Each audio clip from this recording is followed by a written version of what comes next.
Hey, what's going on, guys? Xbox All In channel. Host Sega Forever here, man. Brand new Wrecking Crew podcast, kind of off the cuff today. I actually was supposed to do this next week, but I won't be able to do a podcast next week because I like to do it every other week. It's just easier for me. But I had to do an impromptu one tonight because, like I said, I won't be able to do one next week. And I do apologize because I'm trying to get this show on the schedule. Also, apologize to my brothers. This is going to be last minute. I know I mentioned it in my previous video. Hopefully, we'll get some of these guys to join in. But if they can, I totally understand. Again, the location where I live is a lot farther away than the rest of the guys. So hopefully they'll be able to join in, man. If anything, just to get their input, because we're gonna do something a little bit different tonight. But let me we'll talk a little bit about some off the cuff stuff. And in fact, let me do something really quick. I'm going to mute my mic, guys, and then I'll be back in a few minutes.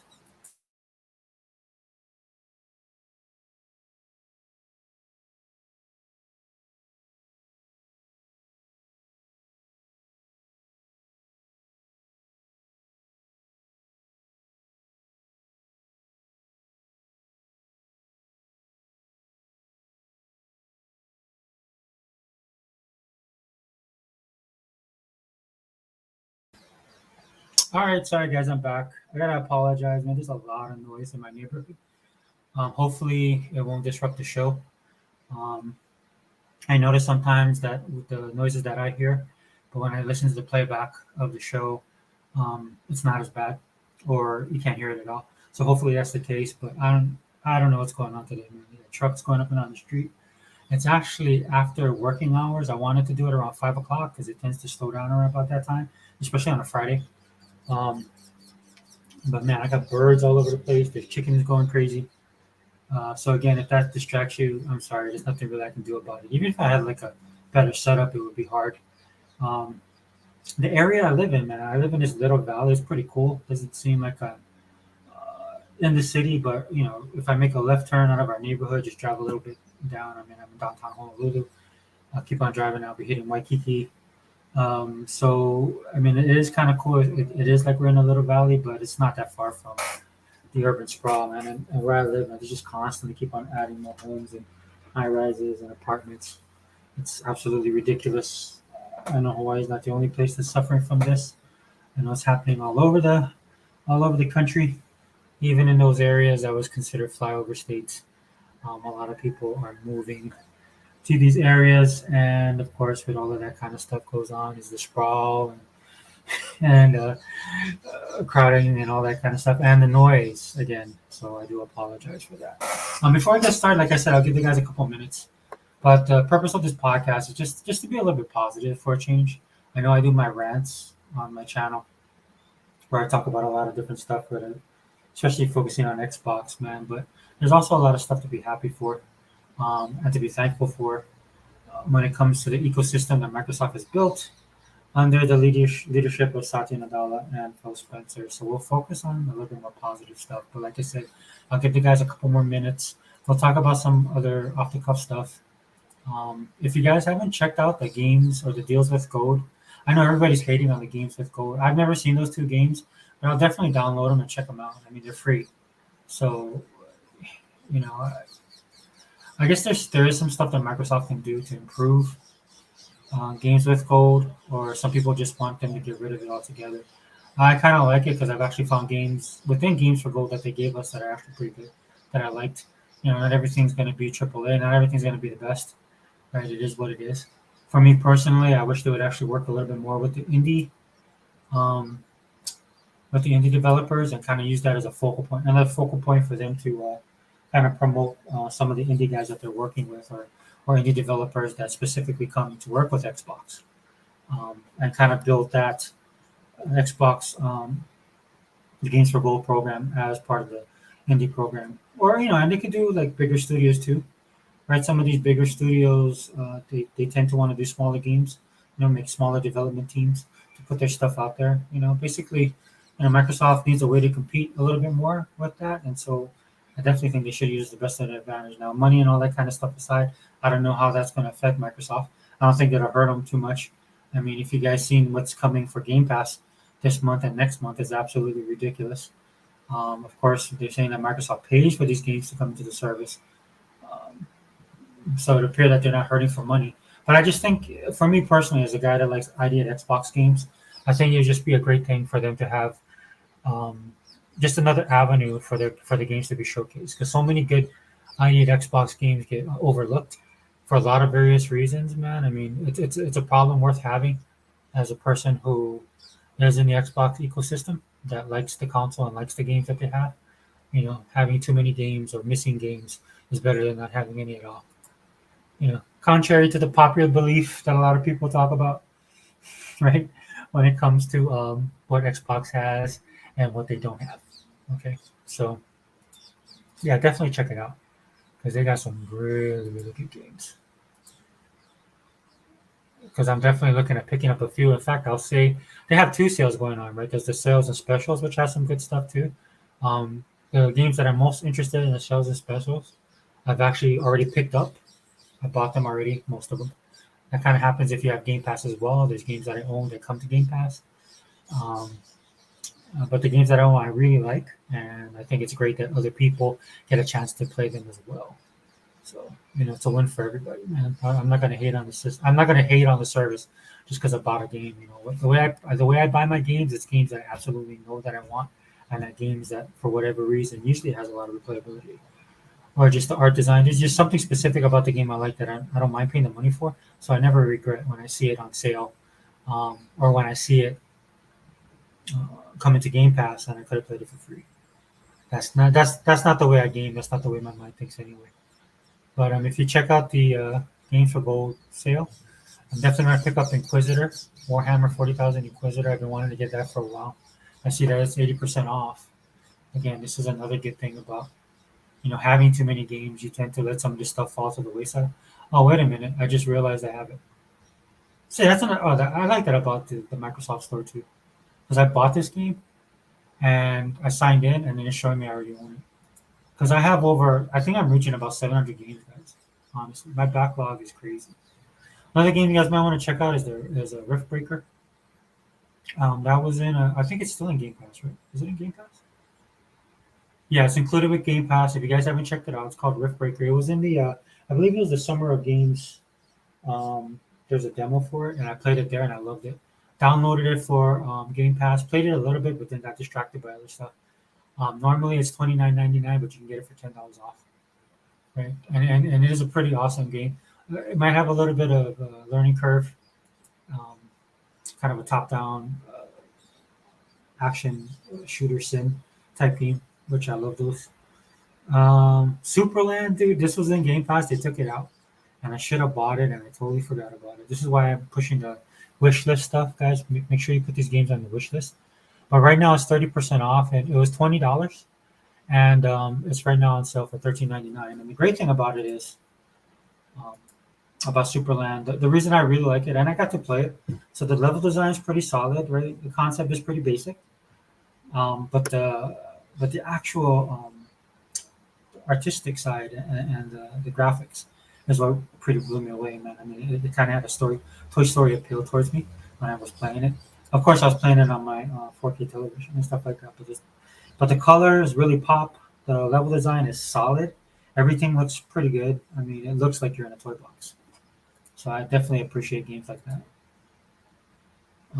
Another game that I wanted to shout out, Empire of Sin, is on sale. I believe John Romero is the guy who is the developer of this.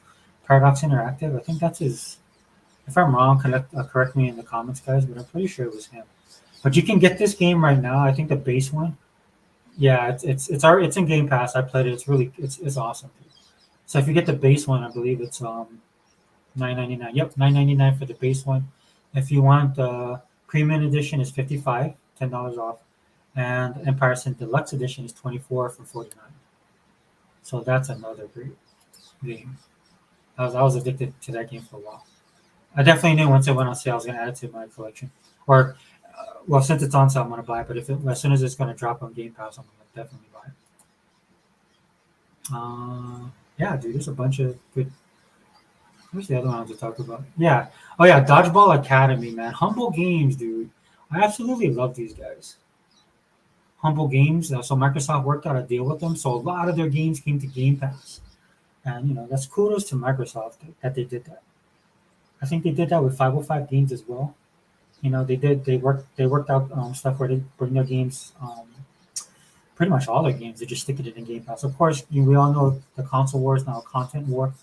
Me and the guys have been talking about that for a while. So they need the content, and having content is great, but having content that's good, and the variety, and having variety that's good. If you haven't played Dodgeball Academy, I highly recommend it. It definitely has an anime style. It's a really fun game, right? It's basically dodgeball. If you guys played like dodgeball from back in the day, right? Any type of dodge, it has that feel for it, updated with an anime twist, and the strategy aspect of the game is absolutely bonkers.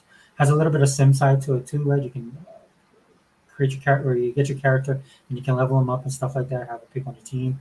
It's really well done, man. I think last year, well, the one thing that impressed me about ID at Xbox for the last 2 years, I mean, over 5 years technically, but over the last 2 years, they've just been putting these games that just hit way above their pay grade when it comes to overall quality. And I'm talking across the board, man. Both longevity, replayability, game design, graphics. Um, just everything, man. This is not the indie games of old, and nothing wrong with the indie games of old, but a lot of the stuff that's getting put out now is just above and beyond what we had back in the day. I'm an old school gamer. I know how it is back in the day with some of the stuff finding hidden gems was one of the fun things, but a lot of the stuff were not of the caliber unless you like the game for one specific reason. But for the most part, it was never really like that. But now you have games like Crystallis and the Artful Escape, Raji, Lost in Random, One Step from Eden, Unsighted, Mighty Goose, Echo Generation, Flynn, Son of Crimson. I mean, Dodgeball Academy again, and I think that's why it would be great if they actually put um, these games within a game, Games for Gold, or not Games for Gold, yeah, Games for Gold, so that something like this on Games for Gold and you get it free. Man, this will be like it'd be great, for the developer. It'd be great for Microsoft, and it'll put more emphasis on indie games. And that's kind of the thing I'm going to talk about in the podcast tonight when we get into the nitty gritty of everything. Oh, yeah, so I don't have to actually buy this. I do own it. I thought I bought it. I already own this game. I think I bought it when it was. Wow, this is only $10, dude. It's check it out on Game Pass if you like it, man. This is such a steal right now for $10. I think I bought mine for like 15. But yeah, don't sleep on these deals with gold. I mean, this month it is really good. They have Call of Duty World War II, one of my favorite CODs that they put out. I really love that game. I still play it to this day. Already own it. Far Cry 4, that's definitely my favorite Far Cry of all of them. Aliens Fireteam Elite is on sale. I believe it's like $14. Let me take a look. I actually saw this game brand new for $10. Oh, $17.99 digital. But Microsoft does it. If you guys want to get some more of those Bing points, man, just you buy stuff in there and then you turn around and you get credit for that. So I mean, when it averages out, you probably get $1 or $2 off, possibly $3. But yeah, man, don't sleep on these games, man. Check them out. Definitely worthy to check out. Hey, what's up, E-Rock? All right, man. So you got E-Rock X.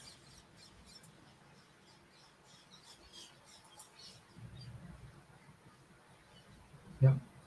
Hey, E-Rock, man. What's going on, brother? Second forever. What's up, brother? Yeah, no, I didn't plan to do one today, but I had to do one today because I can't do it next week. So, Okay, no worries. but man, I've been loving. I saw what you said on Instagram, man. I wanted to touch on that a little bit tonight.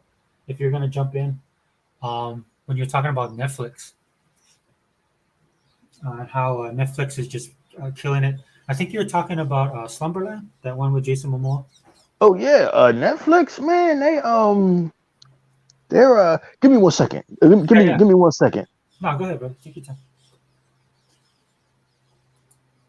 Yeah, so if you guys want to get some great games, man, of course it's the holiday season. I'll be honest with you, this is what I do. I wait a lot of times save up my money, and I'm talking across the board, man. I'm talking like I need stuff for the house, brand new TV, definitely. The only problem is with this year, the Black Friday, and I was talking to Sega, man. Hopefully, he can join us because I want All right. to too. Hey, But hey, yeah, I'm sorry, Sega Forever, man. I tried to explain it. I had to do some moving around, and I tried to explain to people that when you're doing these podcasts, the microphone picks up everything. Hasn't figured out that concept yet. You know what I mean? The I, microphone picks up everything, man. If you snoring, if you fart, the microphone just pick it up. So I was moving around. I didn't need you to hear all of that. dude, I'm gonna tell you something, man. I can't. Right in my neighborhood, I don't know what's going on. It was quiet. Like I had to go pick up my daughter, right? And I was like, okay, man, it's a mellow Friday night. As soon as I started this stream, dude, there's birds now flying all over the place. Some dude is moving something up the road. Got chickens. Uh-huh. It's nuts. I was like, I couldn't believe it, man. I was like, Yeah, I just saw your link, man. I said, man, let me get in here and support my boy, man. We got to support each other, man. But I mean, you always got my support, brother. Whenever you want to go on, man, just let me know, man. You know, get in contact with me. You can get in contact with me on Instagram, man. Let me know, man, and we're gonna always be here for you. But yeah, man. We were talking about Netflix, right? So yeah, I'm a huge. Can you hear me? yeah, you're coming in loud and clear, dude. I'm a huge fan of Netflix. I'm a huge fan of that company. There's very few things I'm jealous of, right? I'm jealous of Gene Roddenberry for creating that first season of Star Trek. I'm jealous of Netflix, man. They started out in Elgato, California, as this company 25 years ago. Man, time flies, and they just sent out they literally sent out DVDs Yep, in the mail to your house, right? yep. And that was their business. That was their business model for years. And then I'll say about 11 or 12 years ago or 8 years ago, they because the whole DVD business, as profitable as it was for them, it began to get bogged down by the fact that they had to keep ordering physical copies of movies from the movie studios, get it out to customers, and customers were actually not returning the DVDs and banging them. So there was huge shrink. There Yep. was huge financial loss on Netflix's part. So I had mentioned to somebody back in 2007, somebody was going on and on about Blu-ray disc, right? And so I said, well, eventually we're going to be able to watch The Dark Knight through our telephone wires. And then, no, you'll never be able to watch a Blu-ray. It's going to be too much buffering, blah, blah, blah. Well, the internet eventually caught up, as you know, to all of that. The internet caught up to all of that right through the phone line, just with just a minor upgrade to your damn your router or your modem. So Netflix took advantage of that, right? And Netflix, what they started doing, Sega Forever, hope I'm not boring you guys. I just find the business model fascinating and why everybody, no matter how much they lie, is struggling to catch up. So what Netflix started doing to expedite this process, Sega Forever, was they've got these like gigawatt servers, right? These mass. It's about maybe the size of a huge microwave oven. They've got these mega powerful servers that they send to individual internet service providers, Comcast and so forth, in every city, in every burb, in every neighborhood, right? And this is why Netflix moves so fast. It doesn't move so fast by happenstance, right? So what they started doing is they said, no. We're going to, instead of sending you DVDs, you're going to stream our shit, right? Yeah. The movie studios are going to send us a copy of their shit digitally, and we're going to stream it to you. So originally, when it started, they had everybody else's content: Disney, Marvel, Paramount. They had everybody else's, Warner Brothers, but they weren't making any money that way. So Netflix finally realized that they had to get rid of everybody else's content, right, and start filming their own content. And so, as Other Zinc likes to always point out, Netflix was hugely in debt, but like being in debt is part of that business. Being in debt is part of the game. They're in a lot of debt, but they also make that money back. These guys film at least 100 to 200 original productions a year, and this is all quality shit. Sega Forever, like an animated classic by Henry Selick, the guy that directed A Nightmare Before Christmas and Coraline, called Wendell and Wild. Fantastic. It was the big hit for them this Halloween. They just did Slumberland. They just did the sequel to Enola Holmes.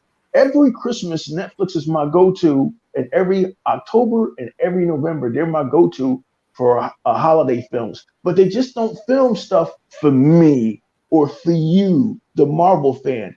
Netflix got global by filming stuff for everybody. People in Ireland who want to see Irish movies. People in Mexico who want to see Mexican-themed programmings.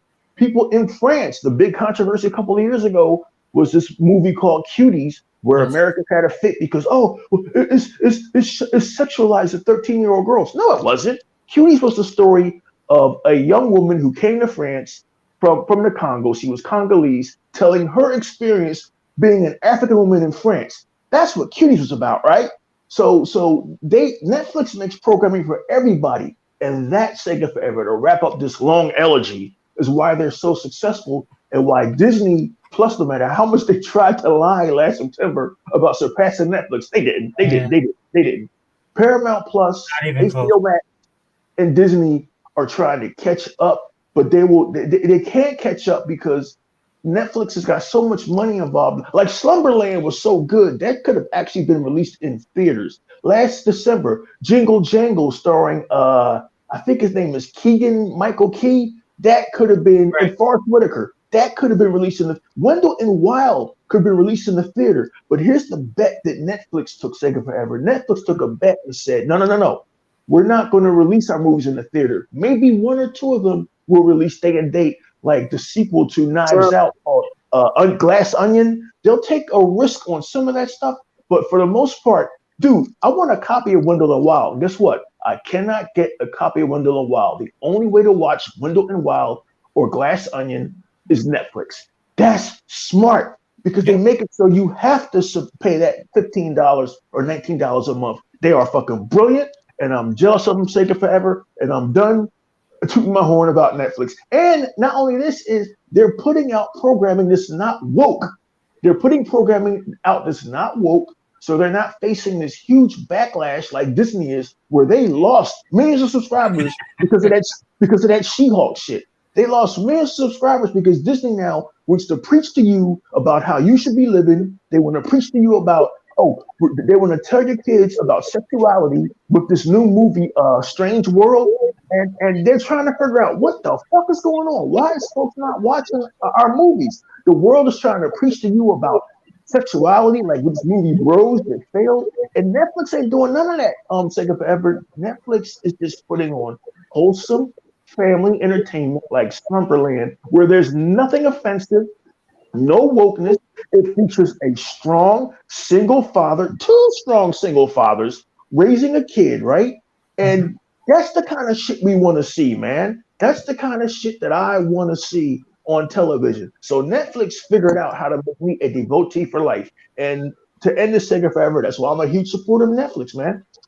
No, absolutely. Hey, what's up, Sega man? Welcome to the podcast. Hey man, I'm just here for like a minute. When I get home, I'll join. I'm still at work. Yeah, no worries, bro. No worries, man. Again, sorry for the impromptu invite, but appreciate it. That's all right, man. Yeah, what's going on? Yeah, we'll be here. What's going on, Sega man? What's up, man? Getting ready to, get off work here in probably about it's like 10. I think it's like 10:30, 10:40. So I leave at 11, but I'll come and join you guys when I get home. I get home in about 15, 20 minutes. All right, we'll be here. I just wanted to say what's up there. What's going on? Everybody good? Oh man, everything is good. How you doing, Sega man? Oh man, I'm kind of upset with myself because I thought the Series S was going to win, but here it was the X. Darn. Yeah, I saw your video, man. I saw the video. Darn, man. Can't believe it. But no, man, that's isn't that great though? Yeah, it is. I'm like, the trolls are mad at me. I'm like, darn, man, the Series X won, man. Darn, they got real, man. Did I get pummeled, man? Man, let me tell you. Why did you get pummeled? Why are they mad? Are they mad because their $500 box got beat by the $500 box that's a better choice. Well, why are they mad this week? I don't know, man. They got mad because I made that video saying that the Series X is #1. That got a couple subscribers, got a couple trolls coming in, calling me all kind of names and stuff, man. That dude, what's his name? Fag Knife? Is that his name? Jack Fag Knife or something like that? Jack Johnny. Yeah, I got him coming in talking shit. You know what I mean? I was like, oh man, They gonna have me come out of retirement, start smoking their asses again. Yeah, man, you gotta come out with I'm gonna start smoking their asses again. Get them, Hunter. What's up? Start catching each one of them by themselves. Like, okay. Yeah, man. Wait a minute, man. You got a direct line to Mr. 100. That's right, man. Oh yeah. Well, hook me up, man. Cause I've known this cat for 5 years. He won't give me his number. He won't give me his address. You never asked for my number. He won't let me. Yes, I did, nigga. He won't let me know what county. He won't let me know what. He won't let me know. Hey, second man. He won't let me. He won't let me know what county he in. He won't let me know what state. You know what county I live in. I'm just messing with you, brother. I'm just messing with you. Oh, man, cool. As I was watching Hundreds video, man, yeah, that sandwich, dude. I made the mistake of watching. Oh my god! I watched that. I'm hungry, man. I have to make Simon. I have to make something to eat. I was so mad. I watched the Colin Moriarty one he did. That was good too. Yeah, that was really good. No, that dude is a joke. Who, Colin Moriarty? Oh yeah, man, that's motherfucker's a joke.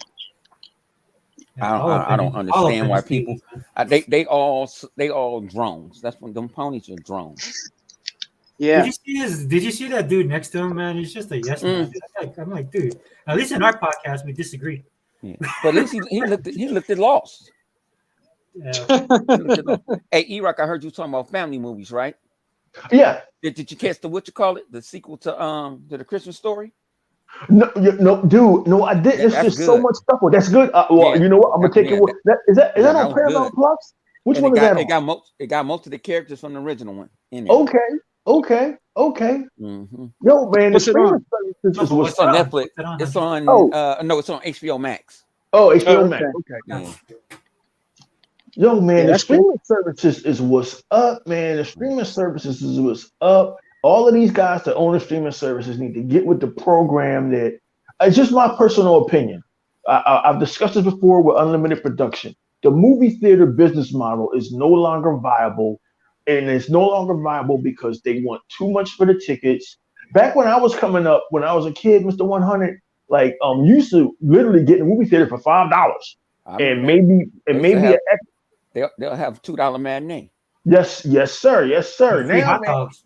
Free hot dogs, free popcorn. Yeah. Yo, now, because all the movie theaters near me, and I live in West Philly in a county called Delaware County, right? Because Philadelphia is right on top of this state. Pennsylvania is on top of this state called Delaware. Yeah. All the movie theaters now are specialty movie theaters. You got to pay for parking. The ticket is $13. Shoot, you got it good. 13. Yeah, a regular spot. Just going to a regular movie is $25 for adult. Now, if you want to go to a specialty one, and you might as well pay for a specialty one that'll sit there and serve you food. Yes. For the movie and get it in a recliner and watch it in, and then IMAX is gonna run you about down in 60. I'll be back, y'all. All right. Yes, man. I'll be right back. IMAX is gonna run you 60. So. Dude, you know what it is, man? It's like the gentrification of the movie theaters. Because in Hawaii, what they're doing is they've consolidated the theaters here and they've upgraded all of them: stadium, seating, IMAX, recliner. Mm-hmm. You get food now, like full-on meals. Yeah. So what it does is they've just upgraded, right? And then you just pay that price. It's nice. Not to the movies anymore. Yeah, it's nice saying forever, but I mean, I forgot who I was talking to or what video I watched. Why would you? Okay, say you got a girlfriend or you and your wife or your ex or whatever, y'all want to go out on a date, right? And you're gonna easily pay damn near $80 or $100 just to go out for two people to the movie theater. When HBO Max they were smart by putting shit like Wonder Woman 1984 and whatever the hell else on day and date, right? And the executive, remember? Yes. And it wasn't the executives at HBO Max that was screaming. it was the movie theaters that was screaming, and it was the actual producers of the movies that was screaming. And it's like, dude, like y'all got to get over this whole shit about the movie theater experience. It's too expensive. You price us out of the market. Some of us can't get out of the house anymore. Like without getting into personal shit, I literally can't leave the fucking house, right? I'm like tethered to the fucking house now, so I can't get out for 2 hours anymore, and neither can a lot of Americans.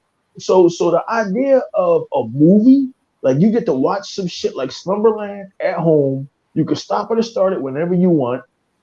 These movies are 2 hours now, so at least when you're at home, you can pause the shit, take a break. You can watch this shit. Dig this. If you got a good TV and a good pair of headphones, the home theater experience is now far superior than the movie experience. They could tell all the lies all they want about. Our Christie projectors are 4K. No, the fuck they ain't. I seen 4K. I finally have a good TV. I've seen 4K. I've seen Lord of the Rings, Rings of Power in HDR10 because I finally this year bought a good TV. You're not telling me that y'all got anything in a movie theater that can match my television set. And I got a bullshit television set. So why would I want to go pay what's Black Adam? I hear Black Adam is dope. I'm waiting for HBO Max to bring that on HBO Max, or I might just I wish they'd allow us to rent it on Xbox, but you got to buy it. You can. You can rent it. It was on sale. It was on sale on the. I think you can either rent it. I know they're not trying to force you to buy it. Yeah, because Tuck, I was gonna gift it to Tuck, the Tuck Master, and I couldn't see. It said buy only. It wouldn't even let me gift it. Oh wow! Xbox needs to work on that because I wanted to send Unlimited the full season because it was on sale. I think they can't do it because of the which color won't allow them. The distributor, like Sony movies never gets you always have to buy a Sony movie. Oh wow! Yeah, but I mean, if you're buying it on Xbox, right? Huh? Yeah, you cannot. Yeah, you can't buy. I just tell people this. This is what I'm gonna do with Tuck. I'm just gonna give him a 25 gift card. Yeah, that's what I'll probably do for Unlimited. Yeah. Because Unlimited, we was talking about because he's starting to watch anime. So I want him since he likes superheroes, I wanted him to watch My Hero Academia. It's got some fan service stuff in there, which you could skip. But they were all on sale, man. Every season was on sale for $4.99. Wow. You can't gift it. So yeah, they got a lot of stuff they got to work on, and I really hope that Microsoft Windows and TV doesn't ever get rid of that service because without going into detail, I'm heavily invested in the Microsoft Windows and TV. Like all my shit is like digital. So I if streaming continues to take off, maybe Microsoft and Windows will finally put their full financial backing behind Windows and TV. Because man, streaming is what's up, man. Streaming is the future. Well, I stream everything. I took my satellite box out of my room. I put it up because I don't like to watch commercials. Mm-hmm. I want to watch when I want to watch something. Mm-hmm. I just keep it on go. You know what I'm saying? I think I got everything but Hulu. And I got two of. I got Apple Plus, Apple Plus and Paramount Plus, free through T-Mobile. Okay. Then I pay for HBO Max, and I pay for Peacock. Okay. Yeah, Peacock is good because they have a lot of the sports that the other streaming services can't get. They the exclusive. They got an exclusive deal with that company WWE. So each streaming service they bring their own thing. Yeah, like Paramount got football on Sundays. It's like them. They all come with something different. Yeah, HBO Max. Like the hottest movie me and Livewire was talking about. He was talking about the other night. It's a I don't know if y'all got to see it. It got Hermosa in it. It's called C. I heard about C. I haven't seen it. Shit is off the chain. That's on Apple, right? Yeah, you can't. Okay. Think about it. You find out they can't see. Oh yeah, they use all their senses. That's Momoa too, man. That's his show too. And they lose all their senses, and you be seeing like, whoa. Okay. And it's kind of like a Game of Thrones in their tone because they got different groups and shit. Even though I ain't never watched that shit, Game of Thrones, but oh man, well, you know what? I can't even. I don't even know what to tell you. I would tell you that House of the Dragons. I was gonna watch the House of the Dragon. I was waiting. I was waiting till all the episodes ended, then I was gonna binge watch it. That's possible. That's doable. That's more doable than binge watching Game of Thrones. It's impossible to binge watch Game of Thrones. That shit was like fucking. What was it? Eight seasons over 8 years or some shit. But House of the Dragons would be a good primer for Game of Thrones because it takes place before Game of Thrones. House of the Dragons was good. HBO Max, man, they keep fucking up and tripping over fucking mega hits and shit. They need to capitalize and keep doing that. You know, they're never going to catch Netflix. They're doing all the right shit. They got they got a mix up. They a black lady took over Paramount. And Paramount owns HBO. And what? All that, yeah. When the fuck did that happen? I mean, not Paramount. Warner Brothers. Warner Brothers. Discovery and Warner Brothers. They own HBO. Yeah. So it's a new person in charge, and I guess if it ain't right, she killing it off. Damn. And you know what? And you know what? A couple of months ago, when this guy David Zaslav took over Warner Brothers, I was kind of because I never heard of this guy before, and I hate when all of these new executives come in destroying shit and trashing shit. Like I was mad at this dude for canceling that Batgirl movie, but hindsight being 2020, if he's on this shit where they're not releasing no shit for DC unless it's quality, then I gotta co-sign on that because Disney, I don't know what the fuck is going on over there. Disney is just putting out anything. Disney don't give a fuck no more. I mean, I've been calling Disney out now, Mr. 100, for like 11, 12 years. And now the rest of the world finally caught up with me and seeing that Disney is trash. I don't know what happened to them because I have all of Disney. Well, not all, that's a lie. I love classic Disney. I love like Peter Pan. I love like Mary Poppins, Bedknobs and Broomsticks, the original Dumbo. You know, the classic Disney shit back when there was magic to this company. But like something happened to them after 2012. After Avengers made $1 billion, something happened to that company. And they just said, look, we don't give a fuck about the quality of shit. We're just going to get it the fuck out there and see who makes money. But now Disney's putting out so much shit. I never thought we'd live in a world where Wakanda Forever made less money than the first fucking Black Panther. I never thought we'd live in a world where Eternals didn't even make a fucking blip on the fucking radar. I never thought we'd live in a world where Obi-Wan Kenobi came and went and nobody gave a shit. That was the thing I was going to get Disney Plus for, but the problem is Sega Forever, every YouTuber put Obi-Wan on YouTube for free. So I watched it on fucking YouTube. I never thought I'd see a day where Andor would come, right? And nobody gives a fuck about Andor. So Andor good. I watched Andor is good. Obi-Wan is good, and especially that last fight with Vader. Yeah, I saw that, but it was incredible. But Obi-Wan, dude, I'll tell you this, man. Obi-Wan just killed the fan base, bro. I'm telling you right now.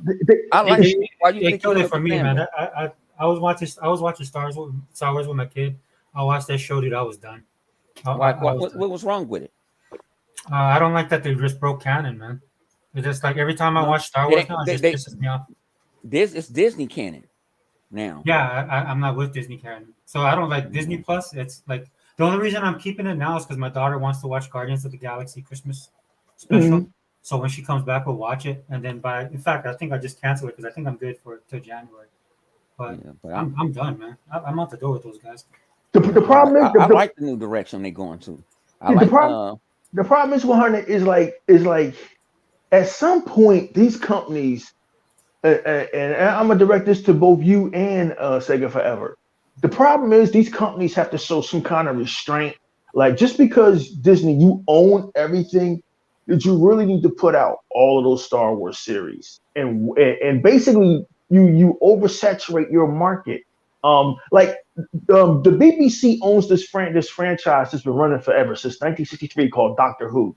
They only put out a new series of Doctor Who like every other fucking 3 years or some shit. They make you wait for it because it costs so much to make. James Bond movies used to come out every 2 years. Now it's every 5 years. They make you wait for that motherfucker, right?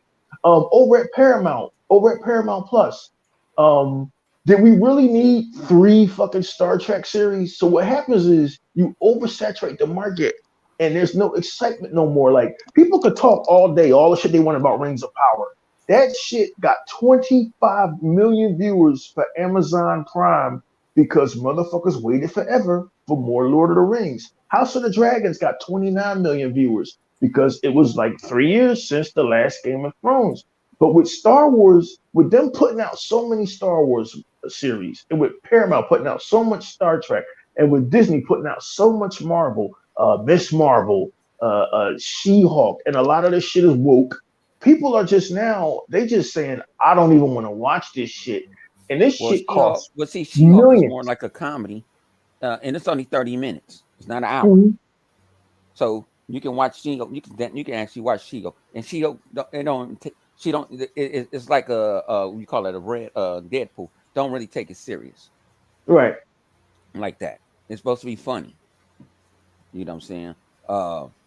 Like you say, the Star Wars. I like the Star Wars. I love it too. Man, I like them all. But I don't, like you said, you talking about, Star Trek. I like them. I like Discovery. That's the flip side. I just started because they put Discovery all the way in the future now. Mm-hmm. He didn't like it when he was in the thing. And people got to understand with Star Trek, it's 3 different timelines. You got the Prime. That's what you got the Calvin, and you got what you call it. The original Kirk, and that that is the Prime. Now, J.J. Abrams got his own shit, and then with Discovery, and it's in another timeline. Well, guess what? Guess what Mr. 100 just did, Sega Forever? Mm-hmm. He explained that shit better than Paramount Plus ever did. Because they don't bother to explain like this fucking shit. Now that's amazing that Mr. 100, I knew he was a Star Trek fan. We never talked. I own all 13 Star Trek movies. I own every Star Wars movie, even the Disney Star Wars movies. Because when they came on sale, I bought all that fucking shit. Dude, I even bought Solo. I bought Han Solo's movie. I own all 13 Star Trek movies. So I know all about the J.J. Abrams timeline and the Prime timeline.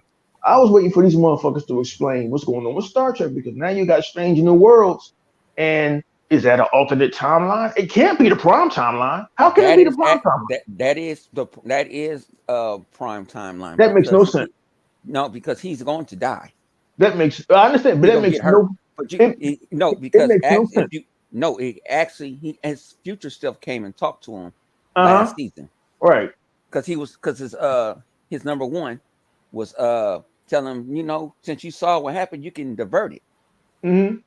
So his future self took him to the future and say, this is what's gonna happen if you don't sacrifice yourself. Right. Here's the problem. And that show is not gonna be no more. I say maybe 2 more seasons of that, and then it's gone. Well, yeah, because Captain Pike wasn't around that long. But here's the problem with Star Trek Discovery. Here's the problem that Alex Kurtzman got him. I know. Sega Forever. Like, damn, I didn't know. I done got fucked up. I got into a conversation with geeks. Just the podcast, dude. It's a pop culture podcast. So we have Unlimited in, but you guys go on.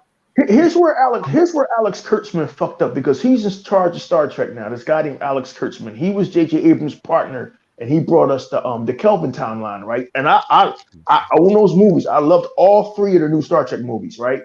I own them. Here's the problem. Alex Kurtzman now does not have J.J. Abrams to rein him the fuck in. J.J. Abrams was a stickler for this shit called canon. And he was like, if we're going to create the Kelvin timeline, we have to adhere to the Prime Universe's canon. That's why in Star Trek Beyond, when Prime Spock dies and he leaves the other Spock, he left this picture at the end of the movie of the original fucking crew. Brings a tear to your eye. Star Trek now is not even adhering to canon, because how can you be a part of the Prime Universe when Captain Pike's Enterprise looks newer than Enterprise fucking 8? It just doesn't make any sense. And now hold on. Let me stop you, Hunter, because I know what you're going to say. They had to update it for today's audience. Bullshit. Star Wars don't do that. Star Wars adheres to canon. So when you see Star Wars Rogue One, you better believe those Star Destroyers are the Star Destroyers you saw in 1977. You bet they even brought back motherfucking Peter Cushing. I don't know how they did it. They brought back Peter Cushing from the grave to be fucking Grand Moff Tarkin. They said if this shit don't adhere to canon, we're not fucking doing it. So Paramount, why did you do some shit? Lieutenant Uhura never said she served aboard the Enterprise before Captain Kirk. She never even fucking mentioned it. She never. See, that's a different. It's a different timeline. Then that's different because Kirk is captain of what you call a ship. A ship called the Farragut when he was an ensign on the Farragut. Yeah. So it's in the what you call it. It's in the Calvin timeline with Discovery. Yeah, no, matter of fact, it is. Matter of fact, it is with Discovery because Pike took over Discovery for a minute. Okay, my dude. Wait. So here's the problem. Here's the problem with all of that, though. That's why, like when E-Rock was referring to Marvel and why they fell. As soon as they said timeline, as soon as they said multiverse, man, I knew it was screwed, right? Because what happens is, yeah, you can do multiverses and you can do timelines, but the problem is they're using it as a scapegoat when they do this kind of stuff. Right, because they're just not these people. Now, I'm not speaking on Star Trek specifically, right? So, but I'll definitely speak on Marvel. The reason why you're having a problem with Marvel is that these people don't understand timeline or multiverses. So what happens is when they're writing something and they write themselves into this corner, which they always do, then all they do is like, oh well, right? And this is why a lot of people can't stand Star Wars, man, because a lot of old school Star Wars fans, like myself, we like canon. It's our Bible. Well, but the problem I have with Star Wars is not just the canon. Okay, I can let the canon go at some aspect. The problem I'm having is I'm a world building kind of guy. Yeah. Right. So what happens is when I watch Star Wars and they do the stuff that they do in Obi-Wan Kenobi, because I make connections with it, right? It not only does it not make sense in the current stuff that they're trying to put out on Disney Plus, it also goes back and ruins the old stuff.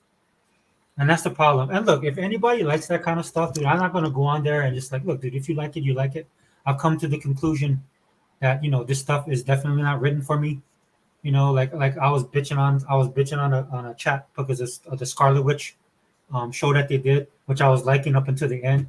And people was asking me. Now, I give you the Scarlet Witch. I wasn't really into the Scarlet Witch. What's the other show? It was a couple of ones I wasn't into. Loki. Scarlet Witch. Loki. I got into Loki at the end. When it started getting interesting, I ended up watching it at the end. Dude, what Marvel is doing, all Marvel is doing, right, is they're just taking stuff and dangling in front of the fans because they know they have a newer fan base that's coming in. Like this, it's like Steeler fans now, dude. I can't identify with Steeler fans now because all I know is we run the football and we play defense and we hate the Browns. That's the three things of being a Steeler fan, right, that I know. Now, when I talk to Steeler fans now, dude, they like him because like somebody like got free agency over, or they know, like in Hawaii, man, it's just as soon as they got Chris Fuamala, there was Steeler fans all over this valley, dude. I never seen nobody with no Steeler gear, no black and gold, no home uniforms, nothing, dude. But once we got like local boys on the team, dude, everybody became Steeler fans. Never was. Hawaii 100, Hawaii is Raider. Dude, everybody is Raider fans. Raider Nation rules Hawaii. You cater to the new fans. Can you guys hear me? Yeah, you're coming in loud and clear. You cater to the new fans and you cater to a new fan base and you try to dangle a carrot out for new viewers at the expense of the old viewers. And I understand the new executives that are in charge, and Unlimited Productions is going to go into this if he has time in great detail about how these writers and these creators now, they hate the old audience. Why? I don't know, because we built these franchises. You cater to the new audience at the detriment of your project. This happened before with Ghostbusters. It happened in 2016 with Ghostbusters 2016. This director named Paul Feig and the writer said, fuck Ghostbusters fan base. Why are you guys so in love with this movie? It happened 30 years ago. Nobody remembers it. Well, apparently they did. Apparently they did. And they left your movie alone like Ghostbusters 2016 had fucking AIDS. I'm not trying to make fun of anybody that's got AIDS, but they left that shit alone like it had a virus. But they went out to see Ghostbusters Afterlife because it adhered to the canon. Now, guys, I'm a bit of a writer, right? Not accomplished, but I consider myself a bit of a writer. Say it forever. All we have is canon. Without the canon, you cannot write effective science fiction or effective fantasy. Now, I'm not saying that, E-Rock, we need you to make a Superman movie. Okay, right away, I already know I cannot do Richard Donner's Superman. I can't touch that universe because I can't do it as good as he did. I got to go in a different direction like Zack Snyder did and make a science fiction film. That was smart. E-Rock, we need you to do a Batman film. Batman has been done, and it's been done by better dudes. It's been done by Christopher Nolan, and it's been done by Zack Snyder. So Matt Reeves said, all right, I'm going to take the guy from Twilight and make him a younger, darker, angrier, less experienced Batman. And a Batman who's afraid of fucking heights. And somehow this shit worked. This shit fucking worked. They also, E-Rock said, this don't have nothing to do with all the other movies. This is his own entity. And Mr. 100, you know why? Because we created the multiverse. We created the multiverse, and now that's because a straight up DC thing, bro. I'm a Marvel fan, and I know that's a straight up DC thing. Because he wasn't doing. But you know what, E-Rock, I tell people too. I tell people all to, even when it comes to video games and everything. A lot of people come in when these TV shows, these video games come out. Their expectations be so high. I go with an even kill. True. Yes. I watched Sylvester Stallone new joint on Paramount Plus. Tulsa. Tulsa. Mm-hmm. I watched the first 15 minutes, cut it off, right? Mm-hmm. Like, man, this shit's slow. Then I saw a preview. I said, I cut it back on. And it was fire ever since. Yeah. Some shows take time to build themselves up. I'm like, man, like, you know, I'm like, people keep your expectation on even kill because when you like, this shit gonna be fire. And it don't be fire, you're gonna be calling them a bunch of motherfuckers. Hey, Unlimited, man, shut yourself out real quick, bro. I'm sorry. Hey, what's up, man? What's we up? Just this podcast.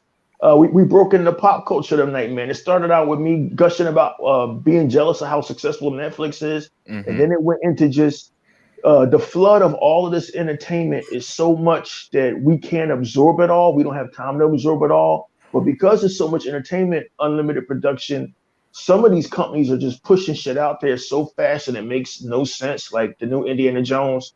It makes no sense why Indiana Jones is 80 years old and still running the fuck out here. I call it Indiana Jones and the enlarged prostate. It makes no sense. Motherfucker must be going back in time or something. I couldn't understand this shit. Mr. 100, Mr. 100, I wasn't even drunk. Hold up, Mr. 100, and then we're gonna let Unlimited listen. There's this site called 4chan, right? I don't know if you heard of it, right? But 4chan be leaking shit. They leaked out in 2014 that Han Solo was going to die, right? And everybody said, bullshit. They're not going to kill. Disney ain't going to kill Han Solo. Shit. They also leaked out the entire plot for Ghostbusters 2016, where the guy is mad at the world that nobody likes him. So he kills himself and becomes a ghost. The actual Ghostbusters logo, and there's a fucking dance number with Chris Hemsworth. We said, no, it ain't. That's bullshit. Shit. Yes, the fuck it was true. So 4chan leaked that Indiana Jones and the fucking the Dial of Destiny or some shit. The lady that's in it, her name is Phoebe Waller-Bridge, right? She's the one. She's a writer, and for some reason, Hollywood is in love with this chick. She's the one that snuck gayness into James Bond and thought she was slick. She turned Q gay, and that motherfucker been straight for 60 years, right? So Phoebe Waller-Bridge is in it as Marcus Brody's daughter. Marcus Brody was the professor who always sent Indiana Jones on his missions. They love each other. So apparently they find this shit that can time travel. So Indiana Jones and Marcus Brody's daughter goes back to ancient Rome. They go back to the Nazis. That's where our friend Mads Mikkelsen comes in, who you guys may know as Grindelwald now. That's where the Nazis come in. Indiana Jones. It takes place in 1969, but it goes back to the 1930s, which is why you see a young Indiana Jones. And supposedly to the 4chan leaks, not only is there time travel, but Indiana Jones' younger version gets killed, is wiped from history, and at the end of the movie, Phoebe Waller-Bridge takes over where he left off to continue Disney's new Indiana Jones TV series. Now, I don't know if there's any truth to any of this shit, right? But the motherfucking trailer confirmed 3/3 of it. So Disney just said, not only did we say fuck Star Wars, not only did we say fuck Marvel, we going for the trifecta. We getting Indiana Jones too. So, hey man, I don't know what to say. Yo, David Zaslav over at Warner Brothers just look like a genius right now. Okay, because he's like, if it's garbage and it's woke, we're not putting it out. So, hey man, y'all speak on this because I don't know what Disney's doing, but apparently they are hell bent to destroy themselves one franchise at a time. The stocks have dropped. Disney has lost millions of subscribers on Disney Plus, and they fired the one executive and brought in the old one. They brought in the guy that started all of this shit. So the original guy, right? Yo, I don't know what. This crap, dude. I think his last name started with a K. Yeah, Bob Iger. They brought back Bob Iger. I would have waited an eternity to see this company implode, like PlayStation, but I did not know. I'm sorry, Sega. I know that's your company, but I did not know that Disney was going to implode like this. God damn! Like what the fuck? They couldn't even get the Indiana Jones music right. They rearranged it. It's like, how disrespectful is Kathleen Kennedy to the motherfuckers? Because George Lucas and Steven Spielberg got her started, right? Kathleen Kennedy, in case y'all don't know who she is, she was the producer on every fucking film since Raiders of the Lost Ark. That bitch was always there learning from the masters. And she went and she took over Lucasfilm and destroyed all that white man shit. Just destroyed all his shit. But go ahead, y'all. I ain't saying no more. Go ahead, Unlimited, man. Yeah. Sorry, guys. I'm just collecting myself. I just woke up. But, man. Oh, my bad, man. We're glad to have you. Yeah. Thanks for showing up. Yeah, no, it's all good. But yeah. This is just something. Yeah, I don't understand a lot of entertainment today. In that, there's still a lot of good stuff out there, but the stuff that like but what the trend is, E-Rock and Sega Forever and 100, man. It seems like the trend is this. Something gets especially the nostalgia stuff that was huge decades ago. Apparently these new writers think they got free reign to do whatever it is. They think what they're writing is better than the original, and they seem and a lot of them seem to just straight up not give a damn about past established for it content. Yeah, past established lore or continuity, however you want to put it, right? Dude, The Witcher lost Henry Cavill, dude. The Witcher lost Henry Cavill, one of the nicest guys. Yeah, no, that's because DC paid. That's DC paid that money for him to stop. Yeah, did you see what he said when he went out? You ain't got to shave no face. They gave him that. They gave him that bad. Yeah. Did you see what he said when he went out the door? If I remember correctly, Netflix didn't have that bag. That Warner Brother bag is bigger than like Yeah, I ain't mad at him. I'm sorry, I'm gonna go. Yeah. If I remember correctly, I remember seeing something where I think his demand was, as long as they respected the games and the books, he was going to stay around. Yeah. And they didn't do that. Matter of fact, it was the opposite. It turns out the writers hated the games and the books. Yes. And at that point, I understand. I understand we all need a job, and you're not gonna love every job you do. But if you hate, you in the wrong. You working on the wrong project basically. If you hate the source material that you're working on that bad, I'd be stuck. You can't get a job on Quoron for the Straight Guy or some shit if you want. You know what I'm saying? if that's the kind of shit you want, you really can't you can't get a job there or nothing, man. So that's just how I see it, man. If they for some reason, time after time, we keep seeing these reports about how these writers would hate. They hate the audiences, and they want to bring quote unquote their audience, which is stupid because it doesn't matter if you make Superman gay. If somebody's not into comic book movies, they're not gonna all of a sudden like, oh shit, Superman kissing a dude, I gotta see this. Nobody says that shit, right? No, you don't. Nobody. If you like comic books and superheroes, it don't matter who you are, you're gonna be hyped for it because that's what you like. And for some reason, they swear up and down. They got this. I don't know what it is about Hollywood and this fallacy that they think if they add a representation, those people are going to come in droves. But the thing is, You could put a woman into any superhero film. My mom is never gonna go to a theater to watch fucking Wonder Woman or you know what I'm saying. Well, Wonder Woman was a good movie, but you get my point. My mom, she don't give a fuck about superheroes, so she ain't gonna care if a woman or a black woman's a superhero. None of that shit, right? She gonna watch her type of stuff. She likes like Young and the Restless type shows, right? So it doesn't matter what they and I don't know why they just so hell bent Sega Forever on thinking that's the way that the path to success to get quote unquote their audience is stuff like that. I can tell you why, man. It's called echo chamber. Yeah. Okay. Good point. Because we do live in an era.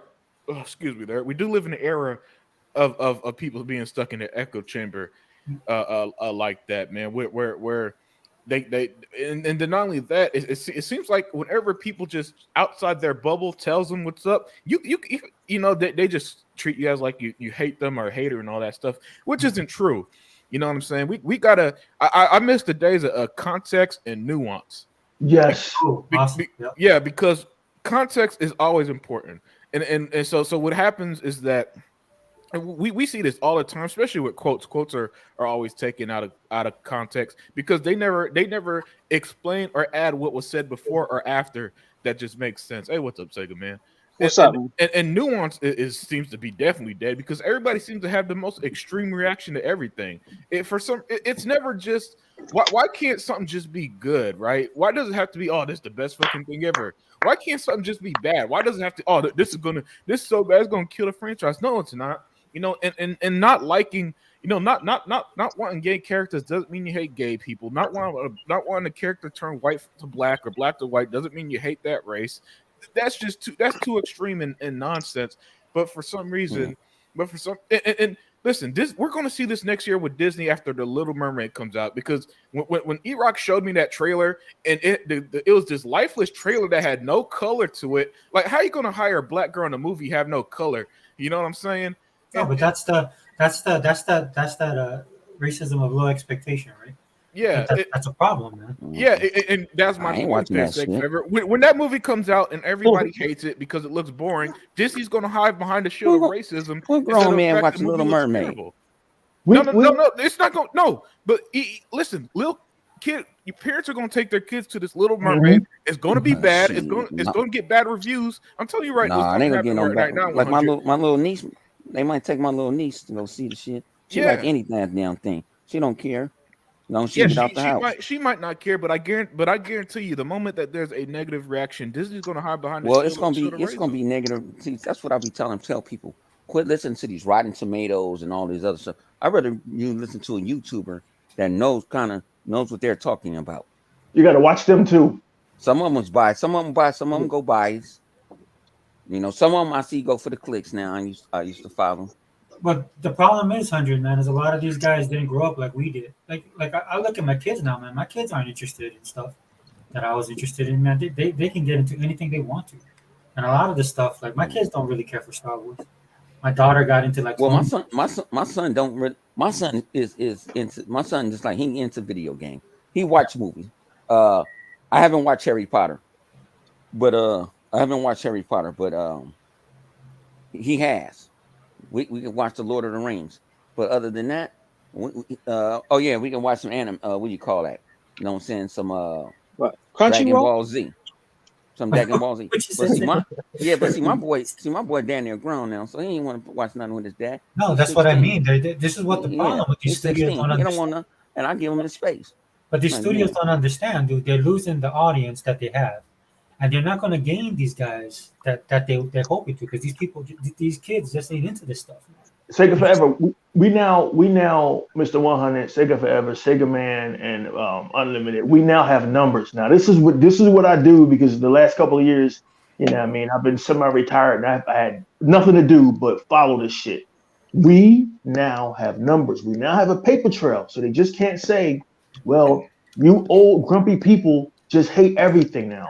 You old grumpy Star Trek fans, you hate everything now. You old grumpy Star Wars fans just hate everything. We now have a paper trail and we now have numbers. We now have numbers as to why Terminator Dark Fate didn't do as well as they wanted it to do. We now have numbers Yeah. as to why Elizabeth Banks, and I love it with Elizabeth Banks, but her new woke version of Charlie's Angels flopped spectacularly. And she said, "You men have to support it. You men have to go see it." Her sexless version of Charlie's Angels, which she took out all of the sexiness because, well, we didn't want the movie to have the male gaze. And well, guess what? Guess who went to go see the original Charlie's Angels movies? Men. So you chase them away, and then you wonder why this movie flopped. We now have numbers of why Ghostbusters 2016 did so bad. But no, guys, it gets worse. We now have numbers why Bros, Hollywood's latest gay comedy that they wanted me to go see Bros. And I said, I don't want to go see two guys grabbing each other's asses. And they got mad at me for not going out to go see Bros. They got mad at you too, Mr. 100. Why didn't you go see Bros? They're scratching their heads as to why you guys didn't go see a gay comedy about two gay men, and it flopped. I ain't gonna watch it. Just like I ain't watch no. Just like I ain't gonna watch no Brokeback. I can't watch that shit, man. Yeah, like my I remember my boy. That's when I was staying in the apartment with my boy. Rest in peace, Don P. Yeah. I was sitting in the living room with the homies. We was sitting there drinking in the living room, and he came on almost crying. And I was like, "What's going on?" He said, "Man, I was watching this movie, and these two dudes start kissing and stuff. And it was a cowboy movie." I said, "Oh, you watching Brokeback Mountain, huh? They broke your back." I said, "Your girlfriend put a dildo and blow your back out." Pour me a drink, man. Brokeback Mountain was not made to go to work. And he had to go to work that night. He was like, "I can't go to sleep, man. Pour me a drink." I said, "You gotta go to work, man." I've never seen Brokeback Mountain, but it wasn't made with an agenda. I never seen it either. Were made with an agenda. I don't want to see it. God, it continues. It continues. Yeah. It continues. Like I say, Batgirl didn't do it because they try to make her bisexual. Why Batgirl got to be bisexual? Why you got to force? Why the LBT with flip saying the motherfuckers with the letters? Why you kind of keep forcing with this shit? There's an agenda. There's an agenda. I get tired. I grew up. I grew up and you was gay. I had a gay uncle. Rest in peace. You know what I'm saying? I knew it was a bunch of gay people. Everybody got a gay person in their family. But I do too. I got two aunts that are they're lesbian. Yeah, so I tell them like I don't really care. So just because you know gay people does not mean you want to watch movies. Yeah, there's nothing wrong with that. Yeah. Now I can see if that. Listen, when Chinese people don't go see black people movies to the point that Disney got to hide Black Panther's face, what do you want? Black people don't come on here and cry to fucking China. So why the fuck do gay people think that straight people are obligated to see their shit? No, sorry. Listen, everything is not going to appeal to everybody. Just get over it and accept this shit. It's okay to make shit for audience sometimes too, but this trend of like turning people gay and all that shit. Sorry, Yo, Unlimited's right, man. It's just Unlimited, you're right, man. I never went to when I go to see like a black movie, I never seen nobody, maybe a couple of white people, but I've never seen like no Chinese, no nothing, man. It's mostly black and maybe a couple of white people, dude. That's the truth, man. Yeah. I think it just depends where you live at. Like out here, you get everybody if the movie is good because it's everybody mixed out here.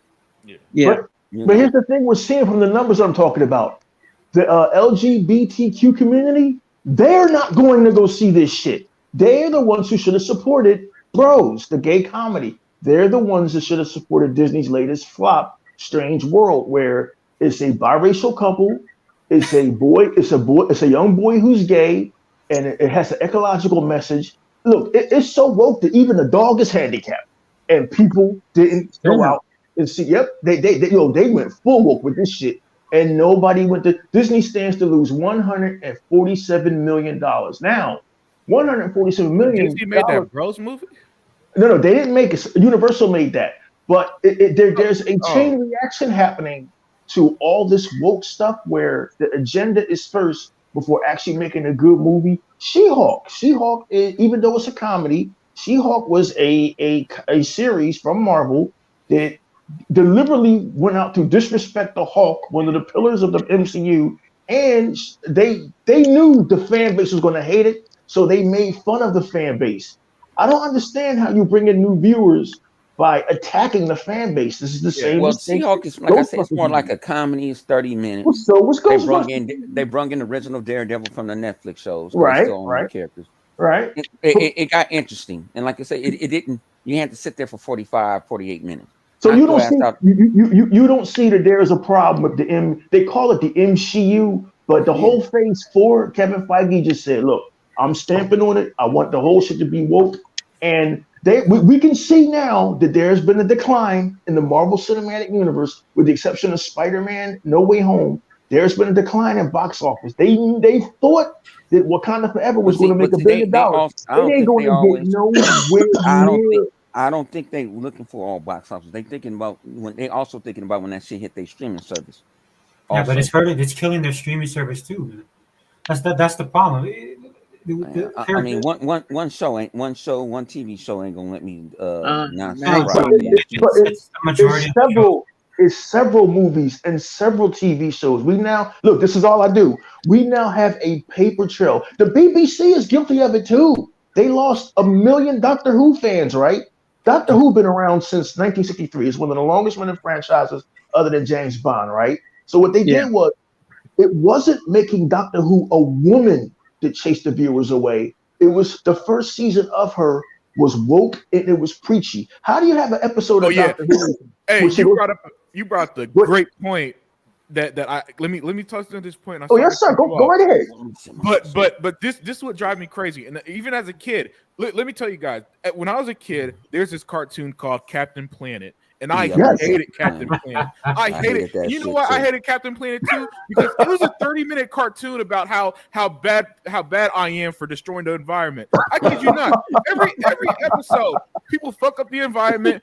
These three, five, no, it was like five people. Like listen, if it was made today, people would call this shit woke, because it was like some white American, a Chinese woman, some African dude, Indian, and I think a Russian, right? And they all put their powers combined to create Captain Planet. And Captain Planet will stop. He stopped the bad guys. Preach. Literally every single episode was this formula.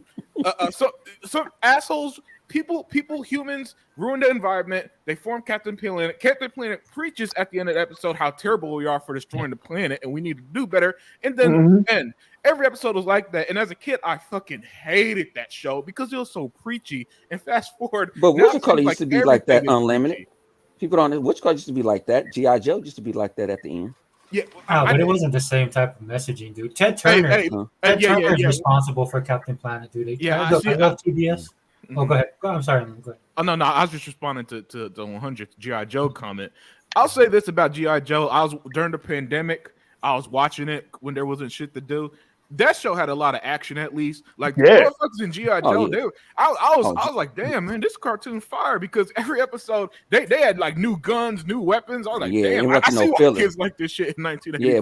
It wasn't no filler. Like man. You had the F-14, then they like Scarlet. The F-14, and then you end up getting another one.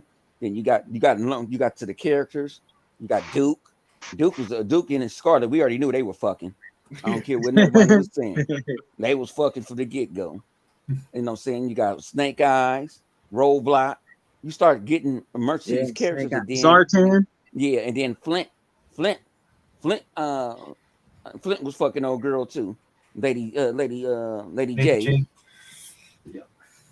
Yo, Unlimited, you remember Hong Kong Phooey? God damn, it went back to 1974. Yeah, man, I'm born in 79. Damn, G. I was born in 79. That's too long for me.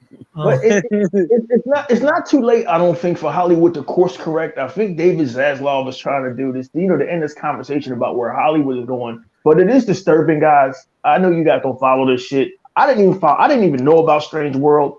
It is disturbing that Disney, one of the most powerful companies on the fucking planet. I hate them, but I'll give them that. Their distributing arm is only matched by fucking Netflix and Warner Brothers. It is disturbing that Disney said, we're going to put in a cartoon, Unlimited production, aimed at kids, where there is an openly gay boy in it, and we're going to put that out. They tried it before early this year with a movie called Lightyear, and they snuck that in there. And Lightyear did one of the worst box offices until Strange World. I think it's disturbing that Star Trek's big announcement for Discovery is we have the first ever transgender and non-binary couple. Well, how about making announcements about the show being any good? How about you make an announcement? But you know what? And what you call it? They don't.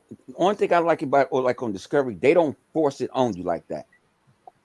Like it ain't. How can I say? I don't know if I'm getting in trouble for this. It ain't too gay. Like that. I got you. You know what I'm saying? Yeah, you see if you see a couple, you see them too. Yeah, but it ain't forcing it on you. Like every 5 minutes they in the bed, down there naked. No, they didn't. You see them fully cold, give a pat or two. Old girl, she just lost. She don't know what the hell she didn't they make 7 to 9? Ain't she gay now when she's been No, she ain't gay. No, she was making messing, out with that black chick. No, she ended up messing with a girl with one of Picard first officers, but they broke up. So you know, like I'm not here. And listen, what y'all said is the crux of the issue that I personally, this is what I have issue is. Preach. Why is sexuality so important? Let's not forget, 7 to 9 was a Borg. Why is what sexual reproduction organs does she even have? She still got all her reproductions. I guess in Voyager they did a good job making her human again. Remember Picard? Remember Picard at the beginning. Remember Picard turned into Clutis. He got all that shit back. Right. That's they right. can resimulate your ass back. Baby, glad Flip ain't in here. Yeah, but hey, man, but the point is, why is sexuality so important? I could understand shit like race and all that because I get it. You know, culture diversity. A lot of it is both interesting and I don't usually have a problem if Native Americans would like to see themselves more. But sexuality is literally praising somebody for who you're fucking. And is that really a big deal? Is that really this big champion deal that's so big we even got to throw it on kids shows? When I see my little cousins watch cartoons, y'all think the shit we got is bad. They have gays in everything with cartoons and shit now, right? And it's just like I just don't understand why. Okay, I can understand culture being important. I can understand race being important. I don't understand why it's so important who you're fucking though. It's like Evox was saying, man. What it is ideology. And I've been telling people this for the longest time. Because people are telling me that once the money starts disappearing, right, they're going to course correct. These guys don't care about that. Disney themselves were busted. Like somebody leaked a video. They had this like a big employee meeting where this lady was saying that was the entire purpose.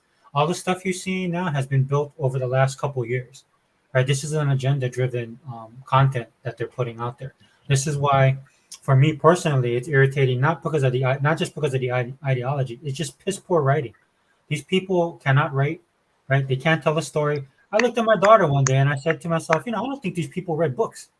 I honestly believe that these people have never read books. These people are growing up on fan fiction, right? On all this stuff that they're getting on the internet, and they've never read like a classical literature, right? So in other words, it's none of the stuff that they have is foundational, right? And it actually shows in their writing. I don't like even to get to the point of arguing like race-based stuff or sexually based stuff and stuff like that. At least, give me a story.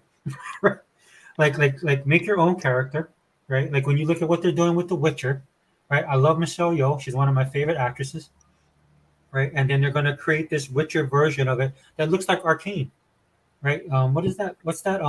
It's that video. It's off of that video game, and I can never remember what it is.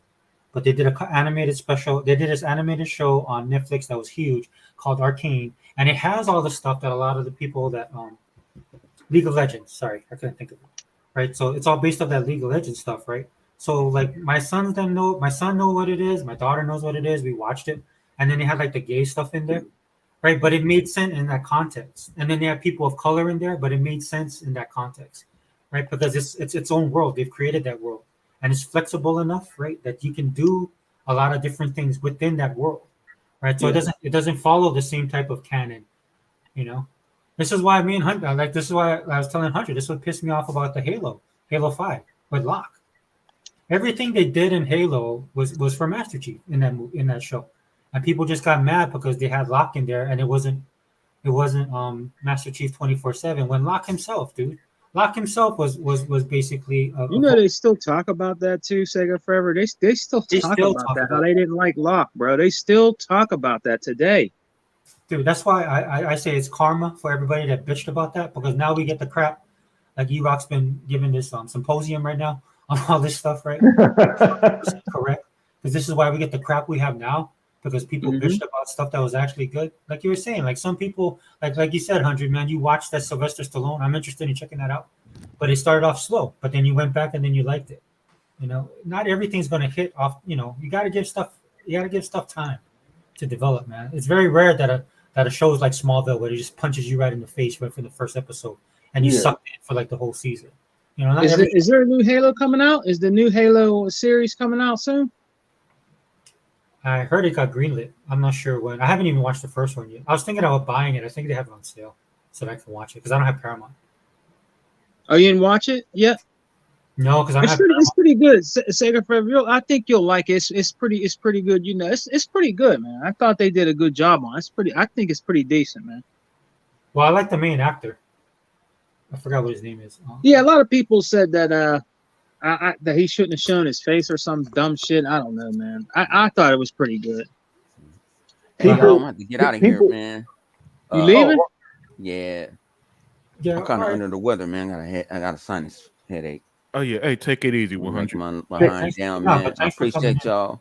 I'll catch up with you next week, all man. Right. I'm all, yeah. And like I said, y'all need me on your shows, whatever. I'm off for the next 4 days. Shit. Damn, What's up, man? that's what's up. I'll always shoot you. I'll always shoot you an invite, bro. Are you Are you doing a show? All right, Hunter. Yeah, I do a show Saturday. Okay, I'll check. You won't on this? Let me know. I'll shoot you a link. Oh, okay, cool. All right, because you 3 hours ahead of me. That's some bullshit. I'm mad. Hollywood definitely has a problem. Entertainment has a problem. You know, I don't know how we got on this subject, but it's something I'm very passionate about. Mm-hmm. But it's not just these YouTubers and there have been YouTubers out there in neckbeards who have bitched about shit unnecessarily. Like they tried to say Birds of Prey was woke. It wasn't woke. They tried to say that The Lord of the Rings of Power was woke. It wasn't woke. There's a difference between having a female lead and strong females in characters versus an institution just deliberately doing shit that you can clearly see is woke. And now all of this stuff has to course correct. Marvel has to course correct like a motherfucker. Doctor Who again. Dude, like I never. I'm sorry, they gotta fire Kevin Feige, dude. That dude needs to go. But you know what? It's over. Here's the thing. They're afraid to fire him because they praised him. They praised him so much for so long because Kevin Feige walked into a gold mine where after the first Avengers, basically they had this built-in fan base, and all Kevin Feige had to literally do was throw shit on the wall, and it makes $700 million. And everybody praised him for being a genius. When there was nothing genius about him, there was nothing genius about you making a Josh Whedon film every year for fucking 10 years. There was nothing genius about that. It's genius to make the Batman. That's genius. This is why the scuttlebutt is, or what everybody's saying behind the scenes is this is why Chapek got fired after he was at that Elton John concert that Disney put on, and then he got the phone call and got fired, dude, because he pissed off the wrong people. And one of those people was Kevin Feige, dude. That dude is feeling himself way too much. And for years. Well, the thing he doesn't realize is that, like you're saying, man, the Emperor has no clothes. He doesn't have the not the Wachowski brothers, the guys that did Avengers: Infinity War. The Russo brothers. The Russo brothers are gone. He got rid of Whedon, right? So everybody that helped him to build this empire, and then he's gonna lose his biggest gun in James Gunn. James Gunn's gonna do Guardians of the Galaxy, and then he'll be over at DC running the whole shebang. It's already happened. Guardians of the Galaxy is done. James Gunn is already over there running DC. Oh, is he? Oh, see. Yep.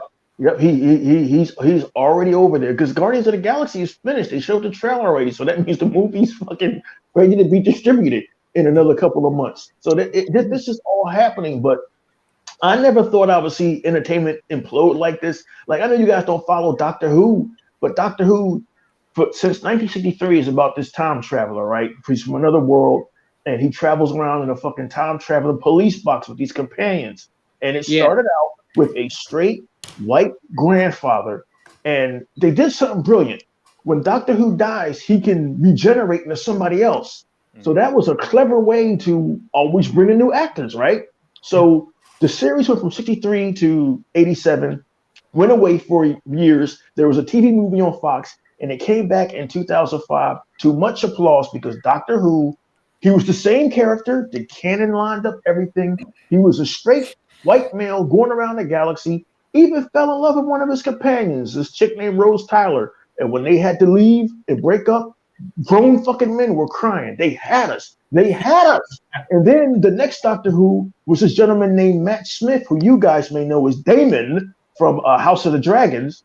He was Doctor Who first, and they had us. They had us until this woman came in, and it wasn't her fault, but all the episodes were woke, all the episodes were preachy, and they chased the audience away, and now they got to course correct. Marvel has to course correct because they are wondering why fucking Wakanda Forever did not make $1 billion.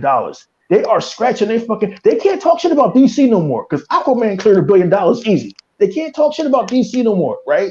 So now it's Marvel that's like in trouble having a course correct. Like, I know Mr. 100 was defending fucking She-Hulk, but that shit is garbage. That shit is fucking trash. Anytime She-Hulk is sitting there telling the fucking Hulk, listen, you don't know what it's like to be angry. I'm angry because I'm a woman, and men are always looking at me and pawing at me. She's telling this shit to the Hulk. This nigga that's been exposed to gamma radiation, right? So they've made the Hulk into a clown. They killed Iron Man the fuck off for reasons I don't understand. They turned Thor into a joke. Who else did they destroy? Captain America is an old man now who abused time travel so he can go back and fuck Becky Carter and shit. And so now what the MCU is doing, Unlimited Production, is forget about the pillars who built this fucking house.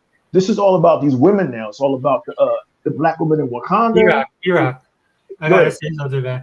Dude, I love it, man, because I know you've been waiting.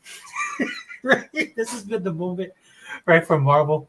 And dude, I'm cracking up because I'm at that point too, man. I'm just like, burn everything down, dude. Burn everything down. Let's have a reset. Right? Do you remember how great Captain America: The Winter Soldier was? That was fucking great. Hey, I will always remember that movie because I had a date that night and she ghosted me. She didn't show up or nothing. And instead of being mad, I was like, you know what? Let me just go to the movie. Saw Captain America, and I was like, damn, that movie is great. That's that man shit right there. Yeah, he went anywhere. That's that man shit. Yeah, like, man. So and that movie was so damn good.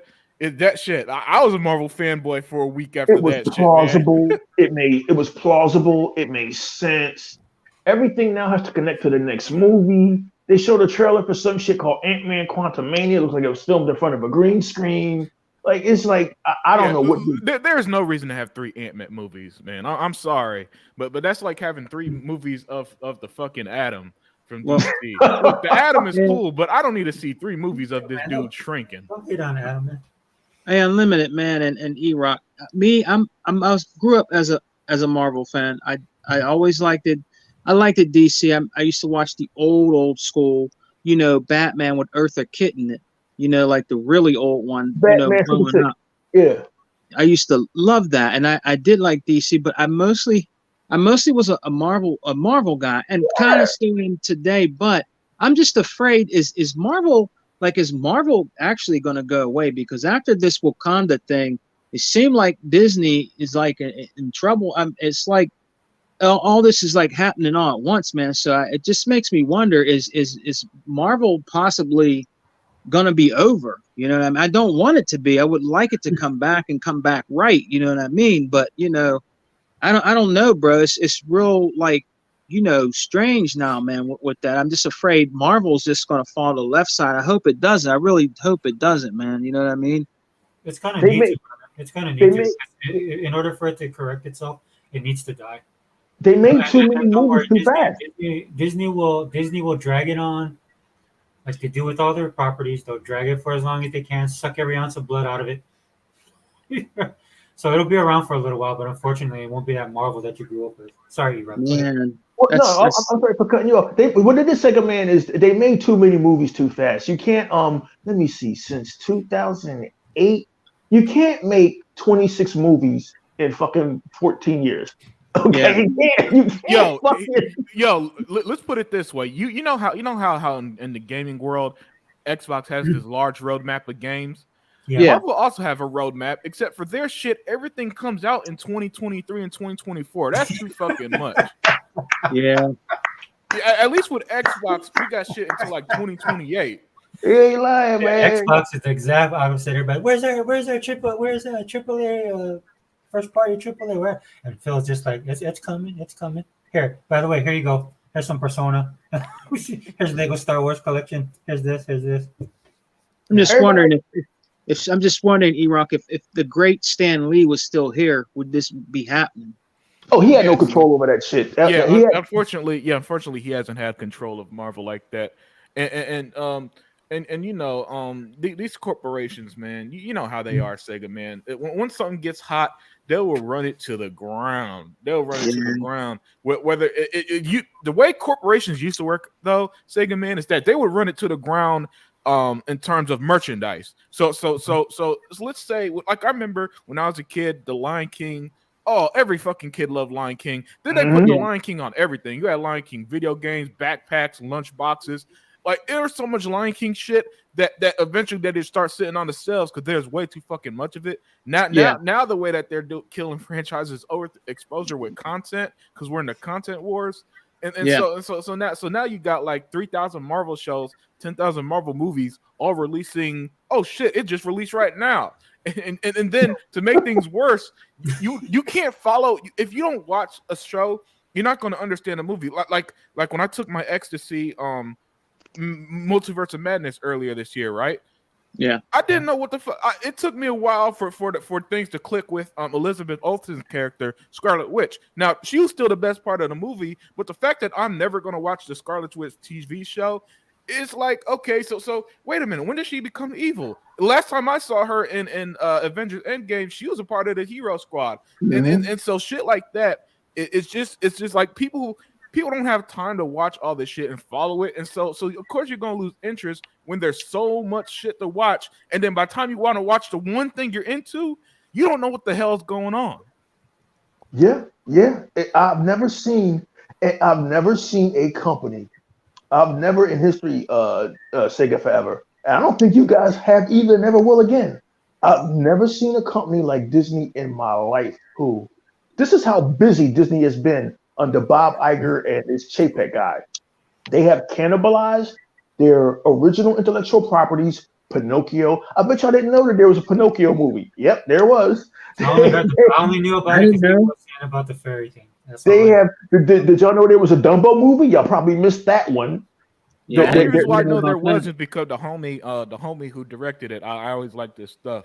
But I didn't watch Dumbo. Yeah, I think. Oh God, what's his name? He did the Batman. He did Beetlejuice and all that too. What is his name? Era. Tim Burton. Yeah, that's right. Tim Burton. Tim Burton did Dumbo, but I didn't watch it because I love Tim Burton, but I don't love him enough to go watch fucking Dumbo.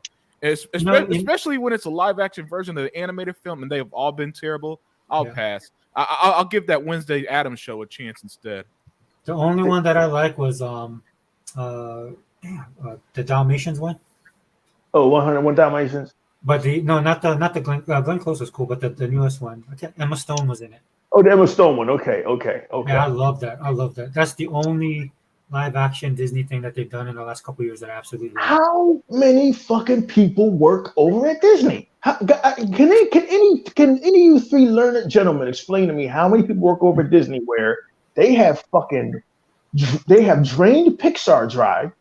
They have cannibalized their own properties. Who asked for a sequel to Mary Poppins? I didn't. They have fucking drained Marvel Drive to where all the A-listers are going now. We have now got down to Power Man, Iron Fist, Shang-Chi, and fucking America Chavez. It's the West Coast Avengers all over again. Hey man, I collected the West Coast Avengers, man. But not only that, unlimited production, they have fucking drained Star Wars completely. Okay, yeah, The Mandalorian, an unexpected hit. Everybody loved it. But did you need a fucking Ahsoka series? Nobody was looking forward to Obi-Wan Kenobi more than me until everybody put the shit on YouTube. And I have to agree with Sega Forever, where I got caught up in nostalgia too. Unlimited production, I like him because he comes at me with a different take this shit. Because nobody was more gassed than me about, oh my God, they got Anakin Skywalker back and it's really him as Darth Vader. But sometimes nostalgia, guys, especially Sega Forever, because I know Sega Man don't follow this shit. Nostalgia can kind of be a letdown because in Star Wars, episode 4 when Darth Vader says, "The last time we met, you were the master and I was a learner." There was some hidden context behind that conversation. I didn't know Disney was going to explore that context and ruin the entire mystery of Obi-Wan Kenobi and Darth Vader not seeing each other since the fucking Clone Wars. Now, apparently, they saw each other years after the Clone Wars. And have you watched the Clone Wars era? The Clone Wars the Clone Wars series? Yeah, I've seen some of it. I heard it was excellent, but really I own all the movies. I haven't really gotten into the Clone Wars, but I hear it's excellent. But like, was there well really the Clone Wars movie isn't that good. The animated series is the animated excellent. series. Okay. But the movies, at least with the animated series, the movies set a little bit of a template, right? And then what happens is when you get into the animated series, it explores it and it opens up that universe. So that's why, to go to your point of Obi-Wan, that's why I was excited about it, because a lot of the stuff behind the scenes was that they were going to expand the with Obi-Wan and Anakin and stuff like that, but expand from the animated series and the Inquisitors and so forth. Yeah, but you guys played that Star Wars game? The Which one one? EA did. It's on EA right now. I have it. I haven't finished. Which one is it? Is it Jedi: The Fallen Order? Yeah, Fallen Order.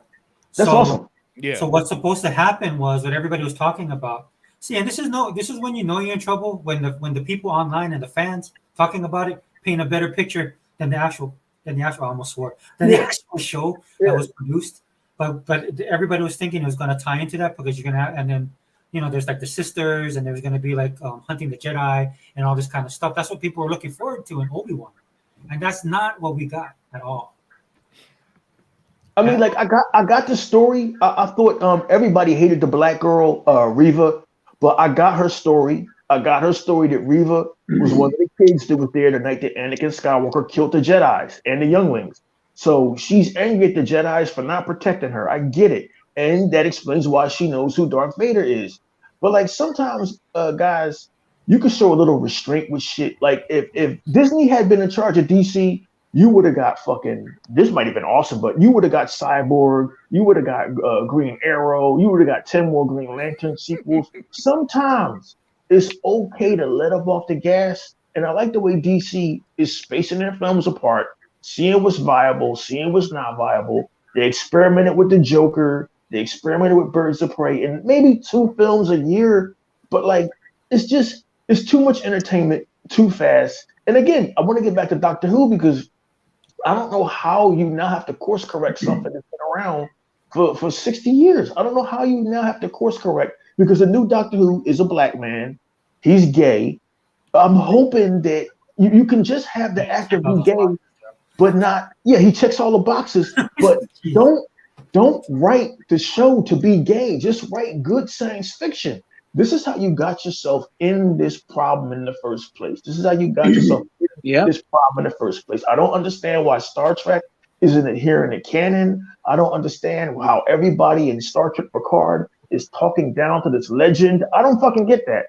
I don't get how fucking in Star Trek Strange New Worlds, you got a helmsman talking down to the captain. Like I don't know who these people are that's writing this shit, but they've learned nothing from the failure of Ghostbusters. They've learned nothing from the disintegration of the MCU. Maybe now they'll learn something from Wakanda Forever. It's not going to get $1 billion. Forget that. Maybe they'll learn something from Strange World being like the worst Disney movie ever, worst reviewed, worst box office. But I don't know. It's like everything now became an agenda, and it's destroyed entertainment. Now, Indiana Jones, if this bitch is in this movie preaching to Indiana Jones, that's going to be the camel that breaks the camel's back. That's going to be the straw that breaks the camel's back. If this bitch is in this whole movie preaching to Indy about the errors of his ways, like, I don't want to fucking see that. You ruined this fucking character for me. And all we have now is those 4 movies, unlimited production. Mm-hmm. Yeah. And unfortunately, it seems like nobody learns their lesson in Hollywood. They just double down. Well, this is an issue in general. This isn't just a Hollywood issue where no matter how wrong somebody is, instead of just saying, "Hey, I fucked up and I'm going to do better," and try and genuinely try to do better. They just double down. They throw whatever ism they could find. So if it's a gay dude, they'll say you're homophobic. If you're black, they say it's racism, and most of the time it's not, you know. And then just hide behind that shield while they watch their quote unquote master creations just die and flop and kill long established series, right? And you know, and it sucks. You know, it sucks because people grew up on a lot of these things, and they cherished it, and nobody wants to constantly see what they like bastardized for the sake. And then here's something that's always just baffled me.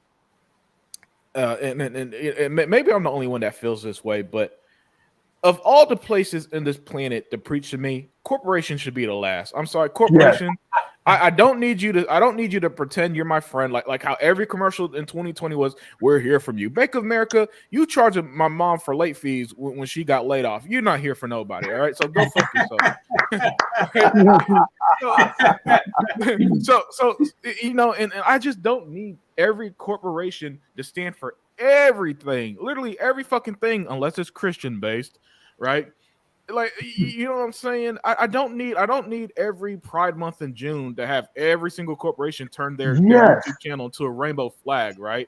Listen, dude, man, Microsoft is one of the worst. What is that? Microsoft is one of the worst, dude. They don't. Yeah. Hey, there was like a 1037.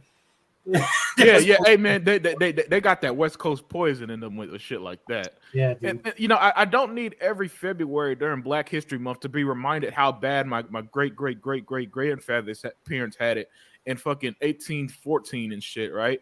I already did. I grew up. Listen, listen. When I was growing up, every summer, my dad would make me read a book before I go out and play. I already know this shit. Right, so I already knew it from the way he raised me. I don't need corporations to be like, well, in 1914, your great grandfather got beat by white folks, and we're here for you. How are you gonna fix that? He's been dead for 200 years. You know what I'm saying? So I don't need I want my entertainment companies to just entertain me. And entertainment is creative stories, unique characters, and interesting world. It's not placating to some fake desire that I listen. I've never been a black person, Iraq, in my life, who talks the way black people be talking in these shows. Like there's this show on HBO called Insecure, right? And I watched one episode and I dropped it after that because these two black women were talking and they were saying some shit like our oppressors. I'm like, wow. I grew up. My family is black. I've never once heard black people talk about white folks saying, my oppressors at work today. They really got on my nerves. No, never. They just say, I had a fucked up day at work. You know what I'm saying? It's just here in Philadelphia, our oppressors are the gas company. So I don't know what the fuck they talking about. I don't know what the heating company. I don't know what they talking about, man. You know. So when I saw that one episode of Insecure, I was like, okay, I can't watch this. Sorry, Hollywood. I don't know what bubble Hollywood lives in and how people in Hollywood talk to each other, but nobody talks the way that these people talk. Nobody always. I see this shit all the time.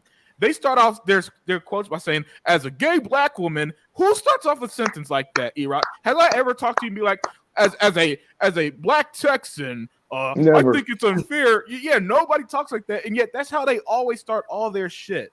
Yep. You know what the word of the day is, man? Especially where in my neck of the woods, it's a colonizer. That's the colonizer. Yeah. Word of the day now, dude. Every time I turn around, everybody, and you know what gets me right? It's usually said by somebody. Look, I love my people, man. Right? But usually said by somebody whose vocabulary, like, look, Iraq is a very eloquent man. Yeah. So if he says a word like that, I am not surprised. But usually, the people that say it the most is somebody that their vocabulary is very limited. So or they saw it in a tweet or Facebook post and then base 100% of their views off that shit. Dude, it blows my mind. Like, I'll look at some of my cousins. I'll be like, dude, where'd you learn that word from? Like, when I was younger, we had speak and spell. So.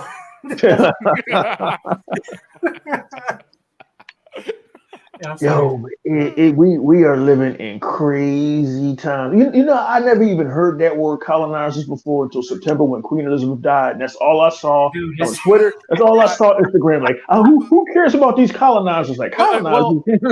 Again, by the way that I was raised, I heard it a lot. Like, for, I mean, growing up, my dad, just if you don't mind, and why, I love my parents so much.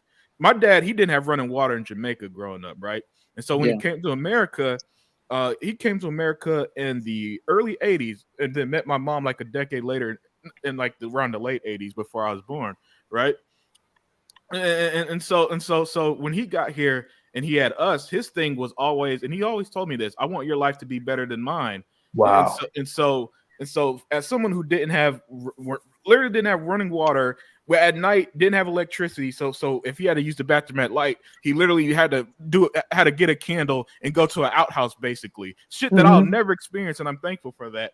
But the point I'm saying that is that I'm thankful that even though as a kid I hated reading about shit, and I've heard the term colonizer all the time, but again, that's not entertainment. Why does my entertainment need to say this shit? You know what I'm saying? I didn't watch X-Men cartoon growing up, and they're like, listen, even Magneto wasn't calling humans fucking colonizers in the X-Men. Yeah, that's right. And he hated humans.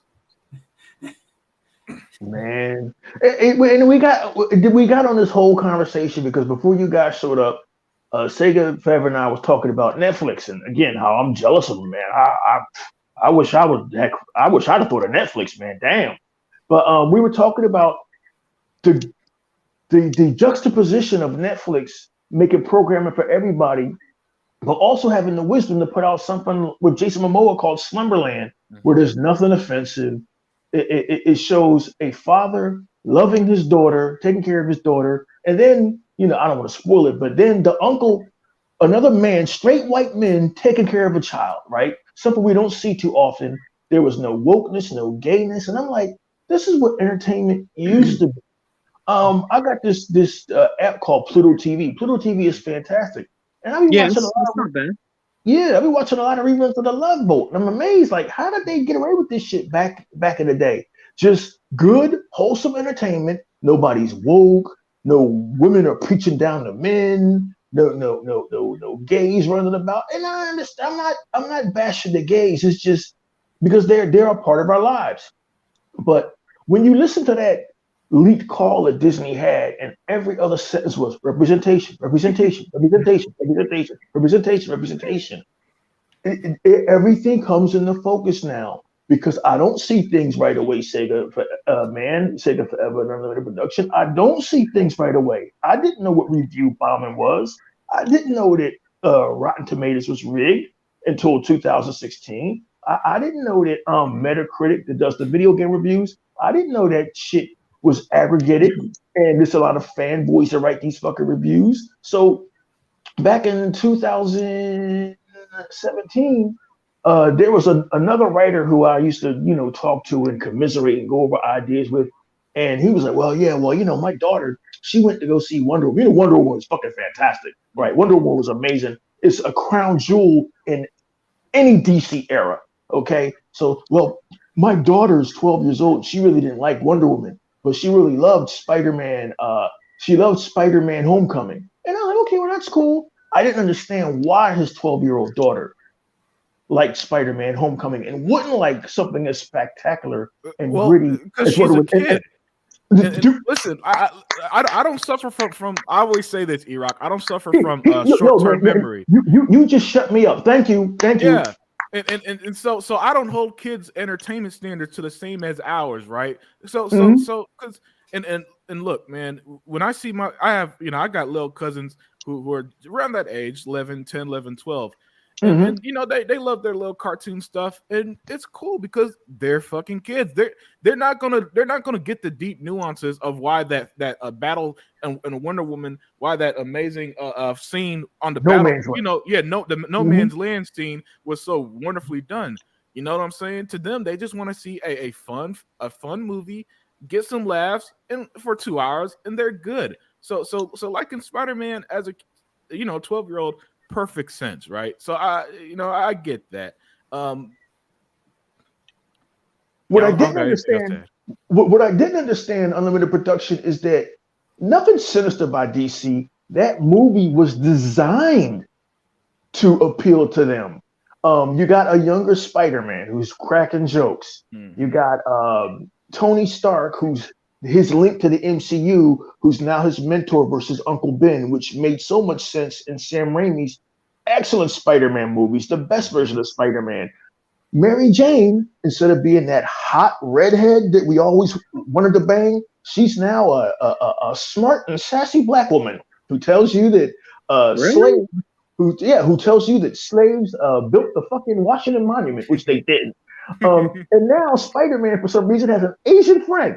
And I didn't get it for years, guys, because I got life going on. I'm working, I got life going on. I didn't put the clues together that Disney designed this movie to appeal to an audience that wasn't me. My audience loved the Sam Raimi film, Sake of Ever, because it was comic book accurate.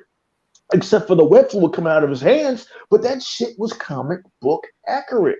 I didn't get why Batman vs Superman, the world supposedly hated that movie, but loved fucking Captain America: Civil War.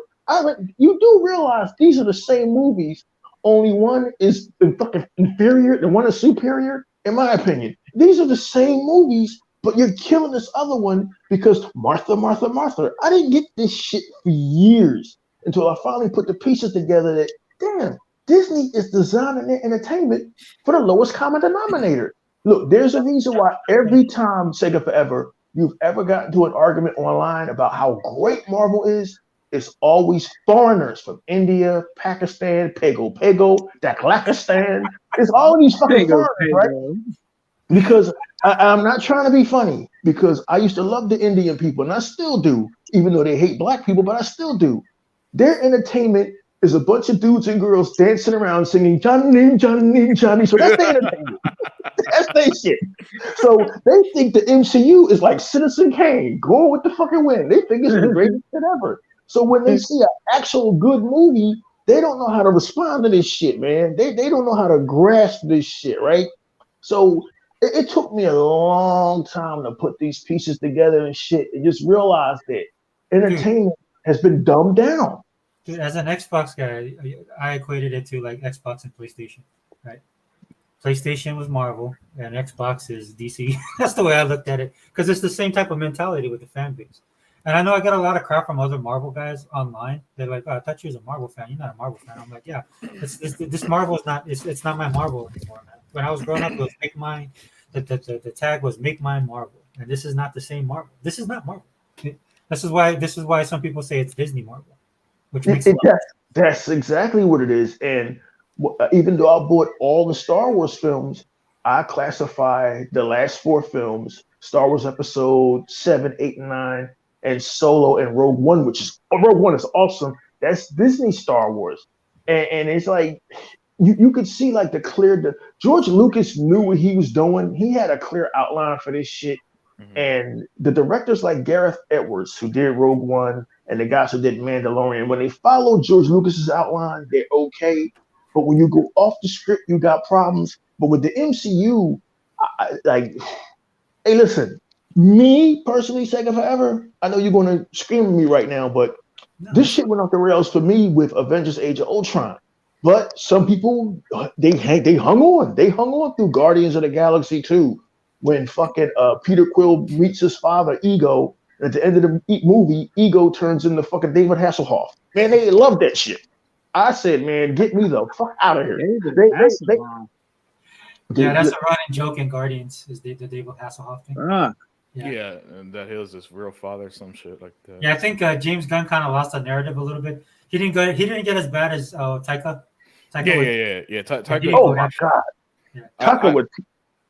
Yeah, I tried to warn people about that Thor movie, because I'm the only one who hates Thor Ragnarok. Everybody else seemed to love it, and I've been telling people since I saw that bullshit movie, Thor. This Thor shit he's not funny, he's not corny. The jokes are too much. I was trying to warn people, and then when Thor 4 came out, and it was exactly as I told them, I wasn't surprised, but hey man, I rarely rub shit in, but I was kind of rubbing it into people's face with Thor 4 earlier this year because I saw that shit coming with Thor 3, and they turned that shit to like fucking 30. When the second Thor came out, I was hoping that they would. In fact, they got one of the guys who worked on Game of Thrones. Yeah, he was a director. Yeah, so I thought what I was hoping they would do was they was going to explore the 9 realms because that's where I really love Thor from. I like Thor more the fantasy aspect of Thor. Yeah, same here. Yeah, so that's what I was hoping they would do. I thought they were going to go into the 9 realms, and then I was hoping they would do a War of the Realms that would lead to the War of the Gods. That's what I was hoping that they would do, but they skipped all that. I know part of it is because why do something interesting like that, like War of the Gods, when you could have him get hit by a ball? or have him gained a bunch of weight and have to get back in shape, or now Jane Foster's running around and I heard, and please feel free to correct me here, Sega Forever, that in Thor 4 they did have Jane have cancer, but it wasn't done nearly like the comic. I love that comic run because here's the thing that I love about Jane Foster in the comic: it was always temporary. Her story was always meant to have a beginning, middle, and end where she accepted her fate with her cancer diagnosis. And so when it ended, Thor was back to being Thor. I'm cool with that. I don't know what the fuck that Marvel is doing with this Jane Foster shit. Well, it's the what they call that, the Mary Sue syndrome with a lot of, especially the Marvel side. This is why you can't identify. This is why I hate.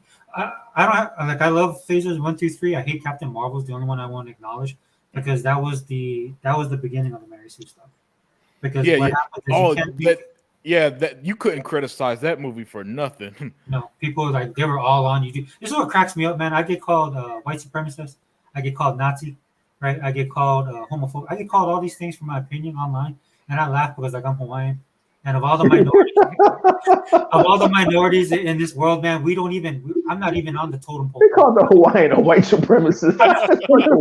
I'm like buried underneath the totem pole. Hawaiians are so we're so bad. Like we could give Native Americans, a couple of Native American tribes to run for their money. That's how bad.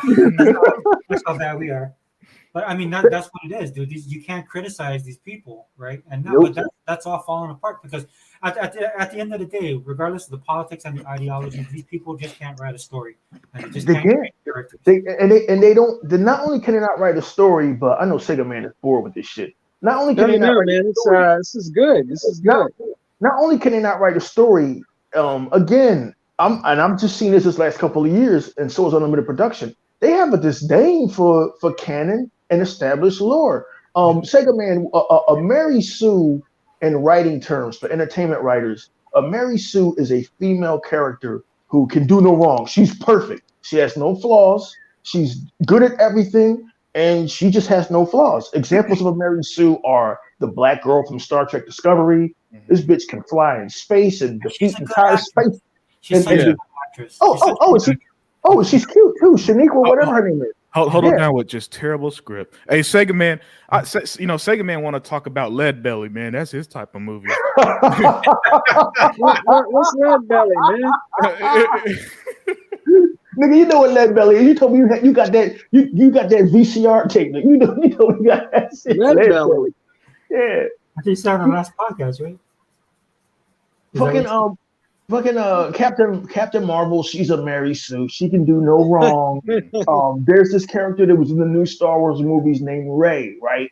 And in Star Wars Episode 7, The Force Awakens, everybody fell in love with Rey. I know I did. She's the scavenger. She's cute. I was a Finn dude, so I didn't like that trilogy because I will die on this hill. My nigga Finn should have been the protagonist of that damn trilogy. You know why? You know why? You are my fucking dude. Do you know why they did that? Why?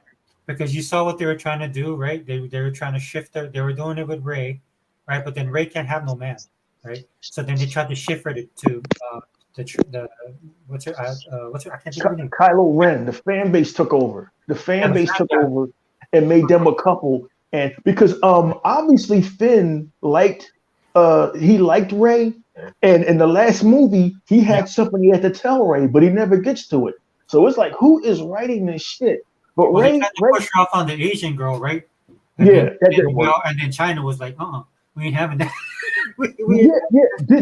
Disney's creative decisions are dictated by China. China don't want to see black people.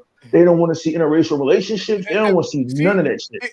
That's why I don't need corporations preaching to me. Imagine telling me I'm a homophobe and you base your decisions off of fucking China. Yeah. Thank you. Ray was a Mary Sue because if you follow the Star Wars mythology, almost every one of those Jedi Knight shit, it's all fucking fantasy and shit. They would sit here and tell us Ewok is all fantasy, yeah, but adhere to some kind of fucking template of what makes sense, like George Lucas did. Apparently, these Jedi Knights. Sega man, have you ever seen Star Wars? Or am I wasting my time? No, man. I seen when I was younger. I seen all the old Star Wars. Okay. Empire Strikes Back. I seen all those. Well, then you understand that Luke Skywalker was trying to be this thing called the Jedi Knight, right? Right. Yeah. So we went on a journey with Luke Skywalker and his father, Anakin Skywalker, who was Darth Vader. These guys, we saw them fail. We saw them stumble. We saw them get their ass kicked. We saw them learning how to be badass until they became badasses. Well, in the new Star Wars movies, this chick Rey, she can do everything. She can move rocks. She can fly spaceships. She can kick my ass, your ass, Sega Forever's ass. She can beat the Emperor. All of this shit, and it just made no sense. And the fans who were in love with her in the first movie turned against her. We see the Mary Sue again in Wakanda Forever. Every black woman is a genius. Every black woman can fix a car, change a tire. Every black woman is a scientist. Hollywood, and this kind of piggybacks from our discussion last time we did the show. But Hollywood view of women really bothers me at its core because it's constantly telling women that they're not good enough unless they're essentially men, and I just think that's terrible way of doing any type of storytelling or writing. Why can't the reason why I defend the second Wonder Woman movie is because I love the fact that she fucked up and she tried to do right. Her selfish wish to get Chris Pine back. She had to realize, and it's called a story arc, people. She had to realize that these wishes were the source of the issue. So she had to sacrifice. The one thing she wanted back was the man she loved to save the world. I love that. You're not perfect. You mess up and you do better. That's a great story for life in general.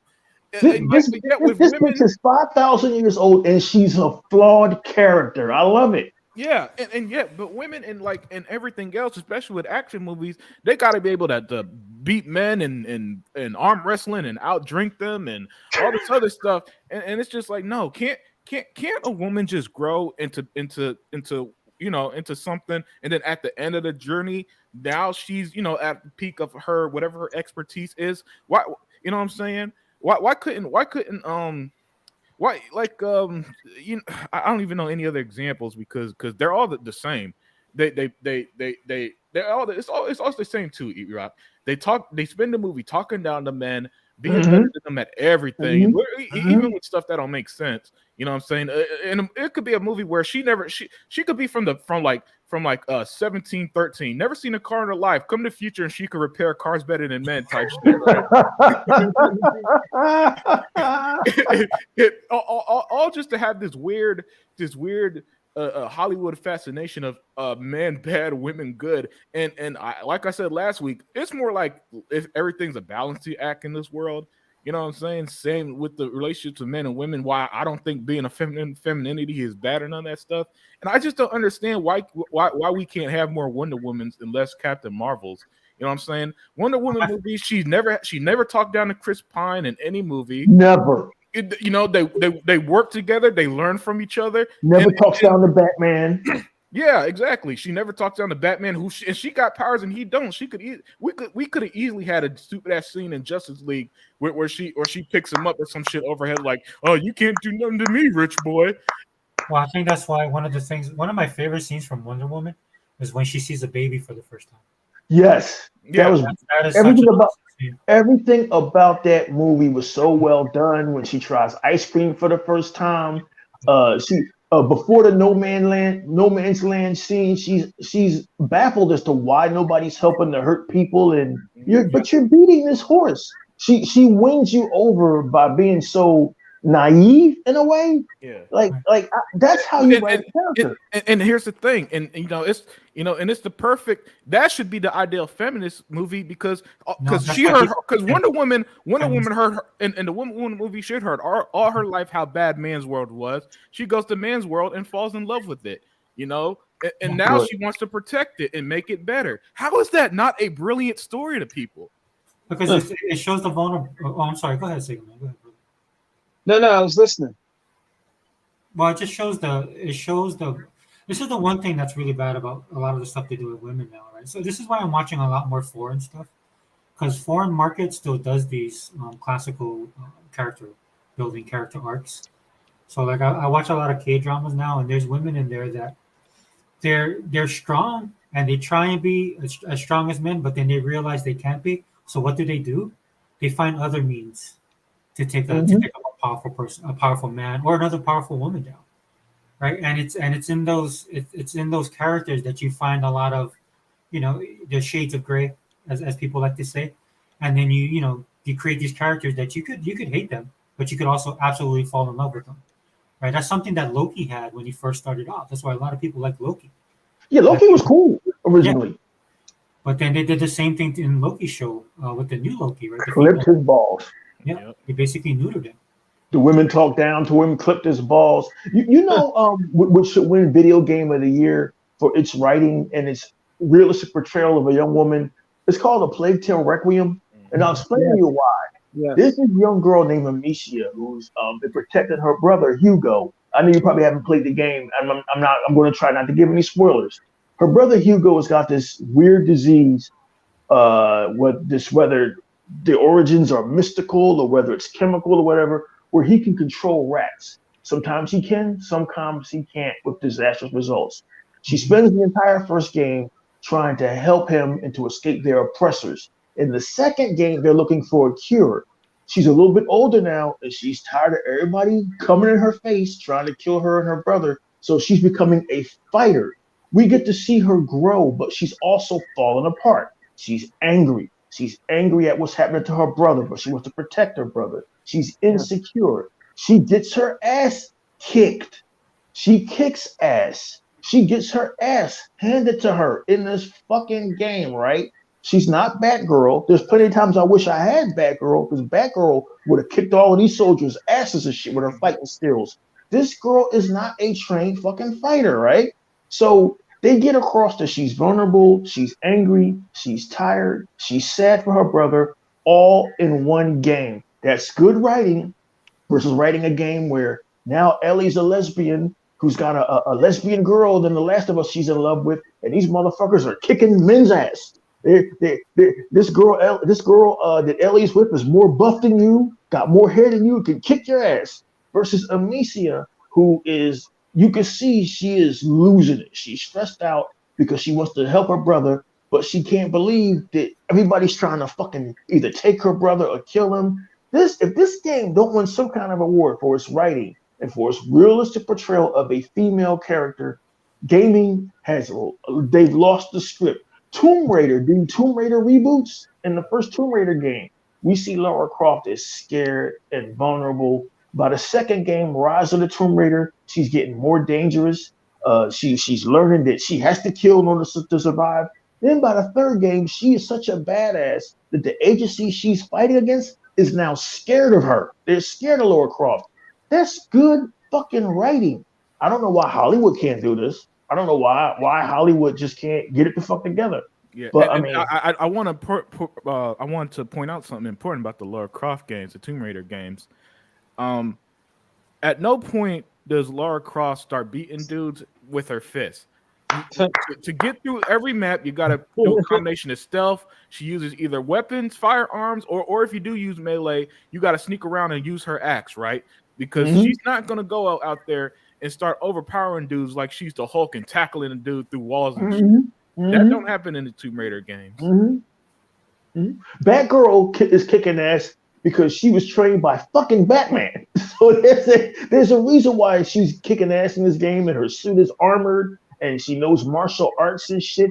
It's plausible. You can believe that this little girl is whipping these motherfuckers' asses. She even says it. Oh, that was a nice workout. Is she like the Oracle, Barbara Gordon? It's Barbara Gordon, right? Yeah, it's Barbara Gordon, but I think in this game she may have been called Oracle, but not the handicap Oracle. Like no. oh, go ahead.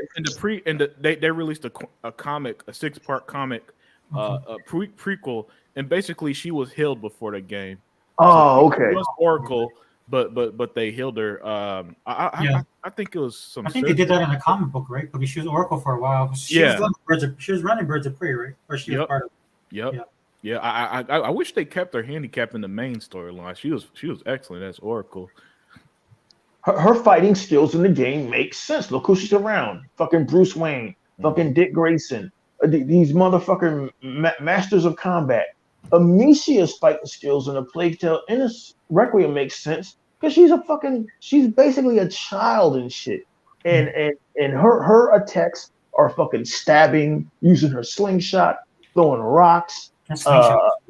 Yeah, like this very intelligent fucking writing. There was a movie that came out a couple of years ago, I think 2017, with this actress named Charlize Theron called Atomic Blonde. Atomic Blonde was this shit. Movie. That was a great fucking movie because here's a female James Bond, but she's getting her fucking ass handed to her. Every fucking fight makes sense. You can feel the weight of every punch as these dudes beat the shit out of her, and then she fucking tries to get her licks in. Every fucking thing makes sense, and you're wondering why we reject shit that doesn't make any fucking sense. But I don't know. Hollywood would never learn. Well, and that's the thing they need to learn because there's just so much other. We're getting to the point like you're talking about the streaming services, and especially with Netflix. Netflix learned the valuable lessons after the cuties thing, right? Because whatever side you fall on the cuties thing, the one thing that Netflix did that they shouldn't have done is right. They got a little bit political with that, right? Right. And so, but they learned really quick. They learned really quick. Yeah. And that's why you have Zaslav, which I'm kind of envious of because I think DC is going to have a major year, right? Because of what they're doing with their, with their properties and stuff. Nothing but upside. Yeah. And it's upside because you haven't flooded your franchise with a ton of characters. Yeah. This year we're supposed to get, along with Black Adam, we're supposed to get Shazam 2 and Aquaman 2, and let's put it. And Black Adam came out in October. It would have been looking back. It would have been crazy to have Black Adam October, Shazam 2 November, Aquaman 2 December. So spreading it out throughout, giving it months to breathe. Let Black Adam make its money now before it's out of theaters is, in hindsight, the right decision. Dude, I'm telling Marvel guys to get ready, right? Because we've been sitting on this hill for a while, right? And then all the hate that all the DC guys get all the time, their movies get, and then look where we're at. Who would have thought? Who would have thought people would have been more positive about Black Adam instead of Black Panther? As big as Black Panther is as a franchise, that should have been Marvel's next big thing. It should have been Black Panther. Understandably so, with Chadwick passing. That's sad. You know what I mean? That's a big hit, right? But still, not to be able to create from that. Like for me personally, what I wanted them to do is like just kind of explore the world more. Wakanda is awesome in the comic books. Yeah. But unfortunately, they decided to, like Iraq's been saying this whole time, right? They got an agenda. They got woke, and it pisses me off because you have a stellar cast, right? You have a stellar cast in that movie, and you just misuse them. You give them nothing. Because I follow Lupita Nyong'o. I follow her on Twitter. Mm-hmm. She's cool, man. She's like a super positive, nice, open person, right? She's just like somebody you just want to hang with. And how about Angela Bassett? How is it this woman still looks like $1 million goddamn bucks? She looks fucking fantastic in this goddamn movie. She's all. A lot of people say she's the main. She's the best part of the movie. Yeah. There was this. She has pedigree, man. Hell yeah. I remember her from Vampire in Brooklyn, man. That's like one of my. That's Tuck's favorite movie, Vampire in Brooklyn. Oh, is it? Yeah, showing my age, but yeah, that movie is awesome. Yeah. There was this guy. There was a huge YouTuber. Nick Sega forever gonna say his favorite horror movies is Leprechaun in the Hood. I don't do horror movies, so we see. John Campea from AMC Movie Talk, before AMC Movie Talk dissolved, and before he sold out completely to fucking Disney, he said about 5 years ago that it's not going to take DC 22 movies to catch up to Marvel. It's going to take about 5 or 6 movies, and he was right about that. Yeah. Because like Unlimited Production always says, people have this recency problem where they forget shit that just happened. So all you got to do is get out a couple of good movies like Joker, like Shazam, like the Batman, and the fucking board is basically fucking reset and shit. Just like with Xbox, the board is reset. I was just about to say that, bro. Somebody has said with Black Panther, Wakanda Forever, that instead of going the direction they went in, now I know this is going to be blasphemous to y'all, but they should have just recast Black Panther. It wouldn't have been no disrespect to Chadwick Boseman to put a different actor in the Black Panther uniform. How many fucking Spider-Mans and Batman and Superman have there been? Like they should have recast it and just fucking, just went from there. Yeah, because what they did with War Machine. Well, yeah, they went from Todd. They went from what's that dude name? Not Todd Howard. God, I forgot his name. Yeah, the light skinned boy. Terrence Howard. Yeah, that's right. They went from Terrence Howard to Don Cheadle. They 2 different skin colors. What? Two different skin colors. Don Cheadle is that nigga's so black. That nigga's purple. But they just said, look, we recast it. I'll push back on that a little bit because it's similar to like with Tony Stark, right? People don't look at Iron Man as Robert Downey Jr. as Iron Man. They look at Robert Downey Jr. as Tony Stark, and that's the problem. And that's kind of the same way it is with Black Panther, man, because they introduce him as T'Challa, right, as the prince. Mm-hmm. So, and I don't even think they really needed to recast him. They just needed. Here's how you recast them. Pull a Black Panther from a different multiverse. You already opened it. Just pull another from different multiverse. If these guys knew how to do that, have you seen Doctor Strange? If I ran Marvel right now, Sega Forever, I would pull another Black Panther from a different multiverse, have him come to the main Marvel Cinematic Universe, be disgusted with the state of Wakanda, and let that be the conflict for the second movie. No, that's absolutely awesome. I like that. But remember, DC is known to be doing multiverses and Infinite Crises and stuff like that. God, is not Marvel's strong suit? Yeah, that's a good point, because even in the comics, DC been doing multiverses. Hell, that's why they did the whole Crisis of Infinite Earth back in like 1985, 86, E-Rock. Yeah. Because they had so much shit that they wanted to bring everything together. Yeah. And this is why I love DC. Because in typical DC fashion, they bring it all together only to blow up the multiverse again. Mm-hmm. No, but they've gotten so good at it, dude. They've gotten so good at it. So now you got like Superman Prime. He's supposed to be that Superman's supposed to be like if Superman existed in our real world.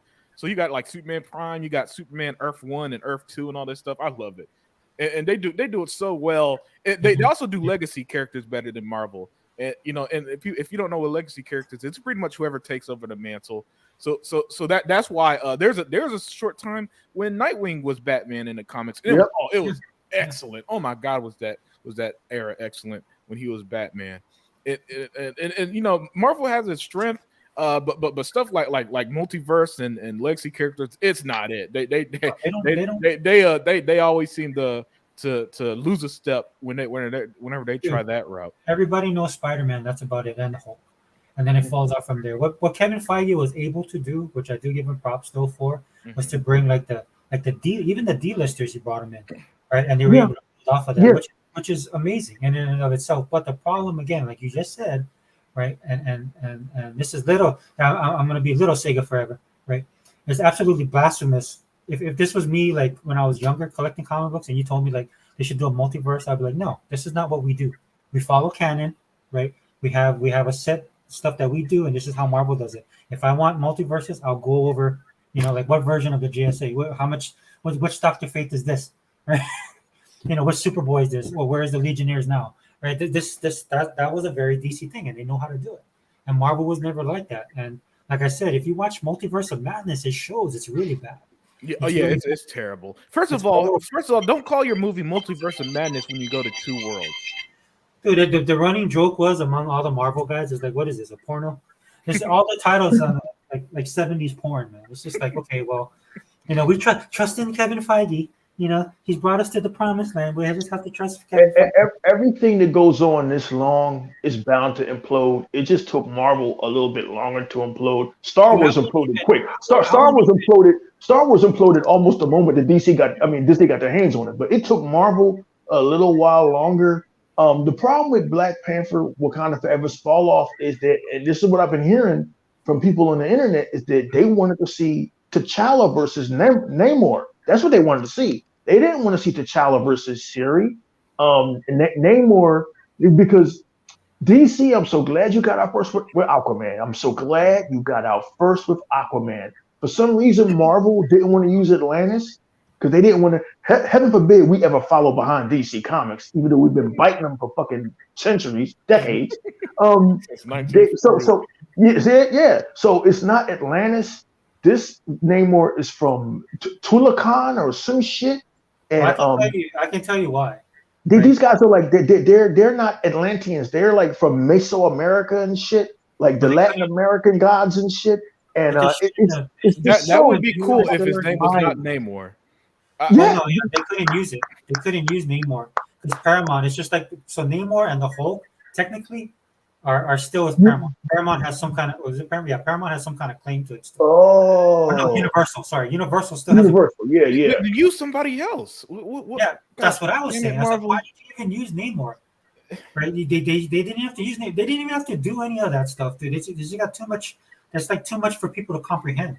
Yeah. Right? Introducing a character that's a whole nother. And then like we were talking about earlier, right? It checks the boxes, right? Because now they can do the cultural thing. Now they can do. It's not Namor, it's Ramon. Get his name right. So they should, exactly. They shouldn't have done it at all. They should. In the opening scene of Black Panther, one of the things I love about the first movie is they talk about the tribes, right? They gave a little bit of background in it. This stuff just didn't happen. Everybody didn't kumbaya and come together and hold hands, right? Mm-hmm. The reason they created the Black Panther was this focal point for all the tribes because they were warring with each other. So, like, if something like this happens where you lose your main person, you don't think that the other tribes are sitting there? Oh, that's a great. That's why I said. That's why I said the conflict should have been get a different universe of Black Panther. Let them be disgusted and let that be the central conflict. Listen, the king of everybody goes down. Doesn't have a successor, and of course there's going to be of battles for position of power, but that kind of storytelling, Disney don't do that kind of storytelling. It requires nuance. It requires having negative looking Black people, and they don't dare want to upset a random Twitter user who says, "Oh, why is there a Black criminal?" As if that's a big deal, because apparently, and I don't know why these companies keep trying to go to Twitter for as a legit form of criticism. Yeah, but Twitter, have you not noticed that Twitter hates everything yet? Marvel, have you not noticed that you could literally type in anything on Twitter and they're gonna hate it no matter what it is, even if it's stuff that they say they like, they're gonna hate it. Guys, did you see the sun today? Fuck the sun. We're tired of this shit. Yeah. Damn sun. You guys just thought of something of a way to make. You guys would have made Wakanda Forever brilliant. I didn't even know about the tribes. How come Disney has got an army of writers and they couldn't figure this shit out the way y'all just did in 5 minutes? They couldn't figure out a fucking multiverse of madness. They couldn't figure out how to make Thor not be a fucking joke. Oh, E-Rock, you just hate Marvel. Is that why I own Captain America, the First Avenger? Is that why I own the fucking Avengers on digital? Is that why I own Iron Man? Like, no. It's just at some point I said to Marvel, Sega Forever, if you're not going to take yourself seriously, I'm not going to take you seriously. And I can't watch you after the fucking robot Ultron gives the Avengers an hour to evacuate the Russian city. And he's about to fucking use rockets and send them to fucking space. I'm not going to take you seriously after Tony Stark is back, after quitting in Iron Man 3. I can't take you seriously. Like, at least with DC, there was a continuity between Man of Steel, Batman vs. Superman, and both versions of Justice League, the latter being better by Zack Snyder. There was a continuity, a beginning, a middle, and an end. Henry Cavill had ended his story arc as Superman. He was done. They must have knew he was done. So to have him back is amazing, but that story had a beginning, a middle, and an ending. Thank you to Dwayne Johnson for that, by the way. Because did you see that article? WB was actually against it, but the power of Dwayne Johnson was like, nah, we making this happen. So he old school, bro. He old school. Yeah. As many people love Henry Cavill because apparently this dude is a big gamer and World of Warcraft and builds PCs and shit. He's an uber nerd. He's an uber nerd, bro. Here's an unpopular thought. Maybe the MCU should have ended with Endgame. I know that sounds crazy, but it's okay for everything to end. Exactly what they should have done. It's okay for Star Trek to fucking end. Well, they should have expanded. They should have expanded it, because this is the problem I have. This is why I was talking to 100. Like, this kind of stuff matters to me, right? Because it takes me out of the fantasy. We live our lives. We do our name. When I come to be entertained, I want to be entertained. What they should have wanted is they should have went cosmic, and they should have expanded on the. If you snap, and it's not just the Earth's population, the half the universe. So this is what I told my kids, right? It's real easy, right? You snap it, half the universe is gone, Thanos is gone. Then you deal with the ramifications. For example, there's this Kree Skrull war. It's like Thanagar and Hawkman's world planet. Ran. The Rand Thanagarian war. Right. So in the Marvel universe, we have the Kree Skrull war. Right. So say something like it gets snapped, But the thing about the Infinity Gem is what people don't understand is like these things are not self-aware, or it's not known to be self-aware. So if you snap and it's 50%, it could be like 70 or like maybe 80% of the Skrulls disappeared, but only 10% of the Kree disappeared. And so they have this uneasy alliance, which they talked about in the first Guardians of the Galaxy, right? There's this uneasy they show the Kree, right? So they have this uneasy alliance, and then what do you think will happen? Right? Do you think the Kree wouldn't look at that and I was like, wow, the Skrulls got decimated? You don't think the Kree would go over there? They're lifelong blood enemies, like the Hatfields and the McCoys. You don't think they would go over there and just wipe them out and take them over? Right. You raise a good point. And one issue I did have with like the whole Endgame shit, they never touched on the consequences of literally. Listen, if the world lost half its population right now, it'll be utter chaos. Because this is what happened. There's a plane flying right now. There'll be some pilots that just got zapped out of existence, and now there are planes crashing. There's a doctor right now doing surgery. There will be some doctors in this world that just got zapped out of existence. And did you watch Scarlet Witch Unlimited? Did you watch Scarlet Witch? No. That's why I didn't follow that second Doctor Strange movie, because I had no clue what the fuck was going on. Okay, so I'm not telling you to watch it because you won't like it. I barely like it. So, but there's this one scene, and they introduced Captain Marvel. In it, and basically they show a snap, but it's a good snap. It's not a funny snap, it's not a haha kind of snap. It's like it's they're in a hospital, and then they show the actual snap happening in real time, where all these people start coming back, and they're like unsnapping. It's like one of the coolest scenes. Okay. See more. No, don't get happy because they just piss it away. They do nothing. That should have been in the movie. Yeah, that should have been in the fucking movie. Yeah. But like, it's okay. When I say the MCU should have ended. And I think I had a conversation with Unlimited Production months ago about would it have been so bad to just let Star Trek end, but just continue the Chris Pine movies? Would it have been so bad? Like they're bringing back the Next Generation crew so they can be Little in next season. Like, would it be so bad, 343 Studios, to let this next Halo be the last one, and the Master Chief has one last mission and he goes out heroically? Would it be too much to just let these fucking God of War should have ended with God of War 3. He killed all the Greek gods. How the fuck is this nigga over in Norway now? He rode from Greece to Norway? That's thousands of miles. I just don't understand entertainment, including video games, where we can't let these franchises die. From a creative standpoint, you're right.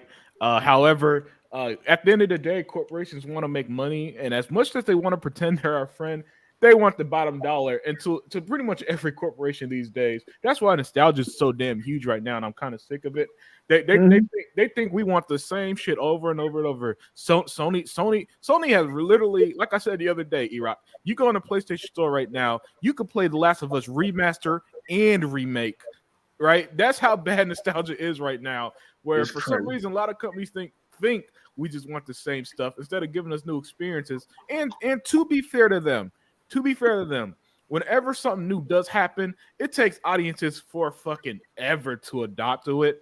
I understand you don't want your $100 million movie to become a cult classic, and then only a decade later do people appreciate it.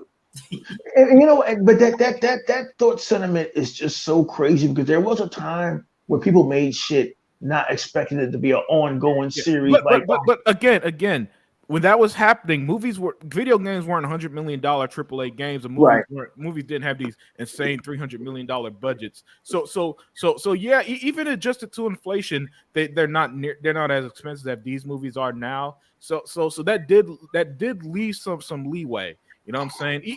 Even in the video game market, we're now seeing a resurgence of stuff like AA games. But remember, we had a solid decade where either AAAs or pixelated indie games, and that's it, right? Because a lot of these companies were literally going under because they're $100 million games. Even if they sold 5 million copies, it was considered a financial flop, and they'd go under. And so that aspect, I don't want to necessarily ignore on a big issue with creativity right now in media. We lost the whole generation, dude. We lost the whole generation because of that crap. Yeah, and then to make things. Sorry to keep. I keep cutting E-Rock off. No, go ahead. No. Yeah, but to make matters worse, there's Sega Forever. Audiences are as rabid as ever, so they want the best of the best, but they somehow want it done pushed out in a factory setting. You know what I'm saying? Yes. Like only technology could be quality in a factory setting, like your iPhones or Samsung phones. That's the only situation where you could have something be factory. But in creativity, no, you can't do creativity and then release a million AAA games in a year and think all of them it's impossible to release that many games, that many movies, that many TV shows, and all of them to be good. The reality of the situation is you either need to make some type of sacrifice. If you want something fast and easy to make money, you got to make it cheap. If it's not going to make it cheap and you want quality, it's going to take a long time. And people, I don't know why E-Rock, but for some reason, the modern day world just lacks any kind of context to anything, and it kind of drives me crazy. You're right. You're right about all of that. And the reason why they lack any kind of context to anything is because we have never had so much at our fingertips in any time in history. Access to entertainment, access to movies in our own homes, access to games. Hollywood just giving us just endless entertainment. And there used to be this lost art of saying goodbye that Hollywood entertainment forgot. Like I know if Mr. 100 was here, he would kill me, but there has to be a time when Gears of War has their last game, and that's it. How you can't keep Gears of War going forever, especially with Xbox now, because they own so many intellectual properties. You have to at some point end Master Chief's story. There was a movie that came out. Xbox isn't the best example because the last Gears of War was 2019, and we're not going to see Gears 6 for a while. It took 6 years between Halo 5 and Infinite. Sony is a much better comparison because they're going to have their third Spider-Man game next year in 5 years, and that's insanity. Well, the thing about Spider-Man is a legacy character like that is Spider-Man. You can always get a new kid under that mask, a new actor. His games can go on into infinity. Look at James Bond, for instance. James Bond is something that's generational. Your grandkids and your nephews and nieces will be watching James Bond in the future because Daniel Craig ended his movie run, but because his movie run ended, literally, I'm not going to give away any spoilers, but because his story arc ended, that doesn't mean they're not going to cast another James Bond. Superman, you can always get another actor. Batman, they've done it. It's been like, 100 niggas have played fucking Batman. But with video games and movies, like Indiana Jones, you can't recast. And Indiana Jones should have stopped in 1989 when he rode off into the sunset. It should have stopped in 2008 when he married his longtime love, Marion. It should have ended there. Star Wars, guys, technically should have ended with Star Wars Episode 6. The story was over. The saga was full circle. The Skywalker saga was done. But these guys, they see dollar signs. And at some point, man, creativity dies because Sega Forever and Unlimited and Sega Man, we should be creating new IPs. Black Panther, I'll give it. He's new. We should be creating new shit. Like Unlimited Production.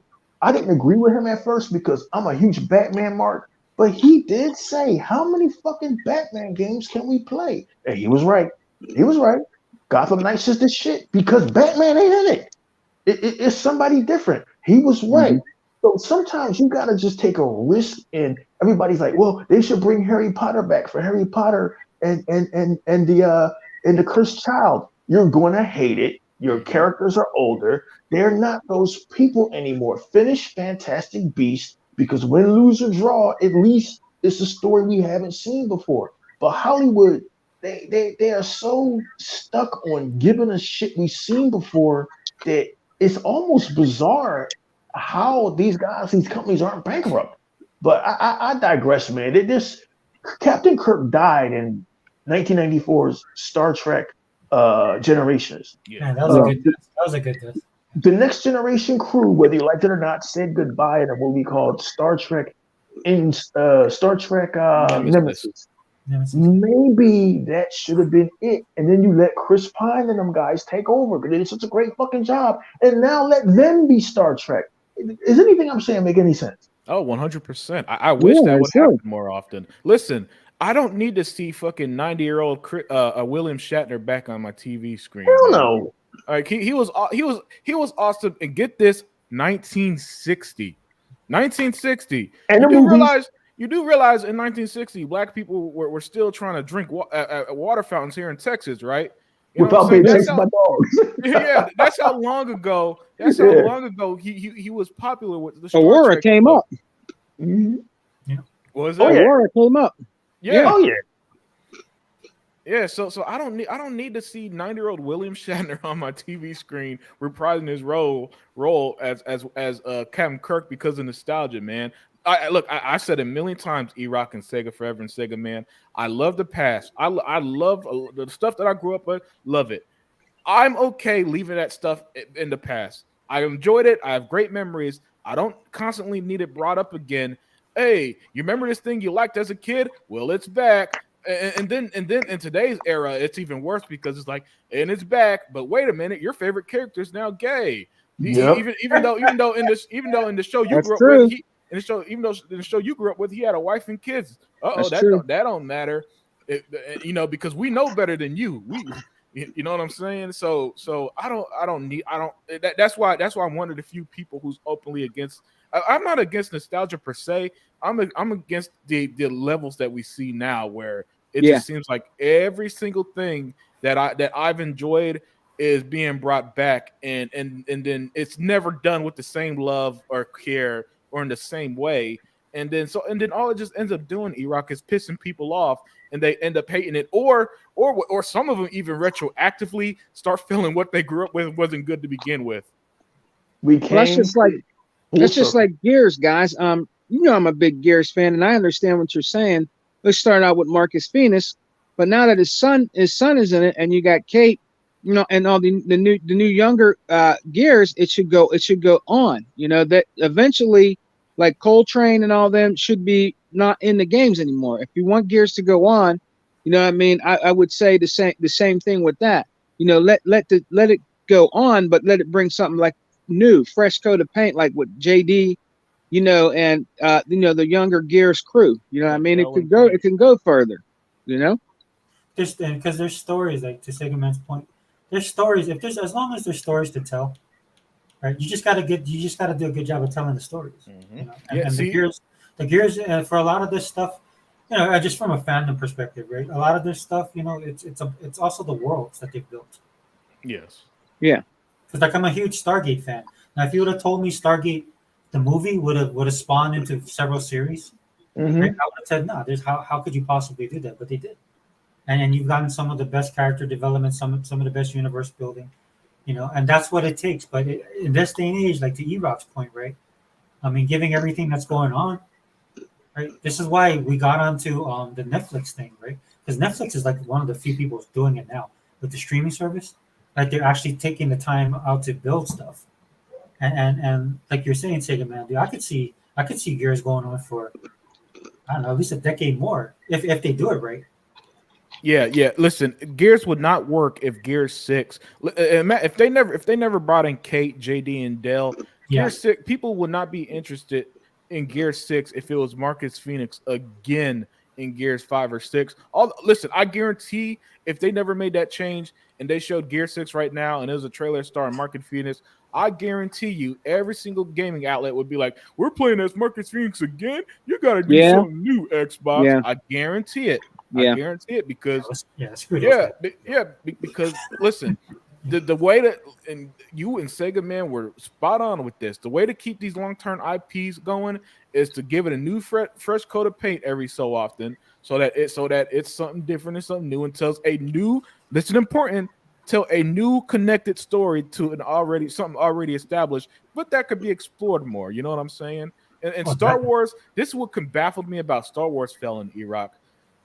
Star Wars had so much, like almost an infinite number of possible stories they could have told. You know what I'm saying? I remember in the books, there's the Thrawn trilogy that was super popular in the books, and the games, the Revan from one of the Star Wars games. You could have made movies off the Knights of the Old Republic games, right? There was so much, and yet Disney immediately just squandered it for nostalgia bait of, hey, here's 70-year-old Han Solo. You remember him from a movie from 1977? Hey, oh good, I get to watch Luke Skywalker in a wheelchair and Princess Leia with a walker cane. Wow, this is exactly what I pictured when I was a kid. How they'd be freaking old geriatric. And I gotta hope they don't break a hip. Yay! Kathleen Kennedy already said they weren't gonna do like the canon thing. The canon thing was huge. That's why you don't see all of that, because they didn't want to do any of the canon. And it shows in their movies in the 6, 7, or 4, 5, 6, 7, 8, 9. They kind of want to forge their own path, and that's why you got the Star Wars. But their own path was literally remaking the trilogy again. They literally did stuff like bring back the Death Star and all this. Listen. All the new Star Wars trilogy was 7 through 9 was a bad remake of episodes 4 through 6. That's it. You know what? I think Kathleen Kennedy had a bone. It almost feels like she hated Lucas and Steven Spielberg, man, because it sucks to hear that, but what he just said is right. Yeah. It sucks to hear as a Star Wars fan, but it's something that we need to hear. I'm sorry, Sega Forever. No. But I mean, so what they're doing is they only brought them in so they could kind of. This was the passing of the torch. That's what they were trying to do, right? And that's what they know they have the fans that they kind of adhere to. I agree with you, Unlimited. Don't get me wrong, but that's what they were trying to do. And then she was basically saying, okay, this is it. They don't want to hear from you guys again. We're not going to do any canon moving forward. This is our Star Wars, right? Which is girl power Star Wars. Yeah. And the first thing that punched them in the face. The first thing that punched them in the face that they were not expecting was China. And I'm not talking about the racism stuff, but the Chinese movie audience. Because remember, right, China loves Marvel at that time. Right, everybody loves Iron Man. So, or in China. So basically, but they didn't understand Star Wars, and that was the first time that they felt that's the first sign that this thing was going to fail. Sorry, go ahead. Yeah, you're right. You know, and that's the problem I have with all this. And the reason why I love Star Trek before it got ruined was that each Star Trek series was always something different. You know, the era of Iraq was Captain Kirk. Then I grew up on Picard. And then later, when I was like in high school, I believe they had Captain Sisko in Deep Space Nine. Then around like 2005, you had Janeway in Voyager. Right, so each series was different. Then they put them in different settings. You know, like Voyager was lost, and their mission was to get home. Deep Space Nine was all about the war. You know, and the original show was all about exploration and all that stuff. Right, each different themes, each different, and that's what made it so great. Star Trek would not have worked if in Star Trek Next Generation it was just a younger Captain Kirk. And then Deep Space Nine was just Captain Kirk fighting a war, and Voyager was Captain Kirk out in space. Then by then, people just, it wouldn't have worked, in my opinion. It feels like that. Was Babylon 5 part of Star Trek or no? No, that was about a different creator. Same idea, different creator. Okay. Yeah. You know, one thing I love about Star Trek, the thing I love the most, and it goes through all of their shows, all the canon, all the everything, is the Prime Directive. I absolutely love the Prime Directive. The two favorite things I love about Star Trek is the Prime Directive and the Borg, which they don't adhere to in Star Trek. In Star Trek, Sega Man, the Prime Directive is since we out here in outer space going to the moon, we can't go to the moon and tell the moon people how to live. Leave them the fuck alone. Go to the moon, watch them and leave. Somehow they break that Prime Directive. Yeah. And you know what? They always make for excellent episodes, though, because it was always them trying to figure out a controversial topic. And that's what I'm talking about. That's good writing. Yes. Because that one thing has lasted through generations. Yep. Do you know how many excellent stories there are of like Picard or Kirk coming through a planet that maybe they're at war with each other and they so badly want to bring peace, but you can't because of the Prime Directive, and you kind of just got to let these species exist. But then something will happen, they're brought into the mix. That's why this stuff works. What doesn't work is that when a ship is about to crash, a lady says to a girlfriend, "Oh, I'm gonna ram you tonight." Stuff like that. You know what I'm saying? Did that actually happen? I didn't quote the quote wasn't exactly right, but she said some sexual content. That's terrible writing. Yeah, exactly. You know, guys, I know I sound like an old fart, man, and it's only happened recently in the last couple of years that I began to notice that the entertainment has been getting worse. Everything Unlimited Productions said about the new Star Wars, except for Rogue One, is correct. It hurts to hear. Everything about Doctor Who now, maybe Doctor Who should have ended maybe 3 or 4 seasons ago instead of keep continuing it over and over again. James Bond lives outside that bubble because he's generational. There should be a James Bond for every generation because that character, but then again, the way things are now, who knows? That's been a typical male character. It's going to be a James Bond girl now. No, that ain't going to work. You sure? You sure they ain't going to try to do that? Oh, they're going to try, then it's going to flop. And then they try that shit. And the second man, they'll blame you because you didn't go out and see it. Yeah, they probably would. I'm a little bit older than you guys, but we had this saying back in the day. Not that much. We got this old saying, Sega forever, like, how can I miss you if you won't go away? Back when I was growing up, there was this great show in the 80s called Miami Vice, right? Yeah. And the great Crockett thing about thank you, Sega Man. The great thing about Miami Vice is it came to a fucking end. Fucking Crockett and Tubbs had enough of their fucking job after years of fighting crime, and Crockett retired and Tubbs went back to fucking New York. MASH came to a fucking end. Shit used to fucking end. Married with Children came to an end. Shit used to end. No, man, these motherfuckers out here like whores, pimping themselves out year after fucking year. Star Wars, fucking look no further than the Indiana Jones trailer. Is there any reason on earth for this movie to exist? No. 80-year-old Harrison Ford does not need to crack whips and shoot Indians, man. He need to take his ass home and enjoy retirement. Where's that dude that said Dr. Jones? He in it too? No, yo, Sega Man. That's what's even more baffling. Why wouldn't you bring back Short Round? Because he's such a huge hit now in this movie I haven't seen called Everywhere All at Once, which is a multiverse movie, which I haven't seen. Yeah. Like why wouldn't you bring Short Round back? Why wouldn't you bring Shia LaBeouf back, who's Indiana Jones' son in the last movie? Right. That's right. Everybody hated Indiana Jones and the Kingdom of the Crystal Skull. I enjoyed it because Steven Spielberg wrote it with his co-writer David Coep, and they said, listen, we're writing this as an ending to Indiana Jones's timeline. He gets married to his longtime girlfriend at the end, and just as Shia LaBeouf thinks he's going to pick up the hat and take over, and he's like, nope. And then he walks off with his wife into the sunset.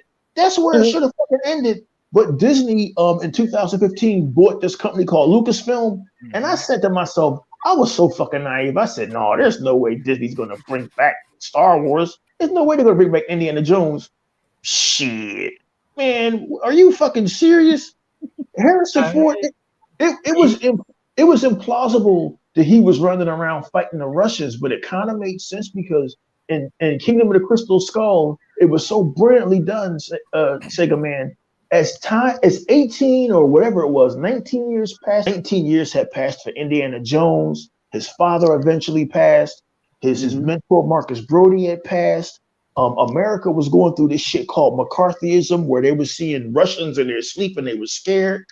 In the movie theaters, the big movies now were Saucer Men from Mars. So it made sense that Indiana Jones would encounter aliens. Motherfuckers hated this shit. And I'm like, you do know that Indiana Jones is about a series where this nigga finds a Jewish murder box and tries to stop the Nazis from getting that shit. Then he fights these Indians over these fucking rocks. And then to make matters crazier, in the last movie, they discovered this cup that Jesus Christ drank out of, protected by for 2,000 years by this fucking knight. So this shit never made any sense. But Steven Spielberg, George Lucas, and Harrison Ford pulled it the fuck off and made some of the most classic movies of all time. So Disney got their hands on this shit and said, you know, Harrison Ford is like 107. Let's fucking, instead of doing what we thought they were going to do, have Harrison Ford sitting around telling a new adventure of him in the past. And what's that dude that plays Star-Lord? Chris Pratt. He should have been, because he can get in shape now. He should have been possibly the next Indiana Jones. I'm not saying it would have worked, or maybe that Han Solo dude, Hayden Alderreich, something. Pass the torch down to a new guy. We didn't know it was going to actually be Harrison Ford riding around on a CGI horse. We didn't know it was him punching these fucking Nazis. We didn't know it was going to be him getting lectured to by this woman. I haven't seen the movie yet, but it's already implausible that these 80-year-old guys, they brought back Salah, and Salah's like, Indy, don't you miss the old days? Don't you wish for one more adventure? Those days are gone, Salah. Maybe because our prostates have enlarged. We should be sitting the fuck down. What the fuck? Yo, the last thing I'd be thinking about at 55 is trying to stop the Nazis. Man, I'm trying to stop my arteries hardening. But Disney owns Lucasfilm, and Kathleen Kennedy signed off on all this fucking shit, guys. So here we are. We got another Indiana Jones fucking movie. We got more Star Wars than we ever asked for. I'm sure Andor is great. I've heard from everybody that Andor is great. The question is, you've given me too much information about Star Wars. I didn't want to know how the Rebel Alliance was started. I didn't want to know the private life of Mon Mothma. I didn't want to know what this bitch eats for dinner. I didn't need to know all of this shit. I didn't need to know that fucking Darth Vader and Obi-Wan Kenobi had one last fight. Sega Forever. There should have been some, and Sega Forever is right. It does kind of fuck up canon because these motherfuckers never mentioned that they had that second fight. They never fucking even mention it. It's just, I don't know, man. Maybe this shit ain't for me anymore, guys. Yeah, I mean, you know, that happens at time where something isn't for you. But when it comes to stuff like this, it's not about if it's not for you anymore. In my opinion, it is about the quality of the entertainment. And the people who are making it, because it's one thing to grow out of stuff. We all have grown out of things before, and when we're going to, and other stuff. But there's plenty of things we've grown out of that still have made quality work. Oh yeah, you're right. You are right. There's plenty of things we've grown out of that make quality work. So it's just about the creative direction that this shit is going in. And if I could swing it back to video games, I'm hoping what I'm hearing about a Plague's Tale franchise isn't correct, but everything has to end. I'll find out soon. I haven't finished the game. I'll find out soon. But if they did that, kudos to them. Shit has to end sometime. And I know you guys don't want to hear this, but with Gears of War, they killed Marcus Phoenix's son in the last game, right? Yeah. So at some point, this shit has to come to an end. At some point, Master Chief's battles with the Covenant has to come. That's what they were gearing up to with Halo 4 and Halo 5, even though it got lost in the sauce, that this shit was coming to an end. Like these franchises, this God of War, this shit cannot go on forever. It's got to stop. That's why you have Senua now. That's why you have Joanna Dark. That's why you create new characters to take over where your old icons left off. You know what series was smart? Assassin's Creed, because it's gonna last because of two things. They could go through any time period, and all they gotta do is drop a new protagonist. it wouldn't have, if Assassin's Creed kept Ezio like some of the old school Assassin's Creed fans want. It would not make sense for Ezio, a guy from Italy, to be in freaking ancient Greece. Nope. Are they still doing the Templar thing though? Is that gonna? You think that'll last? No, the Templar thing, like, okay, they're phasing out the modern day stuff because the success in the newer ones are like in the Valhalla it's the Order, and Odyssey it's the Cultists. I forgot who the main antagonist was in Origins, but the Templars hasn't really been a thing since Syndicate. Okay, yeah, because that's like Syndicate's one of my favorite. I like Syndicate. Yeah, that was a great game. But what the devs of Assassin's Creed learned is that they keep all their lore is done kind of loosely in the sense that the assassins exist, but for example, Ivor in Valhalla, he actually wasn't an assassin. He just worked with them. Yep. Right. And Odyssey, Cassandra was a mercenary, not an assassin. Origins was about the beginning of the Assassin's Creed philosophy in general. You know what I'm saying? So even in the Assassin's Creed game, it's not like, oh, here's a new assassin and it existed forever. No, they actually it actually started in Origins. The official real assassins that we played in other games started in Origins in the ancient Egypt era. And then everything else that they're doing is just kind of like, well, we just want to tell the story and show off like how they returned to they're going to Baghdad, I think, in Mirage, right? Yeah, they're going back to they're going back almost to the wait a minute. I think in this next game, is it Jerusalem? I have to look it up. I forgot, but they're going back to the Middle East. Okay. Middle East, and for this next one, right? And then here's the beauty of it: they're going to feudal Japan with Code Red. And then they're going to be in, I believe they were saying, is Germanic. Is the Japan one a full game? Huh? Is it a full game or is it like a side game? No. These are full games I'm talking about. Okay. Yeah. And then in Project Hex, I believe they said that one was Salem, Massachusetts. Yeah. So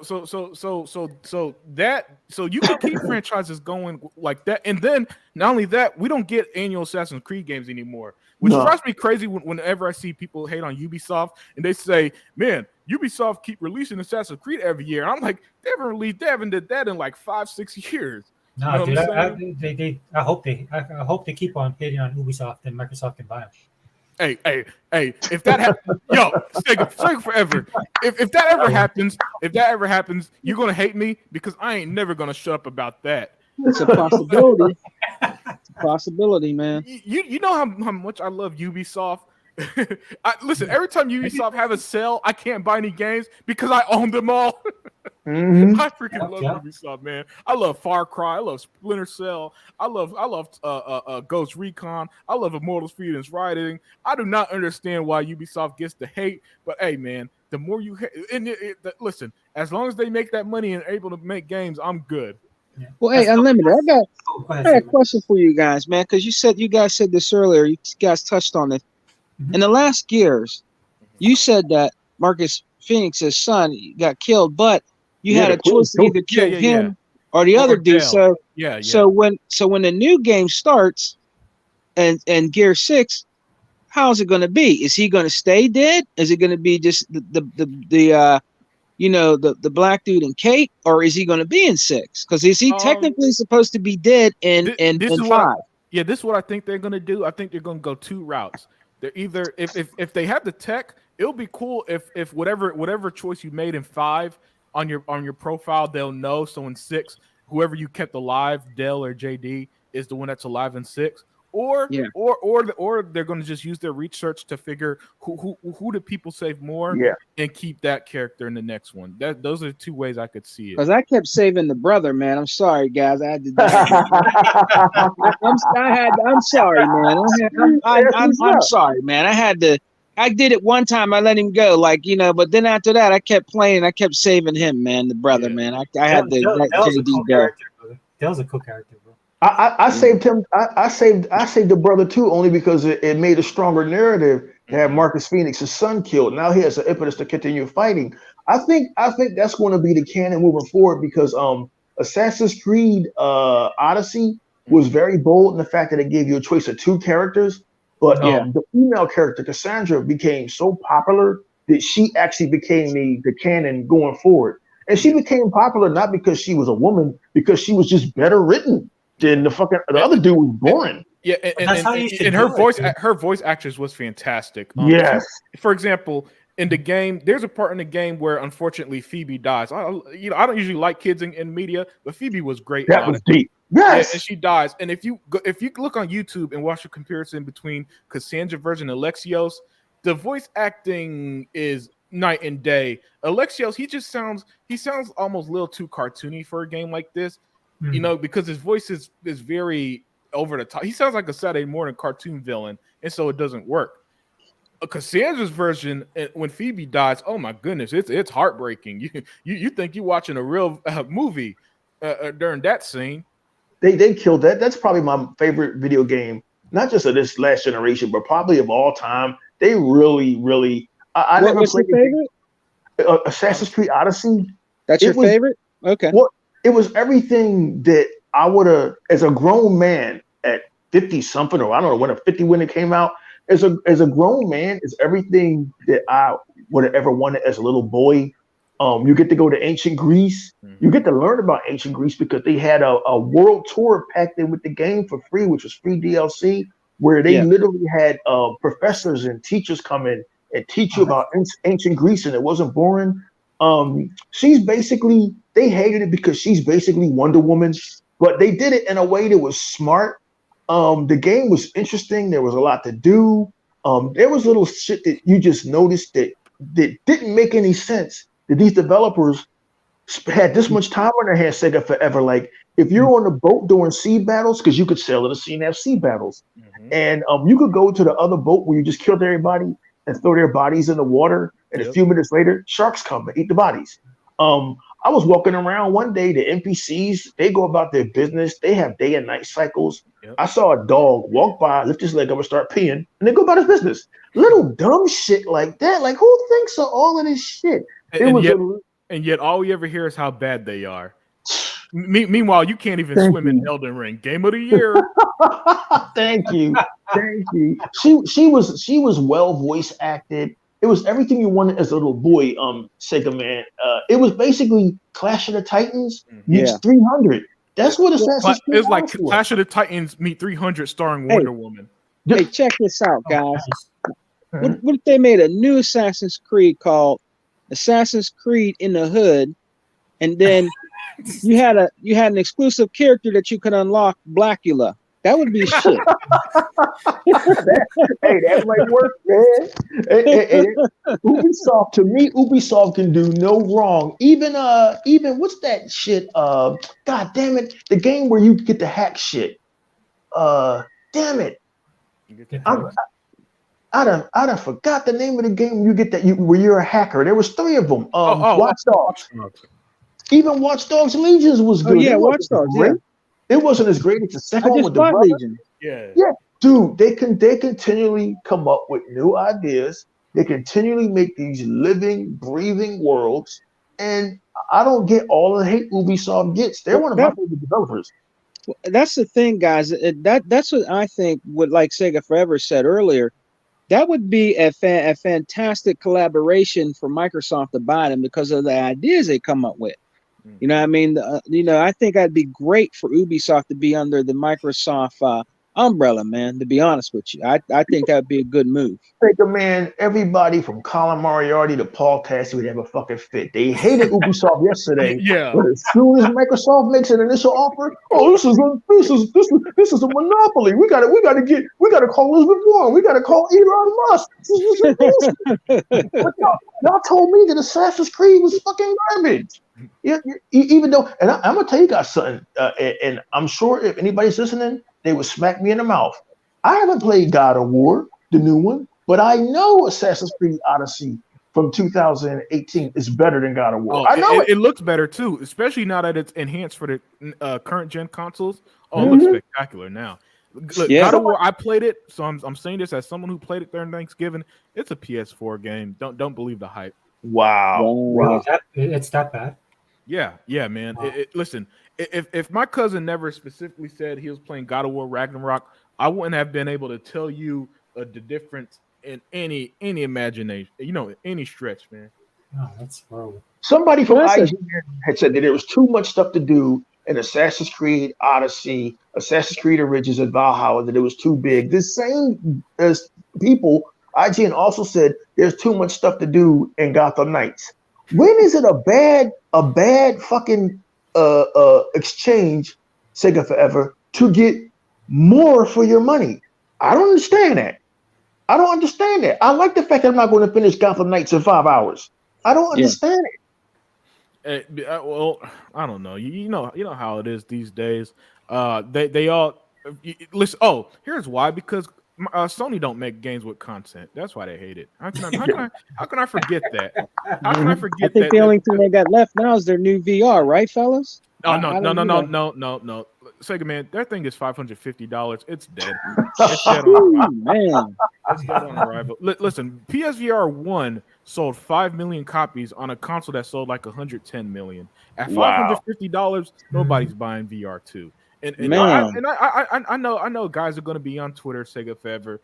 Oh, this VR 2 is fire. Hey, Xbox, why don't you got a PlayStation VR? I tell you why. Because Phil at Microsoft did the R&D, did the research, and they found out that audiences don't want it in mass and said, no, we ain't doing it. Like a smart business does. A capable business wastes money, put out a product that's so expensive nobody's going to buy it, and then when it costs them billions, and it will cost them billions on their financial reports, they're going to sit there and cry to another country why it's unfair Xbox didn't waste billions on VR.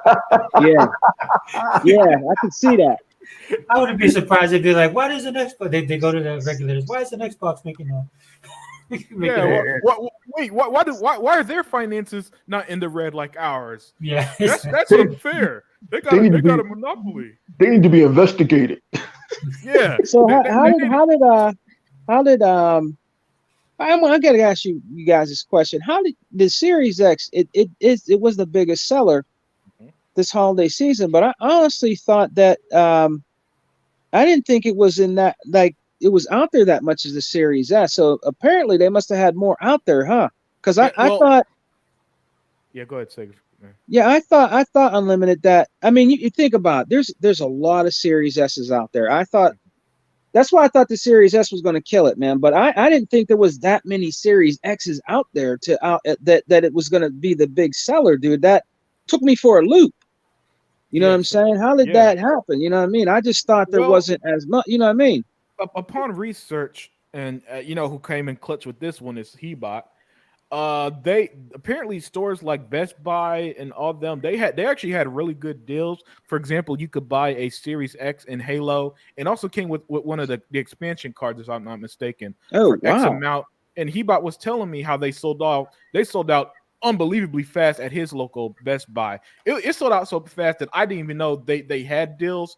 So when he told me that, then it started to make sense on why it dominated Black Friday. That's just amazing, because I thought it would be up there, but for it to be number one like that, dude, I was like, wow, I couldn't believe it, man. It's like, man, historically, going back, and we can go back in time, there's always a time and a place in a product's life cycle that they just get product out there. It may have started out that the PlayStation 5 and the Xbox Series X's were hard to get. You guys know this better than anybody else. The only reason why I got mine was because Hebot bought 540 of them. It was like distributing them amongst his friends. The way I got mine too. Hey, well, I tell you, when Hebot be traveling on state lines, he be hustling. So I'm not surprised he got them to E-Rock. Yeah. Back when Unlimited Production was a child, there was this console came out called the PlayStation 2, right? And everybody wanted one. It launched in North America, I think November 1999. I think it was 1999. 2000. It launched November of 2000. No, 99 was the year the Dreamcast dropped. 2000 was when PlayStation 2 had dropped, right? And so what had happened was they were supposed to ship over 1 million units, but they only shipped over 500,000. So what did that create? It created a buyer's market. Everybody wanted the PlayStation 2, but weren't going to get it unless you pre-ordered.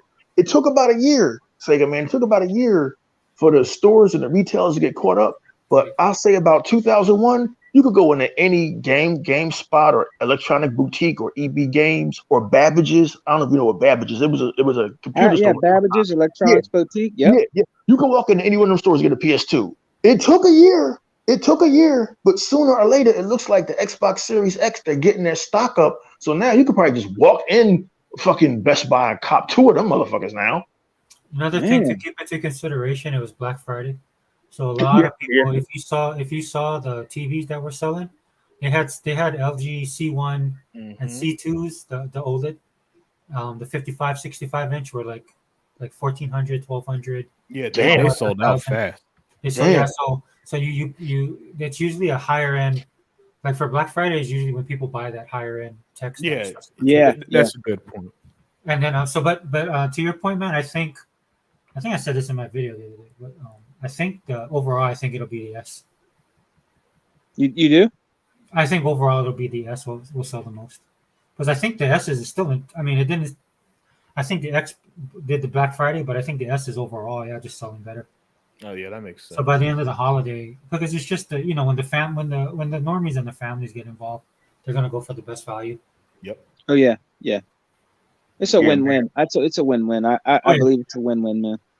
Yeah. Oh yeah, it's always a good win. It's always a good win when Xbox is doing good because of all the hard work they put in. They put in the work, and the other company didn't put in the work.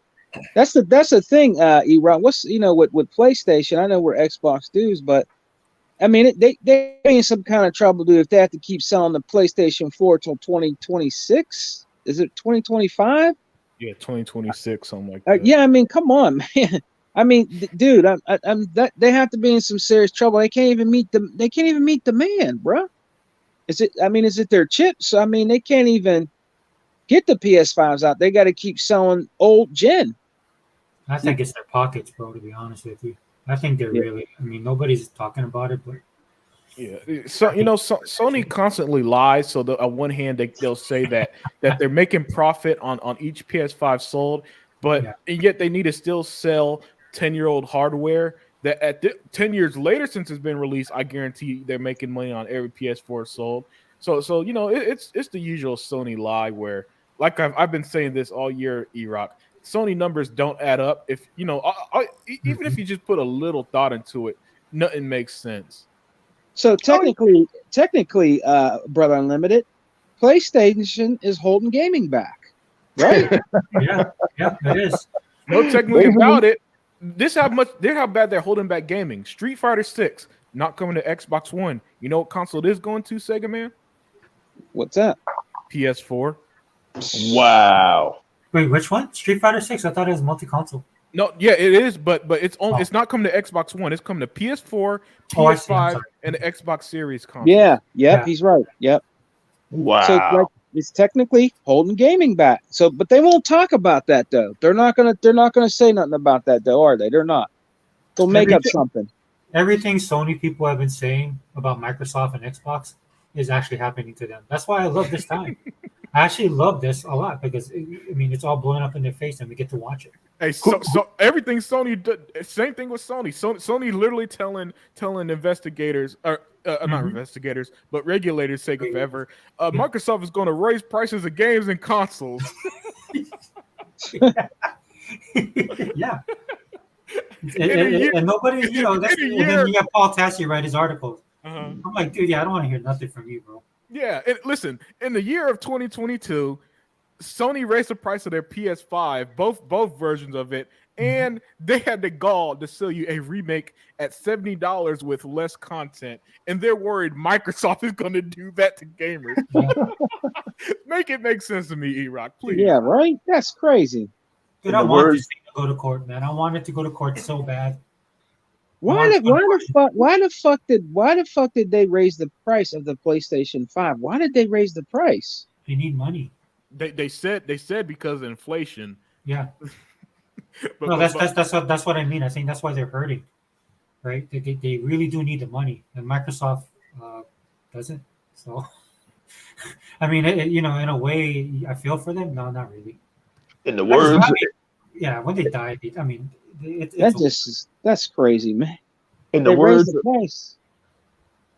In the words of Darth Vader from Star Wars Episode 4, Sony is going down and Disney has imploded. This is a day that will be long remembered. This will be a day that will be long remembered. I never thought I would live to see not just one of the hated companies that I hate, but two of them. I love it. Bob Chapek is going to have the best 2023, bro. Oh man, the best 2023. They saying that Disney was cooking the books and lying about the box office and lying about the theme parks. Yo, it's going down. It's going. You ain't hear nothing. You ain't hear nothing from Nintendo camp either. I mean, no, they chilling. I guess they ain't doing nothing. You know. Yeah, they just sitting back watching the fireworks. Nintendo. This is what's going on with Nintendo. They released a Pokemon game and it's run like garbage on their system. And so now they coming up with excuses on why the shit sucks. A game that 25-year-old game that don't have voice acting in 2022. Oh my god, Nintendo! I don't understand how people give this company a pass. If I was a Nintendo fan, I'd be pissed. I don't get Assassin's Creed. I don't get Gotham Knights. I don't get the Harry Potter game next year. I don't get nothing. And then when I get Pokemon, no voice acting, and it runs at 12 frames per second. I throw my Switch in the garbage right now. Mom won't bring down any hot pockets. They going through it over there, Nintendo. They going through it.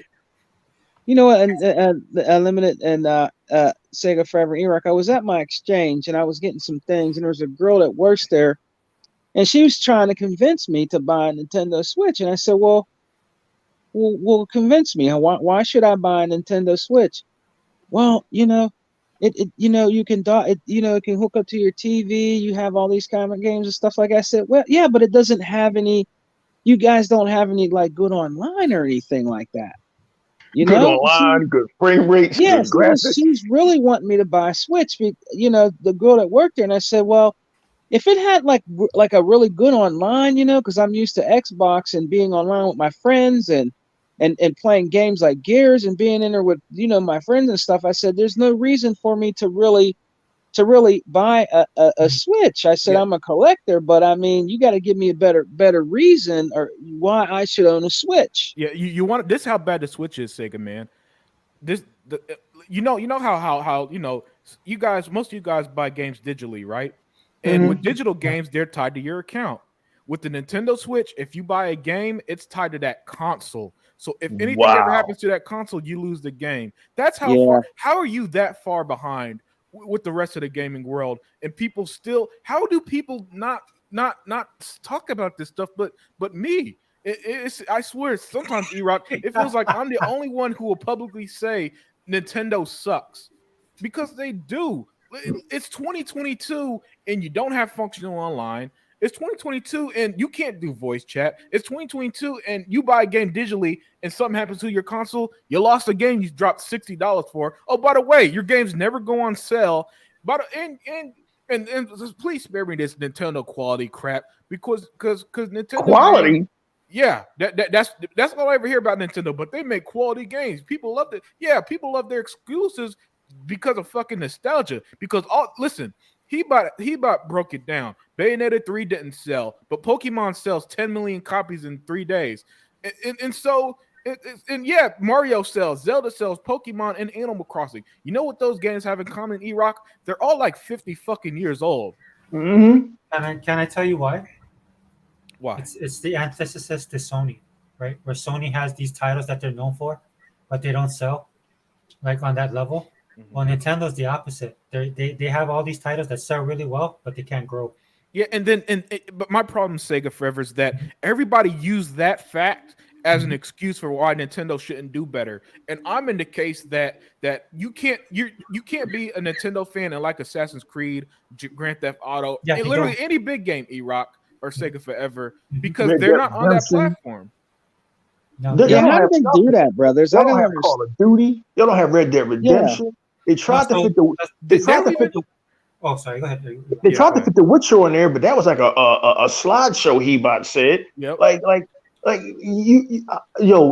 Listen. They don't even get games like A Plague's Tale or Evil West or Gungrave Gore level games. They're a niche fan base, bro. They're a very niche fan base. So like when you said when Scarlet wasn't working well, you know what these guys did? I live in Hawaii, so I can tell you. Mhm. You know what they were doing when the Scarlet wasn't working well? What? They played Pokemon Go.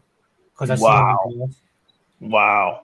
So Wow. that's what I mean. It's like the opposite of Sony, where Sony's like trying to, well, they're behind the 8 ball, but like you have your God of Wars and stuff like that, but not really, not everybody plays that.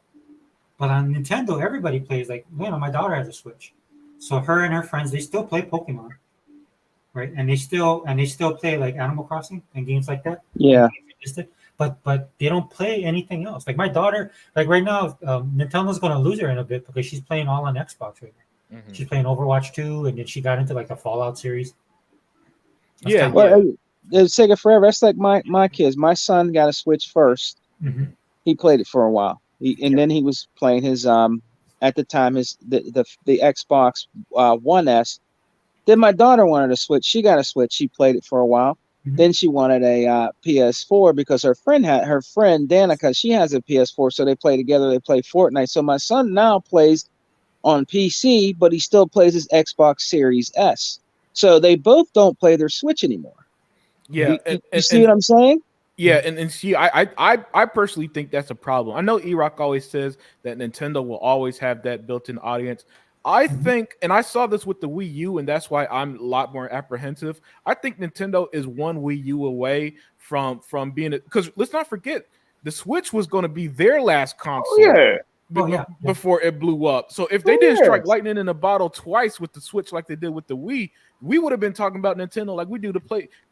Because both those Japanese console manufacturers, last generation was going to be their last console if neither of them got lucky, if you will, and took off. So that's why when I look at Nintendo, I think if they don't take gaming seriously and try to attract more than 10-year-olds. 10-year-olds grow up and do what Sega Man just said. They're going to want to play something else. You know what I'm saying? And when one day Sega Forever's kids are going to grow up and they're going to move on, right? And Nintendo's 2 things away from failing, in my opinion. One Wii U situation or one situation where kids don't think they're cool. And throughout my life, Sega Forever, I've seen a lot of stuff kids love. A new generation don't like as much, and then it kind of dies off. Yeah. What y'all mean? You don't like big bad Beetleborgs? Man, that's the shit. Hey man, sooner or later these damn kids grow up, man. Like, hey man, how they do that? How they listen though, bros? How they do that, man? How they do where they can't they never put their games on? How the hell do they do that, man? Every game they have out, even on their old systems, bro. Nintendo, man, it always stays like 60, 70. I don't know how they do that shit, man. How the prices just stay up. They never go and sell like Sega Forever. So how the fuck do they do that? How they do it is they have a built-in audience. They got a built-in audience that's going to justify why they just paid $70 for Pokemon Green. This game is having this game is having though. Their audience is conditioned to do that. Trust me. Yeah. But again, audiences don't last though. I truly believe that Nintendo is one mess up away from going the way of the dinosaur if they don't make changes. I just don't see how you could last off Mario. Like even if you last on Mario and Pokemon, there's a reason why they're worth Sega Forever is $52 billion, which in the world of $1 trillion companies ain't nothing in the grand scheme of things, right? And so that tells me that selling $60 Pokemon games doesn't come close to the Xbox strategy then. Yeah. But, unlimited production, you don't know what you're talking about. What do you mean audiences don't last? We're seeing it now. Doctor Who's audience bounced. The MCU's audience bounced. Disney's audience bounced. Who ever thought we would live to see the MCU not be the hottest shit since fucking bikini waxing? Yeah. Motherfuckers told me forever, this shit's the Beasley. They didn't show up for Shang-Chi. They didn't show up for Eternals. They really didn't show up for Eternals. Yeah. They didn't show up for fucking Doctor Strange and the Multiverse of Sadness. They didn't show up for Spider-Man, dude. And that was on top of Spider-Man. They showed up for Spider-Man, and I did too. I bought Spider-Man No Way Home because of the nostalgia, right? Yeah. And And then, like again, unlimited production is right because when you take away the nostalgia, you really see a bad film just elevated by the villains and the fact that Tobey Maguire makes a fucking appearance and Andrew Garfield. But it's the DNA is still the same Marvel shit. Like it's nowhere near as good as fucking Andrew Garfield's films. But like you can only keep playing the nostalgia card for so long. I know it's improbable that Nintendo has played the nostalgia card for 100 fucking years, but their audience will dwindle sooner or later. Nintendo is banking on it every few years. There's going to be some more 10-year-olds and 40-year-old dudes in their mom's basement waiting for them Hot Pockets to, Mom, Hot Pockets. Well, I play fucking Mario. But that audience. I watched this guy named Mr. T, and Mr. T is crying every day about they're not getting fucking A Plague's Tale. They're not getting the next Assassin's Creed. Well, because Nintendo keeps putting out underpowered fucking hardware. Like Sega Man was just saying he went to an exchange and this chick was trying to sell him hard on a Nintendo Switch. And what he should have said was, I might as well buy an Xbox 360. That's got more features. It's got a better online. Decades later. And E-Rock, you hit that on the nose because that's what I went there for. I went there to get my son because for some reason he wants he said, Dad, do you have an extra Kinect? I said, which one? He said, the 360 one. I said, yeah, I have two of them. You want one of them? He said, yeah. I said, why? You want the Kinect? Well, I want a 360 again because he wants to play the Kinect games. For some reason, he wants to play the old Kinect games. So that's what I went there for. I went there to buy him a OG 360 for one of his presents. He wants to play Kinect again. So I'm like, all right, son, all right, I'll go, I'll get you a 360 for, party Christmas. You know what I mean? That's what I went there for. And that's why when she was trying to sell me a Switch, man. So kind of hit that on the nose there, man. I went there to get a 360 for him, How is it that a console that was discontinued almost a decade ago is more relevant than some shit that came out fucking in 2000 whenever I was just came out. Like that's crazy. That's crazy to me. That's crazy to me that Nintendo is just so stuck. I didn't know that your digital games was locked to a fucking console. That's madness. That's madness. Like imagine all the years you gamed on Xbox One, E-Rock. Then when you got the Series X, you couldn't play them. Yeah. Oh, that's a deal breaker. That's like fuck you. That is a deal breaker. That's when fuck you Xbox. That's a deal breaker. And everybody would be talking about it. Yeah. I don't even own Xboxes would be. It's an all-in-one system. That's why they call it the Xbox One because it's an all-in-one system. Yep. OG 360. Yeah, but Nintendo, man, they're just a victim. I mean, in a sense, a victim of their own success. I mean, I feel for them in a sense because they're not going to be able to grow from that. They're going to have to do something really drastic, and I can't see them doing it. Well, they got rid of the 1/4 thicker they had, Reggie Fils-Aimé. I don't know who's over at Nintendo now, but they're just happy, just meandering along. Every time a new console's announced, all the developers say all the right shit. We're excited about putting our game on the Switch, and the game never comes. The first thing you hear is it doesn't have enough RAM, it doesn't have enough CPU power. But we got something. E-Rock, they talked about that too. Some of the developers, remember when they were complaining about that? Because they would put the games on there, but the people don't buy it. Wouldn't buy it. Was it the Wii U that came out? I think it was the Wii U that came out, and the fucking WB, they was gassed. They was like, yeah, we can't wait to try to get Batman Arkham Asylum on here. That shit never happened. Yeah, see, this is why they never buy them Sega forever, because once everybody see the Nintendo version of a game compared to the PlayStation or Xbox version, they're the same price. Listen, if you saw Grand Theft Auto 5 on the Series X versus the Switch, which one you going to drop your $40, $50 on? Yeah, Series X. And that's why them third-party games be failing, because Nintendo refuses to have a console that has modern freaking graphics requirements, or however you word it, right? Listen, no Switch game runs at Switch games don't even run at 60 frames per second, much less 4K. It doesn't even breathe 4K, because once you put on the dock at 720p, once you take it off the dock, it's like 520p or something like that. Well, I mean, so it doesn't even do 1080p. Some games do, only some, but not all.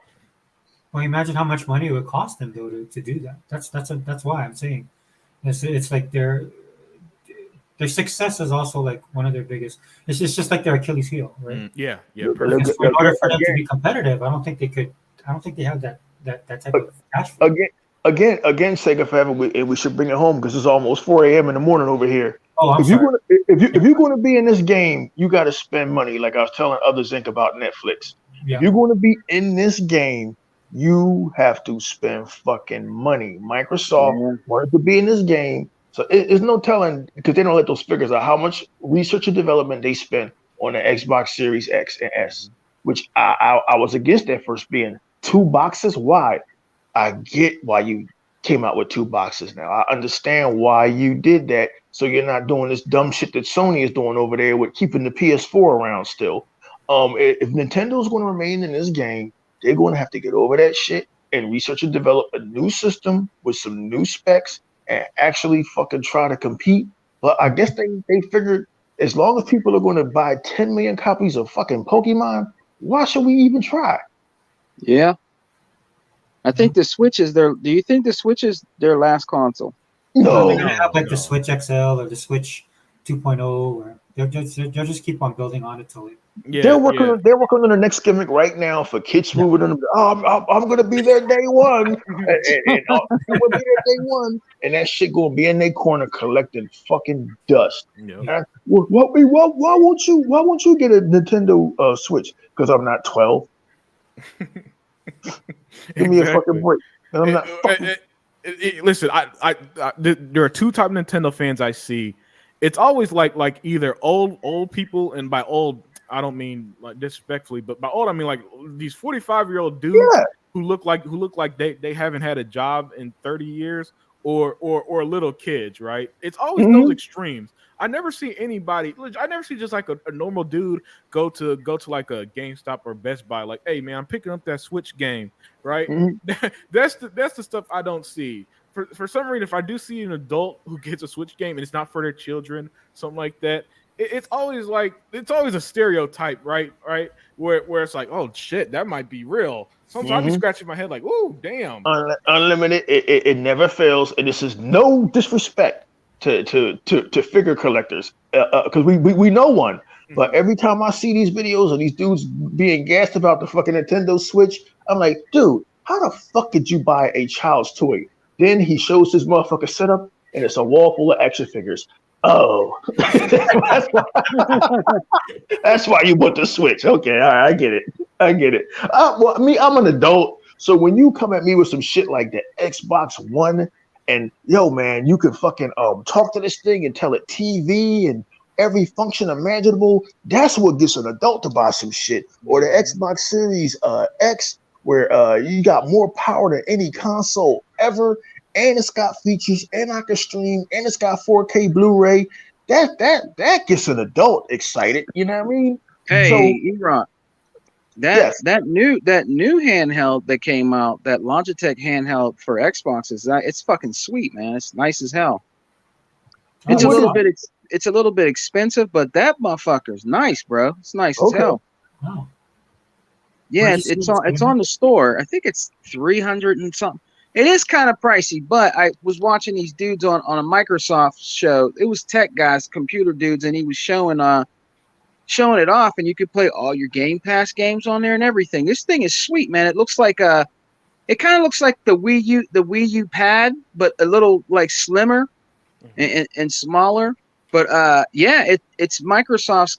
It's kind of like their handheld, but that Logitech made, man. It's fucking nice, bro. It's a little expensive right now, but if I was to get a handheld, it would be that Logitech handheld where I could play all my Game Pass games and stuff like that, and take that with me. I would get that if I was to get something. But yeah, they did a good job with it though. It looks nice, man.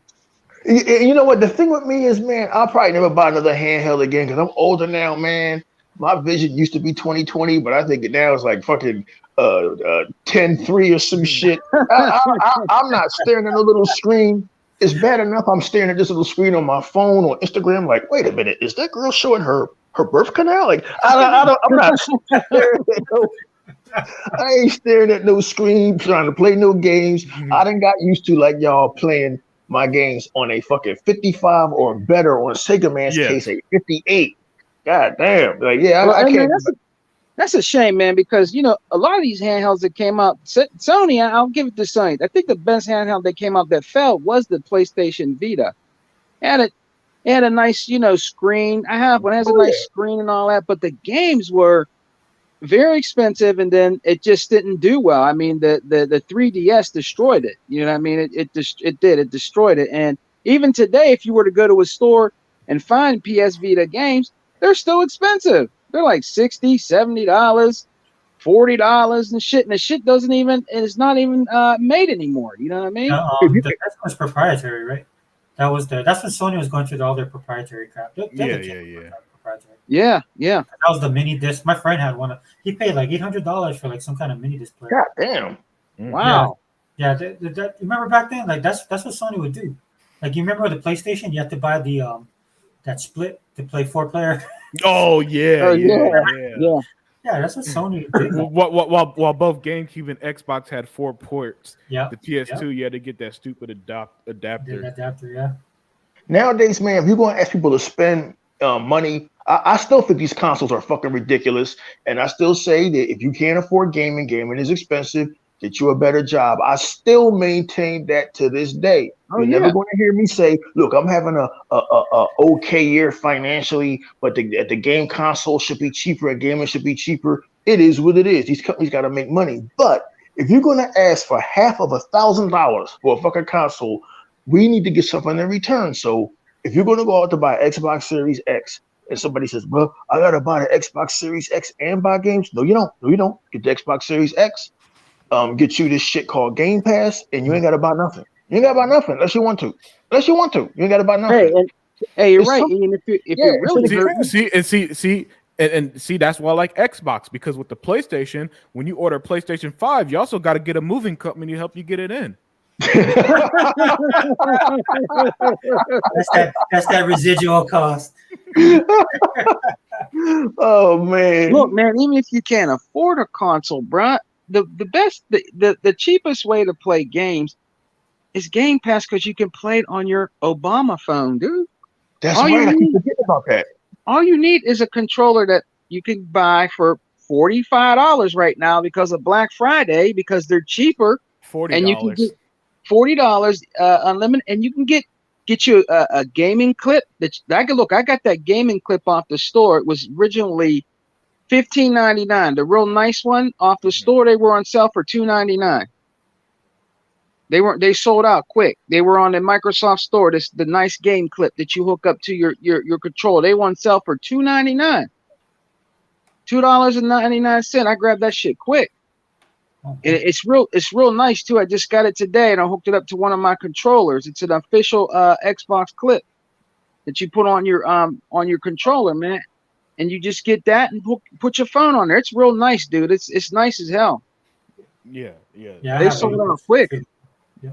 That's the beauty of Xbox, because they give you so many choices. You know, that's one of the reasons why I gravitated towards them. That's why I left Apple, because Apple want everything in their ecosystem, but to the extreme, right? You got an Apple charger. Everything on iTunes is only on the Apple stuff. And then so when I found Android, and with Android, it's like, hey, you can just plug whatever you want, man. You got a charger sitting in your car, go get that bitch out your car and plug into your and it'll charge. And even the way they do their software, and I got a lot of issue with Google as a company, but at least Android gave me the freedom to just do pretty much anything I want, right, with my phone, and that's why I left Apple years ago. Yeah, Apple is a mess. I was an iPhone devotee. I had the iPhone 3GS. I had the iPhone 5S or whatever the hell it was. Yeah. I got videos of me and one of my exes that I would love to see again. That's trapped on that fucking phone forever. I can't get it off of there. You got a PC. I must have bought at least $500 of iTunes. I just left it all behind. The beauty of Android is Android works seamlessly with Microsoft stuff, and it works seamlessly with Google. Mm-hmm. So all of your pictures and videos of you and your girlfriend and your ex, they're stored on the cloud forever. Yep. Like you could lose your fucking phone, get another phone, and still have your fucking pictures. Like with Apple, because Apple is so proprietary, your shit is locked on that goddamn phone. So my pictures is stuck on my iPhone 5. Like sometimes I like to fucking reminisce, nostalgia from time to time. No man, I gotta get a PC. I gotta get the fucking charger that came with the iPhone 5. Yo, they shit is crazy over there, man. But people go nuts every time a new one of them phones come out. Yeah, man. That's like my son. I said, yeah, man. My mom was telling me you want. I said, he said, I want the new iPhone or the new headphones, the new, what do they call Apple headphones? Mm-hmm. Oh yeah. I said, what kind? I said the earbuds. He said, no, they go over your ears. They got bigger ones. I said, oh yeah. I said, well, how much they want for them? No. He said $400. I was like, $400. God damn, son. Can you get something a little lower? That's expensive, man. $400 for some headphones, man. God damn. Don't they own Beats? Apple? Yeah, Beats is probably cheaper than the Apple ones, bro. That's why I saw them on sale for the Beats were like $99 or $130. I remember what you were saying. No, but I remember what you were saying on that podcast about your son wanting the Apple. Yeah. Hey, Sega Forever. I said, son, if you want those, that's all you're getting. That's a lot, man. Yeah. Man, that's a lot, man. I talked to him a week or two later. He got she went on ahead and got him the buds. They were a lower tier, but they were the buds. They weren't the big ones. Yeah. He changed his mind because he wanted other things. But I'm like, son, if we get you those, that's it, man. That's a lot of money, man. For one gift. That's $400, man. Jeez. God damn. These motherfucking kids now be going for the jugular. Yeah, because this is my wife said. I said, how much you think we're gonna spend on the kids this year? I think they want what they want. She goes, what they want, hon, it equals $700 a piece. I'm like, God damn. $700. What the fuck them little niggas want? Used cars? If I wanted something that expensive, man, my dad would have made me work for it, man. Oh my God! I would have been cutting grass in the rain if. Hey, Sega man, I don't know who got it worse. Who I don't know who got the worst kids, you or Hebot. No, Hebot, my bad, Hebot. Yeah, like, Dad, hey, Dad, listen, my job is all the way in Brooklyn, and then I want you to pick me up from the job, but I want you to wait for me while I'm outside my girlfriend's house, and then I'm gonna go get tacos, but I need you to wait for like an hour. Like, yo, they be dogging my man. I'm gonna tell y'all something, man. When I went to Jersey to see him in Iraq, when I went to see Hebot, me and my wife and kids went to his apartment. It's like walking into the department store. It's crazy, bro. I've never ever in my life seen the stuff I've seen like that. Hebot's collection is unfucking believable, dude. It's unbelievable. It's seriously like Darius and all these games and all that in their rooms and stuff. And then Hebot with all his He-Man stuff. It's unbelievable. Seriously, it looks like a museum of fucking He-Man. It's fucking crazy, bro. All this stuff, very expensive shit, dude. This shit is worth a lot of money. He has a lot of nice, decent, quality stuff. And then, he showed me some of his, his tennis shoes and stuff, man. My son and daughter were like amazed by all these shoes he brought. I like all different brands of companies like Uno. I think he had something they were Sprite, like the Pop Sprite, and just all these different type of Nikes and shit was mad crazy, bro. For real. And that's why I'm mad at Hebot, Sega man. I'm like, yo, Hebot, man, can I get that $5 you owe me? Hey, I'm struggling right now. Then you go in his house, he be like, yo, Sega man, see these Air Jordans? They dipped in unicorn blood, yo. Check it out, man. Nigga got solid gold fucking dentures and shit. Like, motherfucker, you better call my $5, man. He got more shit in his crib than expensive action figures. Man, he got some nice shit, man. He better hope those cholos inside his apartment don't be like, oh, this boy got a sneaker store in his crib. All right. Well, I tell you what, on the real, if they really had problems, they ain't gonna have any problems because he can get rid of that shit. Some of the stuff he sell. I believe he sells, man. But if they really had really big financial problems, they don't have any problems because some of that stuff in there, I think Heba has is worth a lot of money, bro. Man, you know what it is, dude? He flips stuff too. I bet. Yeah, he does. He does. He does. He does. He goes to. I think him and Jorge go to like these. When they have these like these shows out there, like for He-Man and different things like that, they go there, and I think what they do is there's other guys that are big, huge collectors of statues and He-Man and different things like that, and like Sega Forever said, they flip them because I think Jorge does it too. That's one of his close friends, and I think he's into He-Man and all that too. And that's what they do, man. But when it comes to all that shit, believe me, our brother Heba knows what the fuck he's doing, bro. Oh yeah. Hey, you remember two holidays ago when Xbox Series X came out, and he I don't know whether it was on his video or he put a picture on Instagram. This dude had like 7 Xbox Series X's. I said, yo, this is bullshit. Yo. When they did that, them people were hating like a motherfucker. Did you see all them comments when he was showing all that shit? Did you see my comment? Like, yo, Nick, you better give me one of them damn Xbox. Like, yo. How you got 7 of these limited production was camped outside of Walmart? They called the police on his ass. He was camped outside of Walmart. They were like, yeah, I seen all his Xboxes. Yo, Heba, you a racist. How the fuck you get all them Series X's, man? You a racist, man. How'd you get all that shit?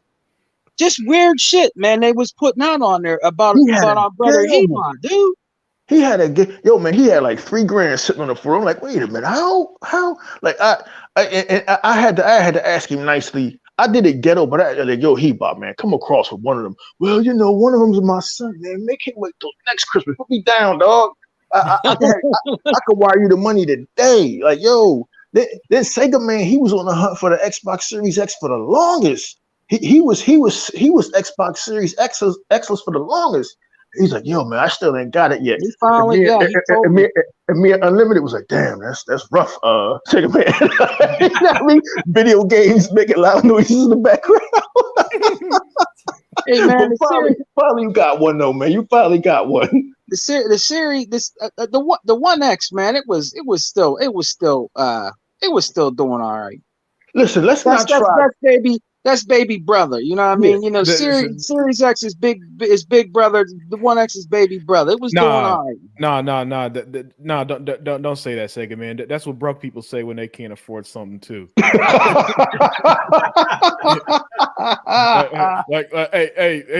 Hey, man, it's cold outside, man. I just took a nice hot shower, man. It's just water. Water's water, man. As long as I got water, I'm good. Guys, I ain't gonna try to front. I had the money in 2020, but them consoles is expensive now. I never thought I would be bitching like, yo. You still got that OG one? You got that white one still? Well, yeah, I ain't never getting rid of that because that's a 4K Blu-ray player. Like, yo, so is your Series X. But see, you always need another Blu-ray player in the crib, man. That's why I kept the One X. Now stop making it in front of me. Yo, man, if you slip up at work or miss a few weeks of work, and your kids want a PlayStation 5 or an Xbox Series X, somebody gonna be disappointed. Either you, the wife, the kid. Yo, this shit is expensive, yo. Right. And check it out. God forbid if something happens to one of your Xboxes, then they got to get sent back. You still got one you can play. That's why you gotta keep one. You gotta keep one, dude.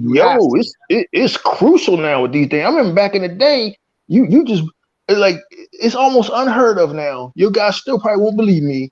I literally walked into a electronic boutique September 9th, 1999, and paid $200. No, $199 for a goddamn console, the Sega Dreamcast. Man, Did you? You remember Dreamcast was $199? Yeah, man. Yeah. Yeah.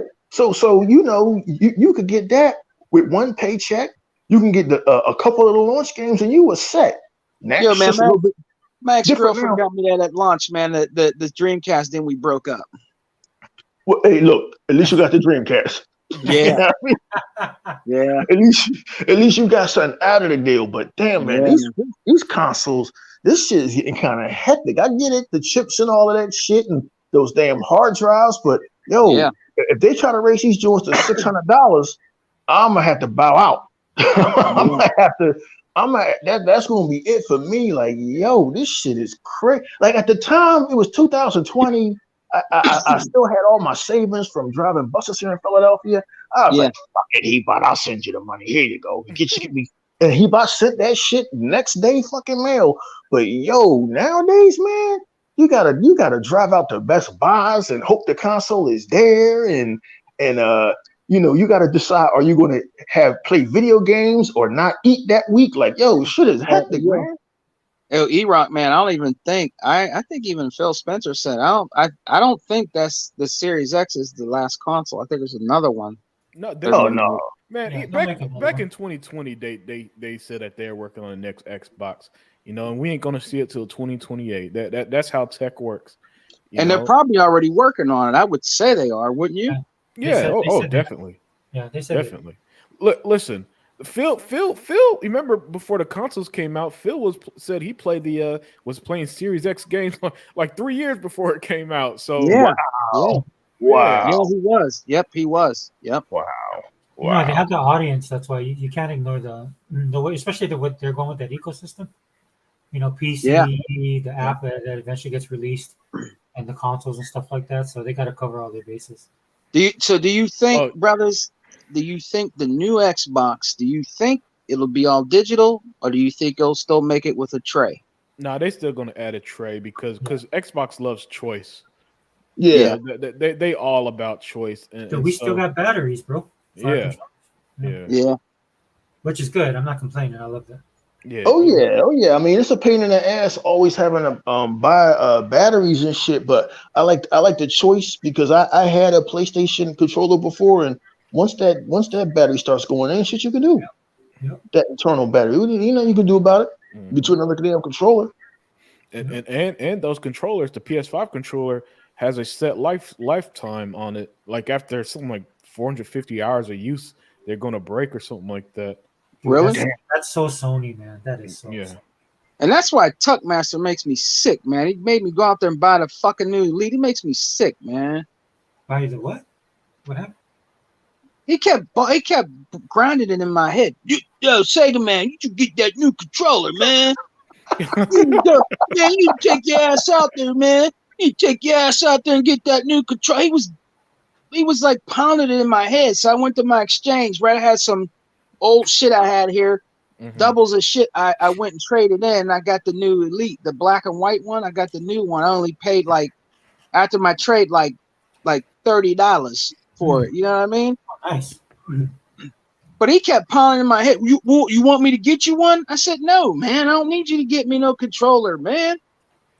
He just kept pounding in my head. So let me go get this controller, man. So he'll shut the fuck up. God damn. See, Sega man, that was your first mistake. Was turning him down. Tuck, he got Microsoft Controller Labs on speed dial. That was your first mistake. Don't that boy got like 25 controllers? Hey man, he got more controllers than games. Hey man, I got this green controller. I'm the one with the controllers, man. Yeah, I got more than Tuck. Unlimited. Yeah, unlimited. I guarantee I have more than Tuck. Oh wow. Yeah, he has more than Tuck, but Tuck. I'm like one of 6 people who was able to get all 3 Space Jam controllers. I got unlimited. Wait, do you get the Forza? Did you get those Forza ones, the race car ones? Yeah, he has it. Yep, I got the Forza controller. Man. Where's that video? Unlimited and Hebot have the controllers. Wow. Unlimited and Hebot have the controllers. Oh yeah, trust I me. figured Hebot, but Unlimited. Did you do a video? You should do a video. Yeah. I made a collection video about a year ago. With your controllers? Yep. Yeah, he did. Yep. All right. I'll go. I'm sorry, I might have missed it.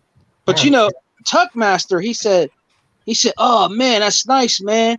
You got the new, the Elite Core." But he said, "Now I'm gonna get the Elite. I'm gonna get the Elite Labs one now." I'm like, "God damn, Tuck." I can't talk any trash on Tuck, man. I have both options. Yeah, man. I did one a custom. I did a Steeler. I don't know what happened, but I don't know who got into Tuck's ear or what. But over the last few months, Tuck went from just out there to being the foreman our group now. But now he took it to a different extreme. He went from being from just crackling ice and pork rinds to knowing everything to now he just be straight up sleep. He don't even try to stay awake. This boy, he was asleep during the Unlimited Truth podcast. I ain't even try to wake him. I just said, was he asleep? Yeah. Second man. I tried to close out. I knew it was going to happen too, but I closed out. I let E-Rock go first. Then I went with Tuck. Nothing. it just disappeared. And that was after he interrupted in the middle of the show. Remember, we saw that mess he was doing in the middle of the show, E-Rock. Just out of nowhere. Man, it sounded like dogs was barking. It sounded like an angry wife was bitching about shit. I heard some silverware drop. I was like, yo, man, what the hell is going on here, man? You know what I mean?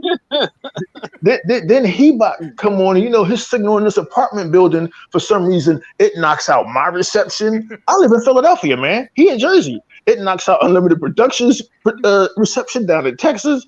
And Hebot just be jabbing on for hours and can't nobody else talk. You know what he has, man? He has that nice ass. What I don't understand is Hebot has that nice ass phone. He has that fucking the Windows phone. He has that phone is fucking not. When we were driving down to your house, he had on the Google Maps or something he had. I couldn't remember, and it wouldn't stay on the thing he had in the car. But I was looking at it, and it looks like a little notebook, but you can fold it. It's nice as fuck. It got two screens. It was nice as hell. I'm like, damn, that phone's nice as hell, dude. That's why I do Hebot like way I do it when he came down here. He came down here with a bag of 4K DVDs, a red controller. I said, yo, man, what else you got? Because I knew it. I know what's up. What else you got, man? Come on, you pat your pockets. You know what I mean? That Windows phone's like $1,000, ain't it? Yeah, I think that's around that. It's a nice ass phone though, bro. It's nice, man. This is what I understand. I don't know if it's the reception, like when you buy a phone like that, brothers, I'm being honest, when you buy a phone like that, your reception should be clear as fuck, my nigga. If you're spending that much money on a phone, I don't know if it's down Jersey or down there. I don't know what it is, but I would expect that to have nice reception, bro. It's not his phone. It's the walls in his apartment building. The walls is like concrete. The walls was built to withstand drive-bys, murders. So it's tough for like a signal to get out. You know what I mean? So that's why every time you hear the boy, it be squelched, or either his signal is breaking up while he's driving across state. So I just got used to the fact that we ain't never gonna have a clear reception from Hebot. That's unless Hebot's if he's at home and he's on his, because remember one time I think we had a podcast and he was actually on his computer and it was fantastic. Oh yeah. I think it was his laptop or something. That's how I do things now off my computer. I stopped using my phone because it was just too damn small for everything.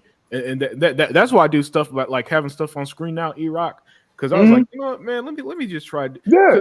And again, I use a Samsung phone. You just plug a Samsung phone to your PC, open up Samsung Dex, and that's how I send you guys links and stuff. Yeah, I do it through my PC. Yeah, man. I'm on my phone right now. Yeah, I'm on my phone too. Man, we pick up Tuck from the gutter. You know what I mean? This dude, he starts out crunching neck bones and eating ice. He shows up late. He leaves whenever he wants. It be fucking dogs barking, and one time I heard puppies breathing. I said, Tucker, you having sex? I heard puppies breathing. He don't give no damn about how much money you paid for the StreamYard. He don't care about the production values.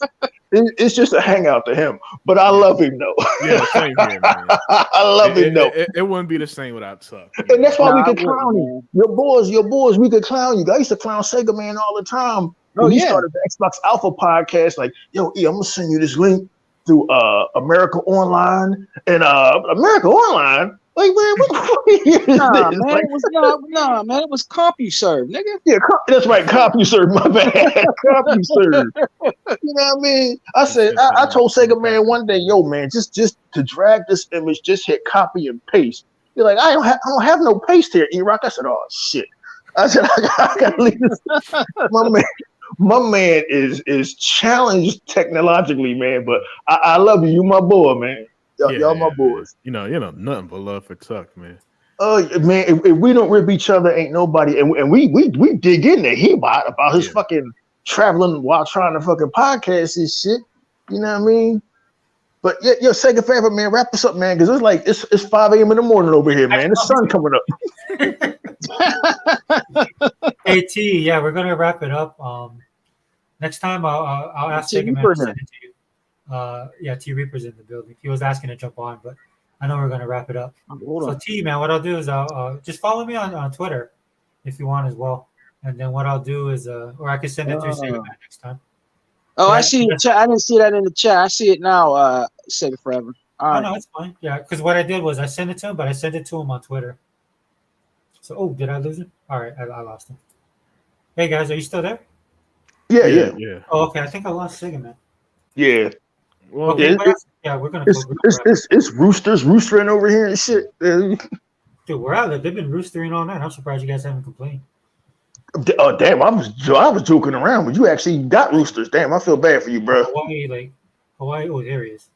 Hawaii has anyway. Hawaii had like this hurricane, and then the roosters got loose, and they've been wild ever since. They're everywhere. Good for that zombie apocalypse, though. Them motherfuckers wake you up if you don't want to be woke. So damn, I feel bad for you. Luckily, I could speak for anything. But Sega Forever, man. How them my wife and how them Hawaiian girls down there? The same old, man. They're waiting for you, bro. We gotta get down there, man. Yeah, let me know when you're gonna come by, dude. For real talk. Let me know if you're gonna swing by. It'd be nice if we can go down to Hawaii, man. That'd be nice, man. Dude, I gotta tell you one thing, man. Save that money up, dude. It ain't cheap here. I bet it ain't. This place is ridiculous, man. It's expensive, man. Dude, it's my gas is still $5.19. Damn. Yeah. Damn. I mean, so and the food's everything's high, man. That's why a lot of people are leaving. Me and E-Rock were talking about that the other day, man. They Go ahead, Unlimited. Oh no, I was just saying the Sega Forever. They all coming to Texas, man. I come to Texas. Yeah. Listen, people, there's this little saying that goes around in Texas. It's corny, but it's like, "Don't California my Texas."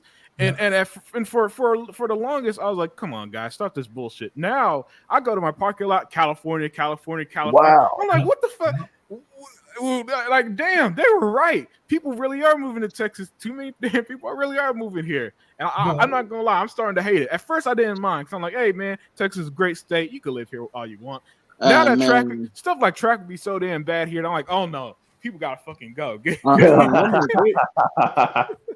Unlimited, I'm surprised, man. Unlimited, they're moving out of LA because they're fucking the black people there, man. They're fucking trying to push them motherfuckers out of there, bro.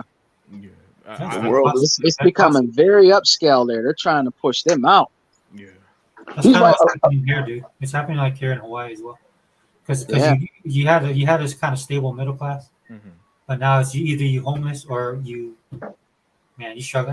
Luckily, I have a family. I mean, I'm related to this entire island, so we all help each other out. But right. Man, I might have to move down there with E-Rock or some shit, bro. I don't go, man.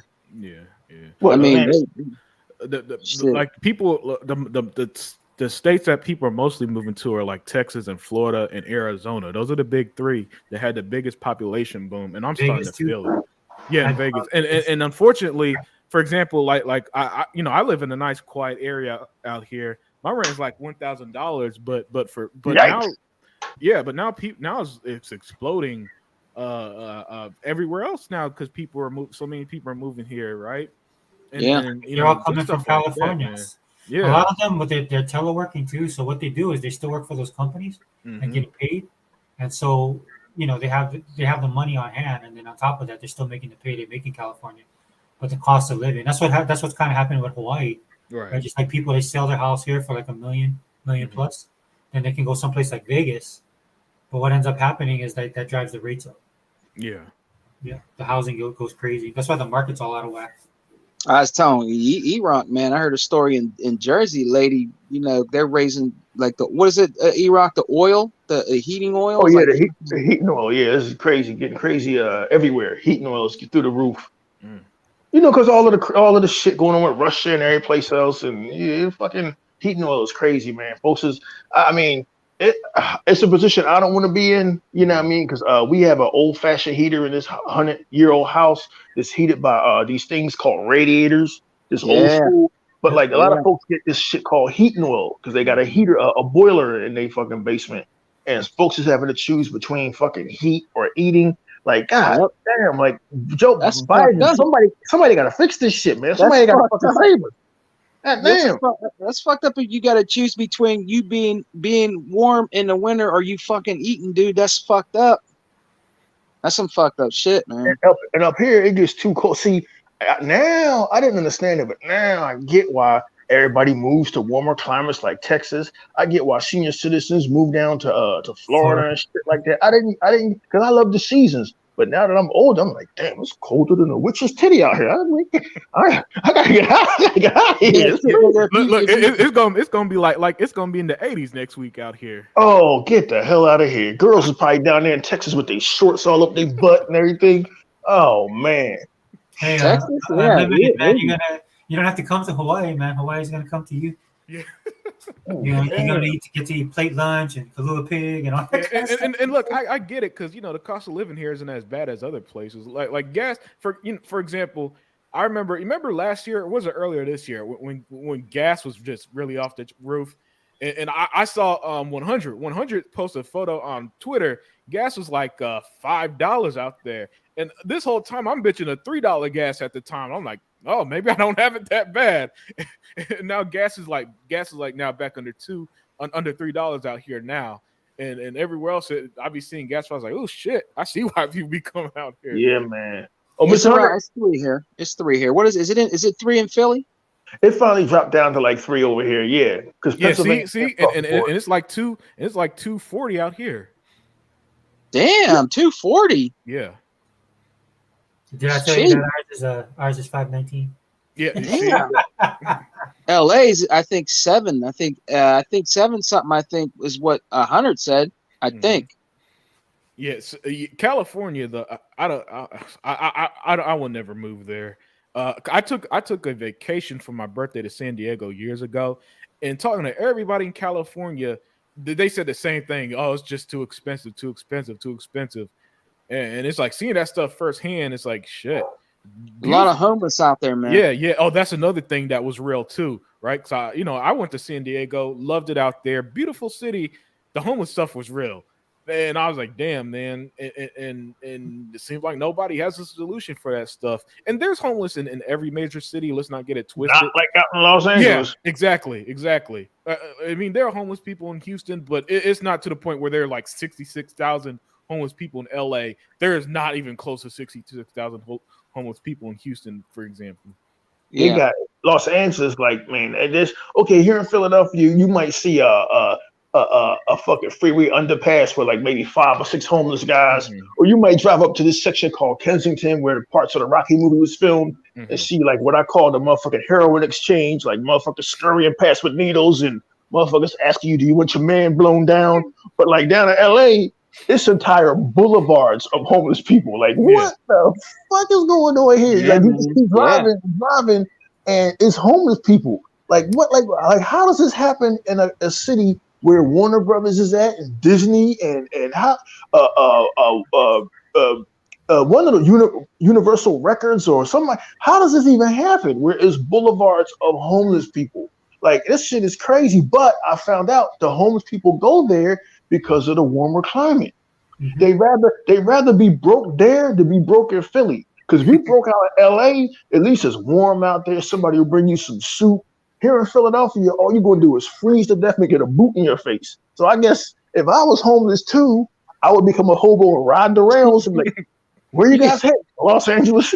You black and you broke and you go down to Florida, they bring you an ass whipping and white supremacists and beat your ass and bring you a fucking ass whipping. Well, it depends on in Florida where you go. You go down Miami, you might turn your damn life around and shit because according to Will Smith's videos, there's some shit going on in Miami that we'll never understand.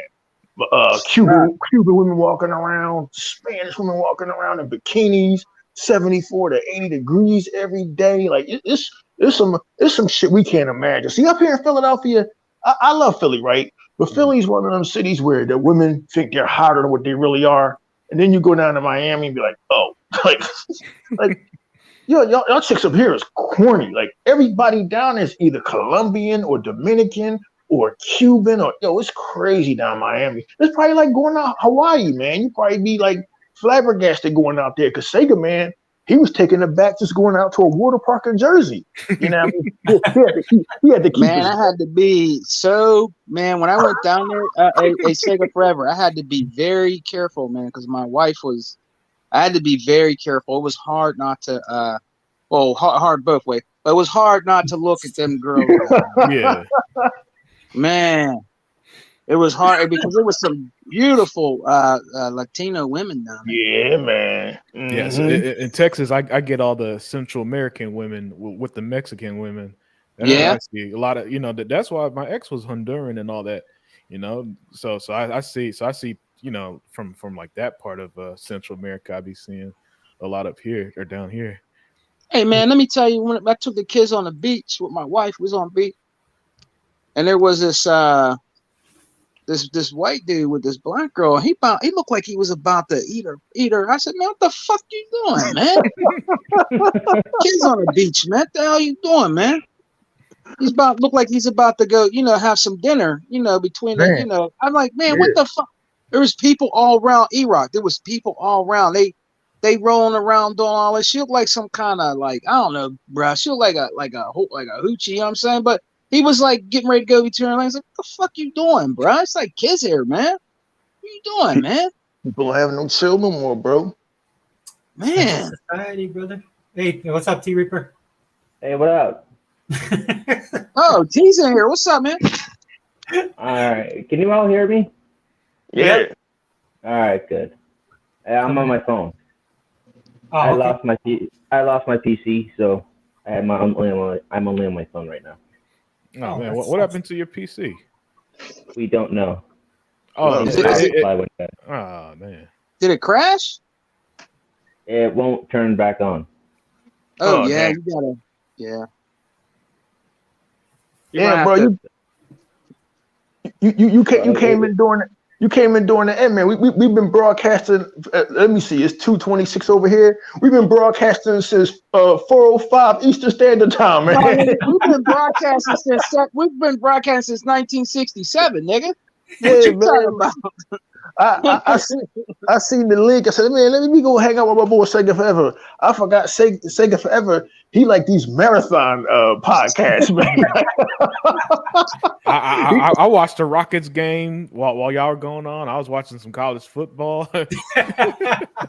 See, I could have did that, but I went down to the kitchen like a dummy and sat down. I was like, I ain't nothing down here to look at but a box of Oreos. I'm like, oh man, we deep in the conversation about Netflix and now Sega Man talking about how he got violated on the beach. Yeah, it says 4 hours and 11 minutes.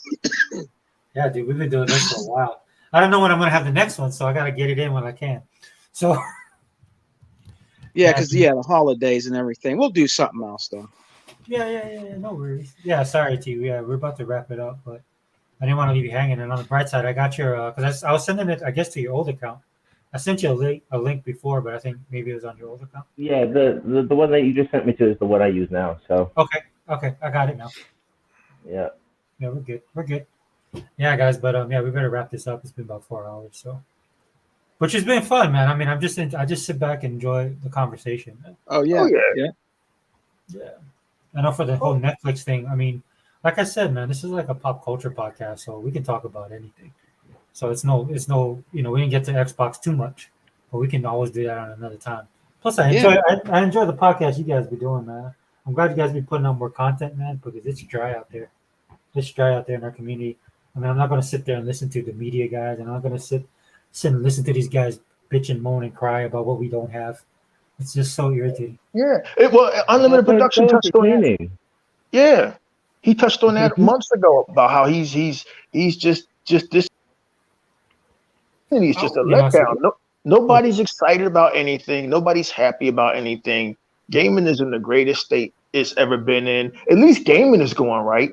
We were talking to you about pop culture and how, now there are clear losers and winners in the pop culture war. I mean, Netflix is doing great because they're just putting out entertainment that isn't woke. Disney is collapsing right before our eyes because they doubled down on wokeness. And Hollywood is basically a fucking mess. But other than that, we're living in great times as far as gaming. Everybody's gaming, everybody's happy, everybody's excited. So if you listen to these other YouTubers, they'll tell you that the situation is bleak unless it's Sony. The situation is bleak. Halo is played That's out. how you know they're depressed, though. Yep. Yeah, All they are is depressed ponies. Yeah. Oh yeah, True. Damn, they're right on the head. Last generation though too. Well, you know what? Unlimited, they were a little bit more gassed up because they could say 1080p. They could say Xbox had no games. They could kind of fucking stick it to us last generation. So they were depressed, but they were upbeat and depressed. Now, I've never seen the ponies this defeated. I'm actually worried about these guys. Like, man, Colin Moriarty was almost in tears. Like, well, this isn't fair. It's a monopoly, and they don't grow things organically, and Microsoft's answer to things is just to buy. And I'm like, dude, you are like the guy. You are like the guy that very much was talking shit about the Philadelphia Eagles for years until they won the Super Bowl. Then it's like, this isn't fair at all. Like, come on, Colin Moriarty. Just stop the foolishness, man. Just stop. These guys want Microsoft to have organic growth like they run a farm company.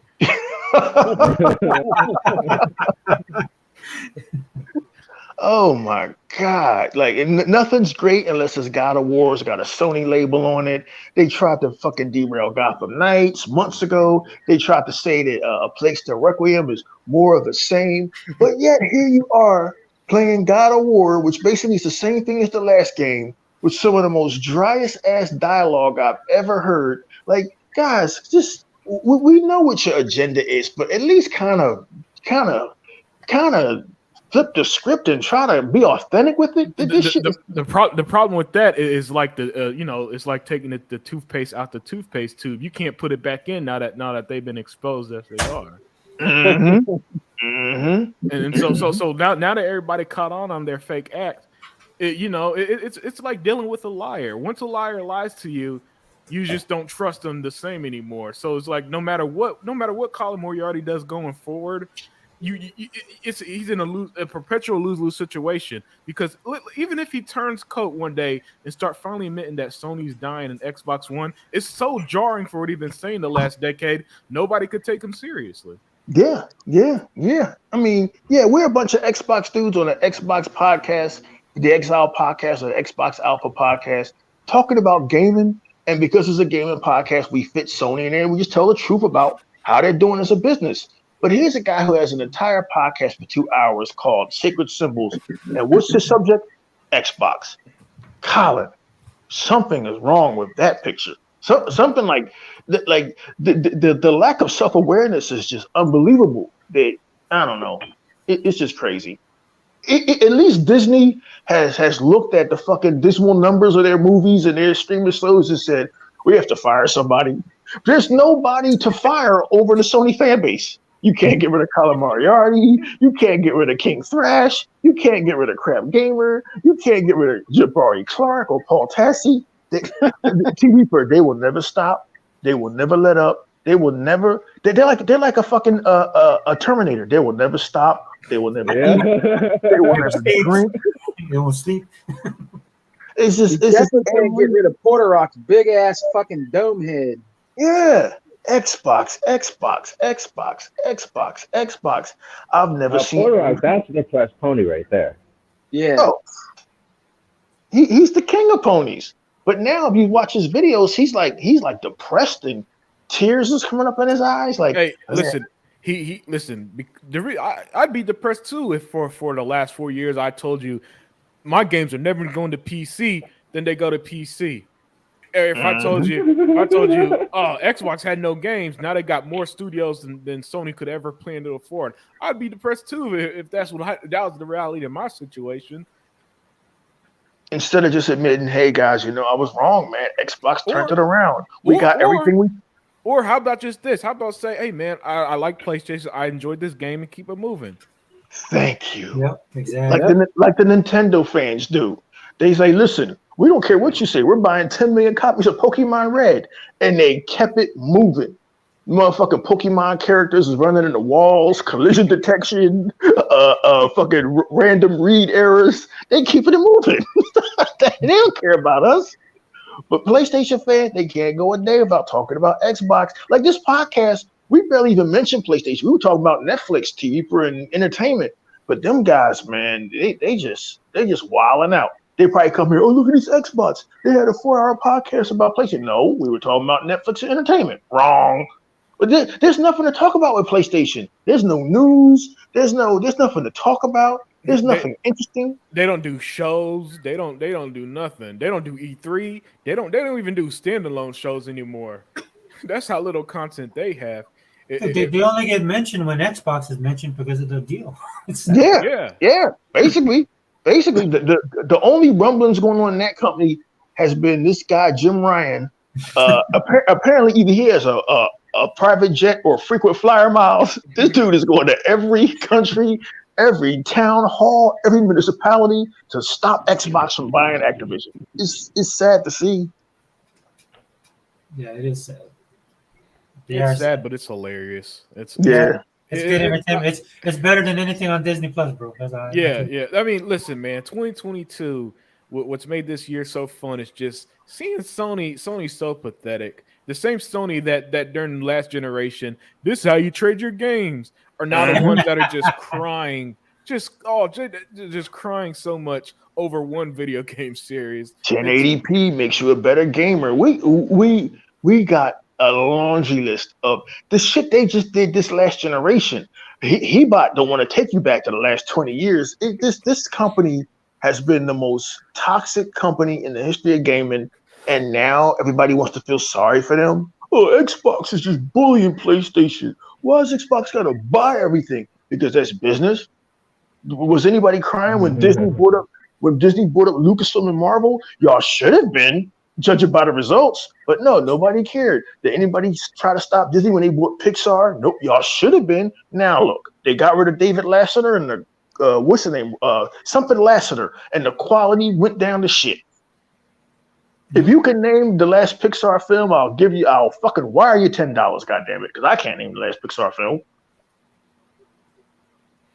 It is what it is. In the words of Captain Kirk, Sega Man, take us out.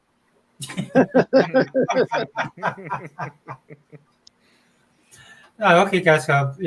Sorry, T. We're gonna wrap it up, but give you guys any last thoughts or shout yourselves out, and then we'll call it a podcast. Yeah. You can find on my channel, Unlimited Production, where I do the Unlimited Truth, and as always, I actually love hanging with you guys.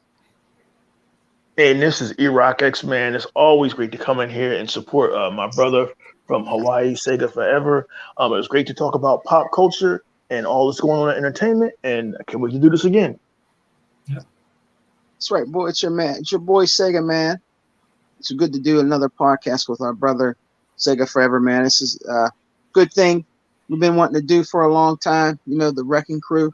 This is a great podcast that our brother's doing, man. Our Hawaiian brother Sega Forever. And remember, guys, you can always find us on our YouTube channels with the Xbox Alpha podcast, the Exile, the Unlimited Truth. The Lions Den with the belt. What is it again? The Chitlin belt buckle champion Buckmaster. You can also find us on there, and our brother T Reaper, was in here too. And I think, is Hebot in here? No, man. He's either arrested or broken down in the turnpike. And you can always check us out with our brother Hebot when we do We Got Next, man. And we got a Christmas show coming up. So, guys, stay tuned for that. You know, it's going to be a great show. Hopefully, I could be there. You know what I mean? But, yeah, guys, it was a good podcast tonight, man. And always remember, brothers, we are definitely 100% eating good over here, my niggas. Peace. That's right. You want to go, T? No, this is T Reaper. I legitimately live on Xbox, and I reached 80K, and I am so happy with myself. Nice. Brother. Nice. Nice, man. So Yeah, this is taking forever, man. This is the Wrecking Crew podcast. Just wanted to let you guys know, man. The brothers that you see on here, of course, support these guys, man. If you want to know the truth, if you want to know what's going on, if you guys are Xbox all in, these are the guys that you need to follow. Go follow their channels, follow their podcasts. Appreciate them coming on the show. We did a lot of talking about pop culture. That's the way that this podcast is going to be. I'll try and structure it a little bit better. Send you guys some stuff in the beginning before we kick it off. This is kind of impromptu. But if you guys want to know what's really going on, not just in gaming, but in pop culture in general, these are the guys that you need to talk to. I know we're missing a couple of our brothers. Hopefully we can make it on the next one. Now, I won't have a podcast next week. I definitely will have the podcast the week after. Like I said, I'm going back to that 2-week format because I want to enjoy the content that these guys are making. Man, these guys are on fire. They're the ones putting it all out there on the line, not these other Xbox dudes, man, or supposed Xbox dudes. They're not telling you what's up. And, yeah, I'm looking forward to that Christmas special. So, anyway, Xbox All In channel. We'll take it forever. We out. All right.